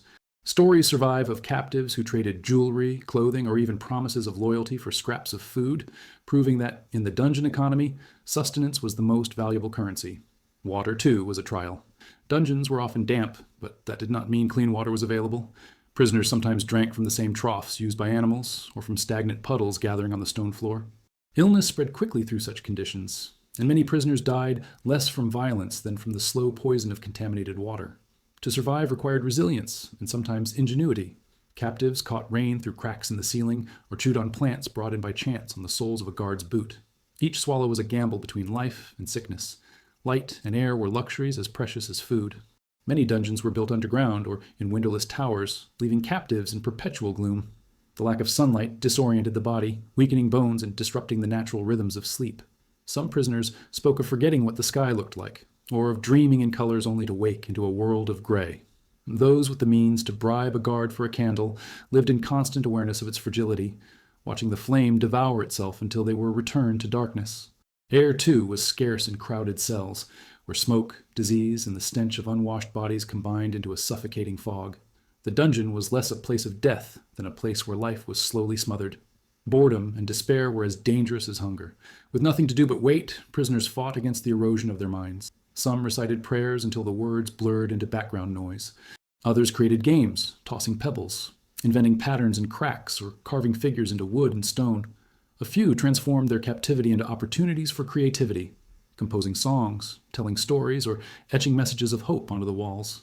These acts of mental resistance were small but vital, for without them the silence became unbearable. The dungeon attacked not only the body but the mind, and survival required a constant battle against despair. Illness compounded every hardship. With little sanitation and no medical care, wounds festered, fevers raged, and infections spread unchecked. Rats and lice were constant companions, biting and carrying disease. Even minor injuries, an untreated cut, a broken tooth, a swollen joint, could spiral into deadly conditions. For many, captivity meant a slow decline rather than a sudden death, the body wearing down until it simply could not endure. Yet amidst this decay, remarkable resilience emerged. Some prisoners survived years or even decades, adapting their bodies and minds to conditions that should have been fatal. Their survival was not luck alone. It was a daily act of endurance, a refusal to yield even when every instinct screamed surrender. Relationships among prisoners added another layer to this daily struggle. In crowded cells, survival often depended on alliances. Food was shared, tasks divided, and small acts of kindness, such as helping a sick companion or whispering encouragement, became lifelines. Yet captivity also bred rivalry and betrayal. Men fought over scraps of bread, stole from the weak, or bargained with guards at the expense of their companions. In this sense, the dungeon was a compressed version of society itself, magnifying both its solidarity and its selfishness. To survive meant not only enduring hunger and filth, but navigating the dangerous politics of desperation. Guards played a constant role in shaping daily life. Some were cruel, taunting prisoners and inventing new ways to make them suffer. Others were indifferent, treating their duty as routine labor. And a few, perhaps moved by pity or bribery, became unlikely sources of mercy. A smuggled note, a bit of extra bread, or a whispered word of encouragement could make the difference between despair and hope. The dungeon's cruelty was not always absolute. It was mediated through the choices of individuals whose moods, greed, or compassion shaped the fate of those in chains. In all these details, what emerges is not simply a portrait of suffering, but of adaptation. Prisoners found ways to transform scarcity into ritual, despair into creativity, and confinement into resilience. Their stories remind us that daily life in a dungeon was not only about enduring cruelty, but about finding slivers of humanity in inhuman conditions. Every candle lit, every prayer whispered, every scratch carved into stone was an act of defiance against a world designed to erase them. And in those small acts, the true measure of captivity was revealed, not just in how it broke people, but in how, against all odds, it sometimes failed to. One of the most revealing aspects of captivity in the Middle Ages is how profoundly it intersected with religion. Faith was not an afterthought in the dungeon. It was the framework through which prisoners, captors, and entire societies understood the meaning of confinement. The chain was never just iron. It was also metaphor, symbol, and sermon. The darkness of a cell was likened to the darkness of sin, the uncertainty of ransom to the uncertainty of salvation, and the endurance of suffering to the endurance of Christ himself. To explore this religious dimension is to see how captivity became more than punishment or strategy. It became a stage on which the eternal struggle of the soul was acted out. For the captive, faith was often the last possession no one could take. Prisoners prayed not only for release, but for strength, repeating psalms until they were as familiar as breath. Many turned to the figure of Christ, imagining him bound before Pilate, mocked, beaten, and forced to carry his cross. In this identification, prisoners found dignity in their own chains, a sense that their suffering was not meaningless, but a participation in something larger. Some even described their captivity as a kind of pilgrimage, a journey through suffering that tested their devotion and purified their souls. Yet faith was never simple in the dungeon. For every prisoner who found solace, there was another who felt abandoned, whose unanswered prayers deepened despair, whose silence from heaven was louder than the rattle of his chains. The Church reinforced this connection between captivity and spirituality. Saints associated with prisoners, especially Saint Leonard of Noblac, became focal points of devotion.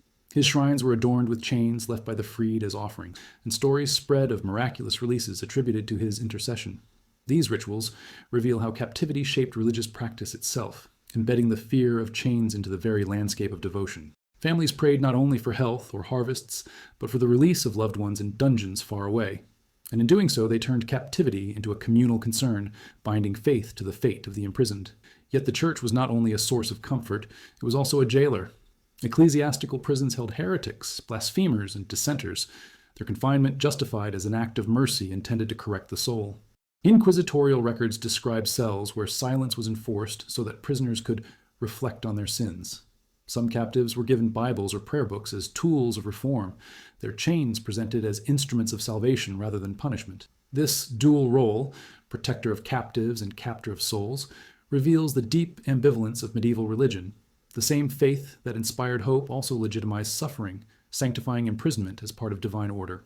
The symbolism of captivity seeped into sermons and religious writings. Preachers compared sin to a dungeon, warning that every soul not purified by confession was shackled in spiritual chains. The idea of liberation through Christ was described in terms of breaking prison doors and shattering fetters. These metaphors were powerful, precisely because captivity was such a familiar reality. To an audience that had seen neighbors carried off to war or dungeons, the image of sin as imprisonment was not abstract. It was visceral. The sermon about spiritual chains struck home because the sound of real chains was never far away. Mystics, too, drew on captivity to describe their inner experiences. Some spoke of being bound by the love of God, their souls imprisoned in divine longing. Others described visions of hell as vast dungeons where sinners languished in eternal chains. The language of captivity became a universal vocabulary for describing spiritual struggle, whether earthly or eternal. What is striking is how seamlessly the physical and the metaphysical overlapped, each feeding the other until chains became as much a part of theology as of warfare. Captivity also shaped ideas of martyrdom and sainthood. Prisoners who endured suffering without renouncing their faith were celebrated as models of holiness. Chronicles tell of men and women who prayed ceaselessly in cells, whose patience in chains was described as miracles of endurance. Their stories circulated far beyond their dungeons, inspiring others to see captivity not only as shame but as a path to sanctity. Yet the line between saint and victim was thin, for just as many perished nameless, their suffering unrecorded, their faith tested in silence without recognition. This tension between celebrated endurance and forgotten despair reflects the broader paradox of religion's role in captivity. It elevated a few while leaving many in obscurity. The rituals surrounding prisoners extended even to their deaths. Families who could not recover bodies sometimes held symbolic funerals, burying empty coffins and praying for the souls of captives who had died unseen. These practices reveal the deep intertwining of faith and captivity, showing how religion sought to close the wounds, chains left behind. The dungeon did not end with death. Its shadow reached into the rituals of the living, shaping grief, memory, and devotion. In all these ways, captivity became inseparable from the religious imagination. Chains were not only restraints of the body, but metaphors of the soul. Dungeons were not only spaces of stone, but echoes of hell. Release was not only ransom, but redemption. For medieval people, to speak of imprisonment was to speak of salvation and damnation, trial and endurance, sin and grace. And it is in this intertwining that we see how captivity transcended its walls, becoming not just a tool of power, but a lens through which an entire age understood the struggle of human existence. The story of medieval captivity cannot be fully told without exploring its deep entanglement with warfare. Battles in the Middle Ages were never just about slashing swords and clashing shields. They were also about taking lives alive. A dead enemy was one less threat, but a living captive was an asset, an opportunity for ransom, leverage, or humiliation. In this sense, the battlefield was not only a place of killing, but a hunting ground for bodies that would later fill dungeons. And what happened after the fight could matter as much as the fight itself, for captivity reshaped the meaning of victory and defeat in ways that echoed far beyond the field of combat. Knights understood this economy of captivity well. The chivalric code, so often romanticized in tales, contained practical rules about the treatment of noble prisoners. Killing an enemy knight outright could be considered wasteful, even dishonorable, when capturing him might bring wealth. Accounts of battles often describe men deliberately sparing opponents, striking them down but keeping them alive, precisely because their armor and status promised a profitable ransom. This practice meant that for some, defeat did not end with death, but with years in captivity, their fates bound more tightly to gold than to steel. It is a reminder that war in the Middle Ages was as much about economics as about glory. But for common soldiers, the rules were far more brutal. They rarely offered enough value to be worth keeping, and their fates often depended on the mood of victors. Sometimes they were pressed into forced labor, dragging supplies, digging trenches, or even serving as human shields. More often, they were simply left to rot, executed in groups, or driven off with nothing. Chronicles make clear the harsh divide. Noble captives became bargaining chips, while peasants became expendable bodies. In this way, captivity exposed the deep class fault lines of medieval warfare, where blood was not equal even in chains. Sieges were especially notorious for producing captives. When a castle or city surrendered, the treatment of its defenders and inhabitants was a calculated decision. Leaders weighed the value of mercy against the deterrent of cruelty. In some cases, surrender terms guaranteed safe passage in exchange for handing over key hostages. In others, populations were dragged into captivity en masse, their chains serving as warnings to neighboring towns. Women and children were not exempt. They too could be imprisoned, sold, or used as leverage. The dungeon was not only for soldiers, it absorbed civilians, blurring the line between combat and community. The Crusades brought captivity onto a global stage. Christian and Muslim forces alike took prisoners, and the fate of captives was often determined by shifting tides of negotiation, revenge, or religious fervor. Some were ransomed across borders, their release secured by enormous sums of money or exchanges of other prisoners. Others were enslaved, their lives redirected into foreign lands where they vanished from memory. The chroniclers of the Crusades frequently recorded these exchanges, reminding us that for all the rhetoric of holy war, the reality of captivity was as much transactional as spiritual. Chains crossed continents, binding men into systems that transcended the battlefield. Naval warfare added another layer. Pirates and privateers captured not only ships, but entire crews, dragging them into captivity in coastal fortresses, or selling them into distant markets. For merchants, the fear of capture was as constant as the fear of storms, and entire industries of insurance and ransom funds emerged to mitigate the risk. The Mediterranean, in particular, became infamous for this cycle, where Christians and Muslims alike enslaved and ransomed sailors, fueling both economies and enmities. In this way, the sea itself became a kind of floating dungeon, its waters haunted not only by danger of death, but by the threat of chains. Captivity also had psychological functions in warfare. Displaying captives was a way of declaring dominance, a living proof of victory. Processions of chained prisoners marched through cities, their humiliation amplifying the glory of conquerors. Sometimes, high-ranking captives were forced to appear at feasts or courts, silent symbols of their enemy's triumph. These performances transformed the prisoner into more than a person. They became theater, propaganda carved into flesh and chained. Yet, such displays were double-edged, for they also reminded onlookers of how fragile fortune was. A noble in chains today might be free tomorrow, and the cycle of war meant captors could easily become captives in turn. What made captivity so central to warfare was its unpredictability. A knight might enter battle expecting ransom, but find himself chained instead. A peasant might survive combat only to starve in a dungeon. A city might surrender in hopes of mercy only to be betrayed. War and captivity were bound together in a web of calculation, cruelty, and chance, with no guarantees and few protections. Even chivalric codes for all their ideals were easily abandoned when greed or vengeance outweighed honor. This instability made the dungeon not only a consequence of war, but one of its defining features, shaping strategies as much as swords. To fight in the Middle Ages was always to risk chains, to carry in the mind not only the image of glory, but the possibility of darkness. And it is this duality, triumph shadowed by captivity, that reveals the true nature of medieval warfare. Victory was never absolute, defeat never final, and in the shifting space between the two, the dungeon waited, ready to claim both kings and commoners alike. One of the most fascinating yet unsettling dimensions of medieval captivity is how it blurred the boundaries between survival, adaptation, and identity. A dungeon was more than a site of punishment or leverage. It was an environment that reshaped the human being from the inside out. To endure captivity was to live in constant negotiation, not only with one's captors, but with hunger, boredom, fear, and hope. The dungeon forced choices that were both practical and moral, and those choices often determined who survived, who broke, and who was remembered. In its darkest corners, we can see the human capacity for resilience and betrayal side by side, as if chains unlocked both extremes of the soul. Survival and captivity often meant bending rules of honor and dignity. A noble knight, raised to believe in valor and steadfastness, might find himself begging guards for scraps of bread or offering to pawn his sword for a sip of clean water. Chronicles sometimes mention prisoners who traded secrets or pledged service to their captors in exchange for better conditions. These compromises could tarnish reputations upon release, but within the cell, survival overrode ideals. The dungeon exposed the gap between chivalric ideals and the raw reality of life stripped to its essentials, forcing even the proudest men to confront their vulnerability. For common captives, survival was often more brutal still. Lacking the protection of ransom, they relied on sheer adaptability. Some scavenged anything edible, vermin, moss, or crumbs left behind.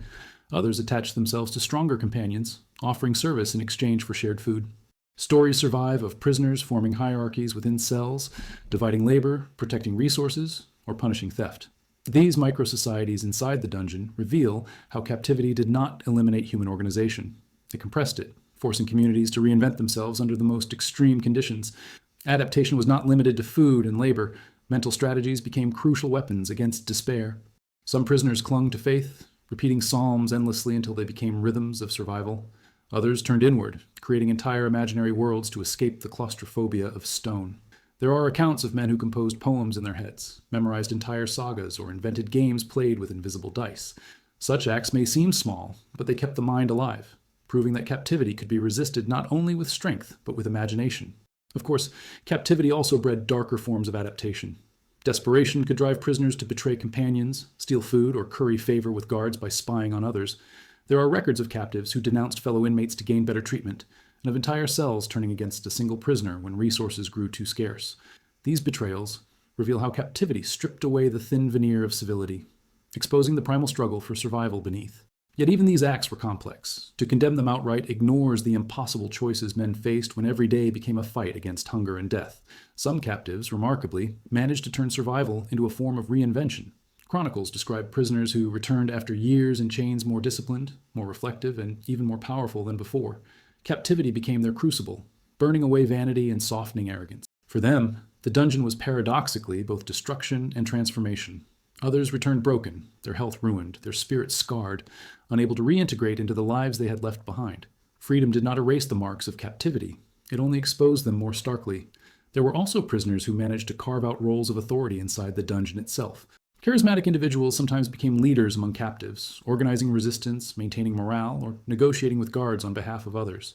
Their ability to wield influence even in chains reveals how power is never fully extinguished by confinement. It simply shifts form.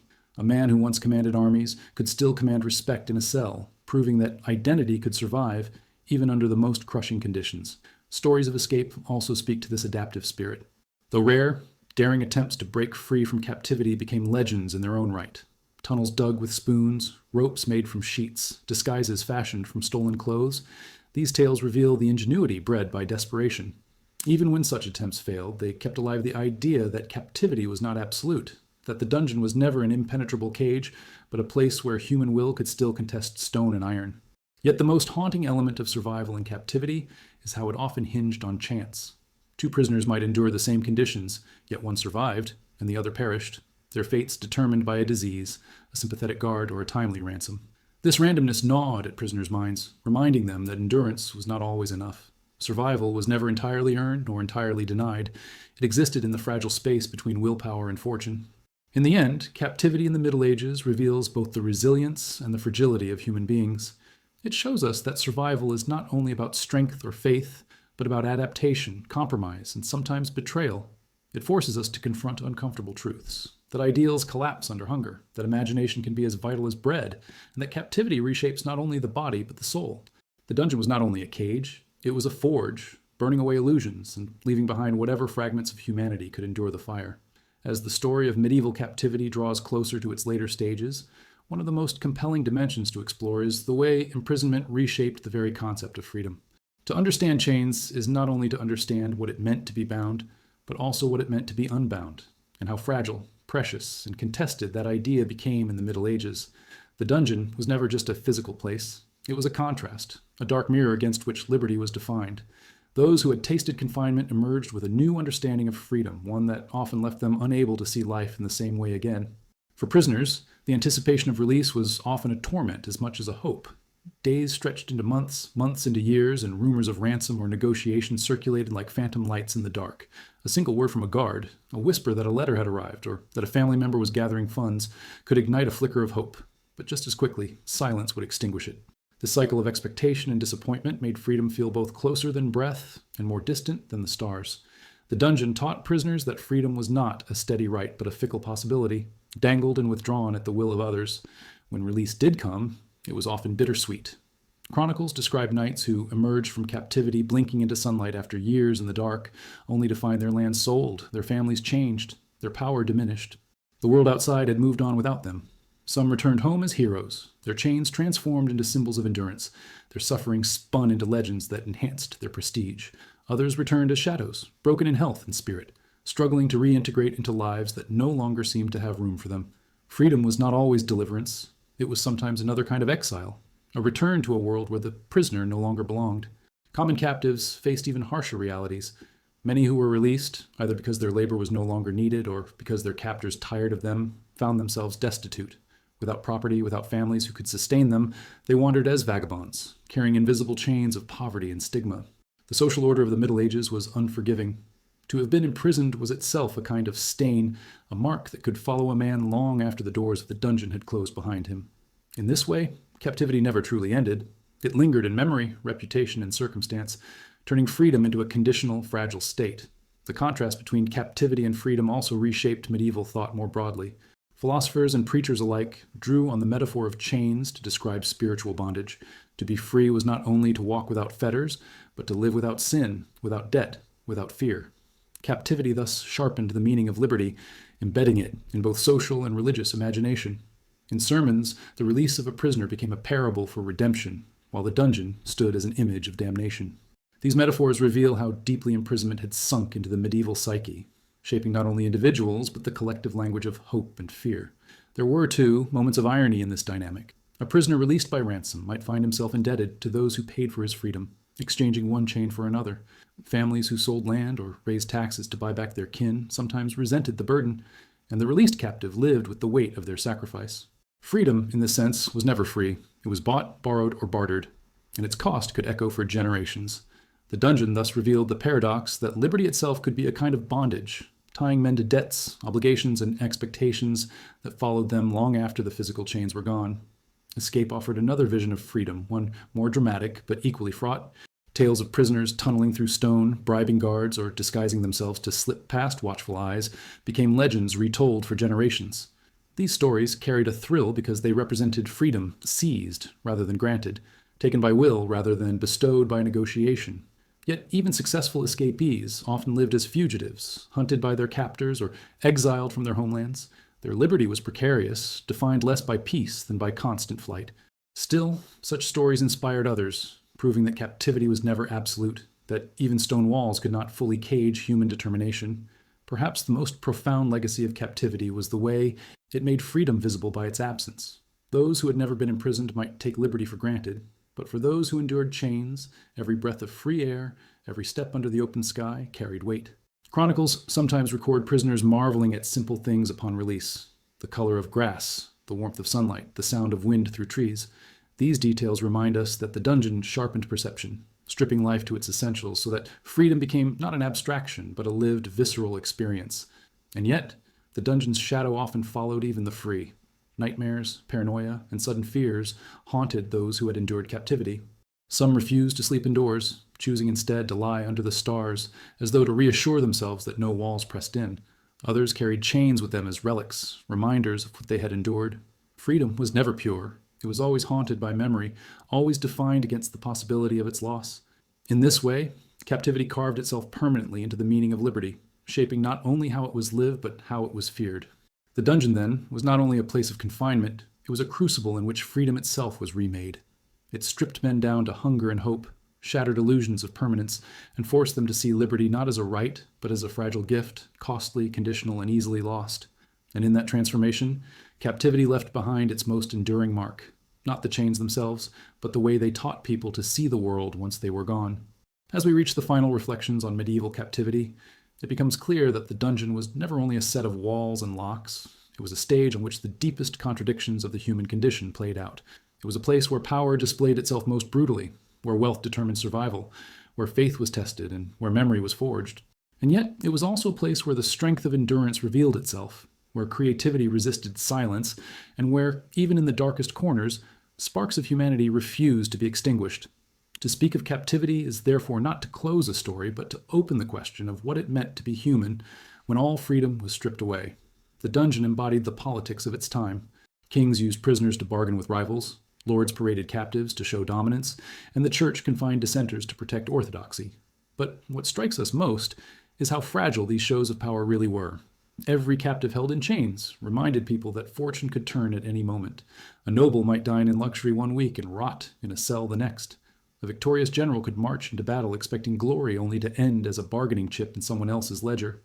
This constant awareness of captivity's possibility unsettled the medieval imagination, shaping a culture where fear and hope were always entangled. At the same time, captivity revealed the stark inequalities of medieval society.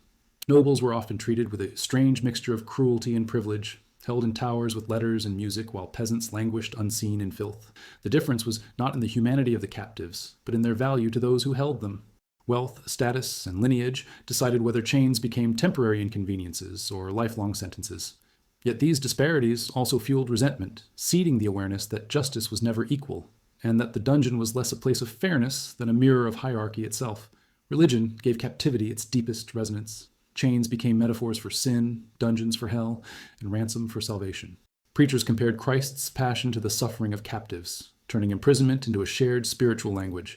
Saints like Leonard became intercessors for those in chains, their shrines filled with offerings of broken shackles. And yet, the same faith that comforted also condemned. Ecclesiastical prisons confined heretics in the name of mercy, and inquisitors used cells as instruments of reform. Faith wrapped captivity in both compassion and cruelty, reminding us that religion's role was never simple, but always bound to the realities of power. For the prisoners themselves, the dungeon was a crucible that stripped life to its essence. Food, light, air, and companionship became treasures more valuable than gold. Every prayer whispered in darkness, every mark scratched on stone, every whispered story told to a fellow captive was an act of defiance against erasure. Some emerged transformed, their endurance remembered in poems, chronicles, or family legends. Others perished forgotten, their names lost to silence, their suffering absorbed into the walls. The dungeon's legacy is therefore both presence and absence, both the stories we still tell and the countless voices that never reached us. The cultural memory of captivity outlived the institutions that created it. Ballads celebrated knights who endured chains, romances turned imprisonment into tests of love, and folklore filled ruined castles with the ghosts of forgotten prisoners. Even centuries later, abandoned towers were said to echo with rattling chains, as if memory itself refused to let the past die. In literature, in sermons, in art, captivity became shorthand for human struggle, shaping metaphors that we still use today when we speak of being trapped, chained, or imprisoned by fear, obligation, or grief. The dungeon, though emptied of its prisoners, continues to live on in the language of constraint. What lingers most, however, is the paradox that captivity revealed. On one hand, it was a tool of cruelty, an architecture of suffering designed to break bodies and minds. On the other, it was a stage where resilience, imagination, and solidarity could emerge in their most striking forms. In the very act of trying to erase humanity, the dungeon sometimes revealed it more clearly than anywhere else. Survival became resistance, prayer became rebellion, and memory became immortality. When we step back, we see that medieval captivity was never just about prisoners. It was about entire societies wrestling with fear, authority, and meaning. It forced communities to raise ransoms, inspired rituals of prayer and devotion, and left scars on collective memory that outlived the chains themselves. The dungeon was not merely a footnote to medieval life, it was one of its defining realities, shaping how people understood freedom, justice, and faith. And perhaps that is the most unsettling truth of all, that the dungeon still speaks to us because captivity, in one form or another, has never truly disappeared. Its shadows linger not only in ruins, but in the way we think about power, freedom, and endurance. The medieval prisoner staring through a barred window is not so distant from us after all. He is a reminder that liberty is fragile, that cruelty can be ordinary, and that the strength to endure remains one of humanity's most enduring legacies.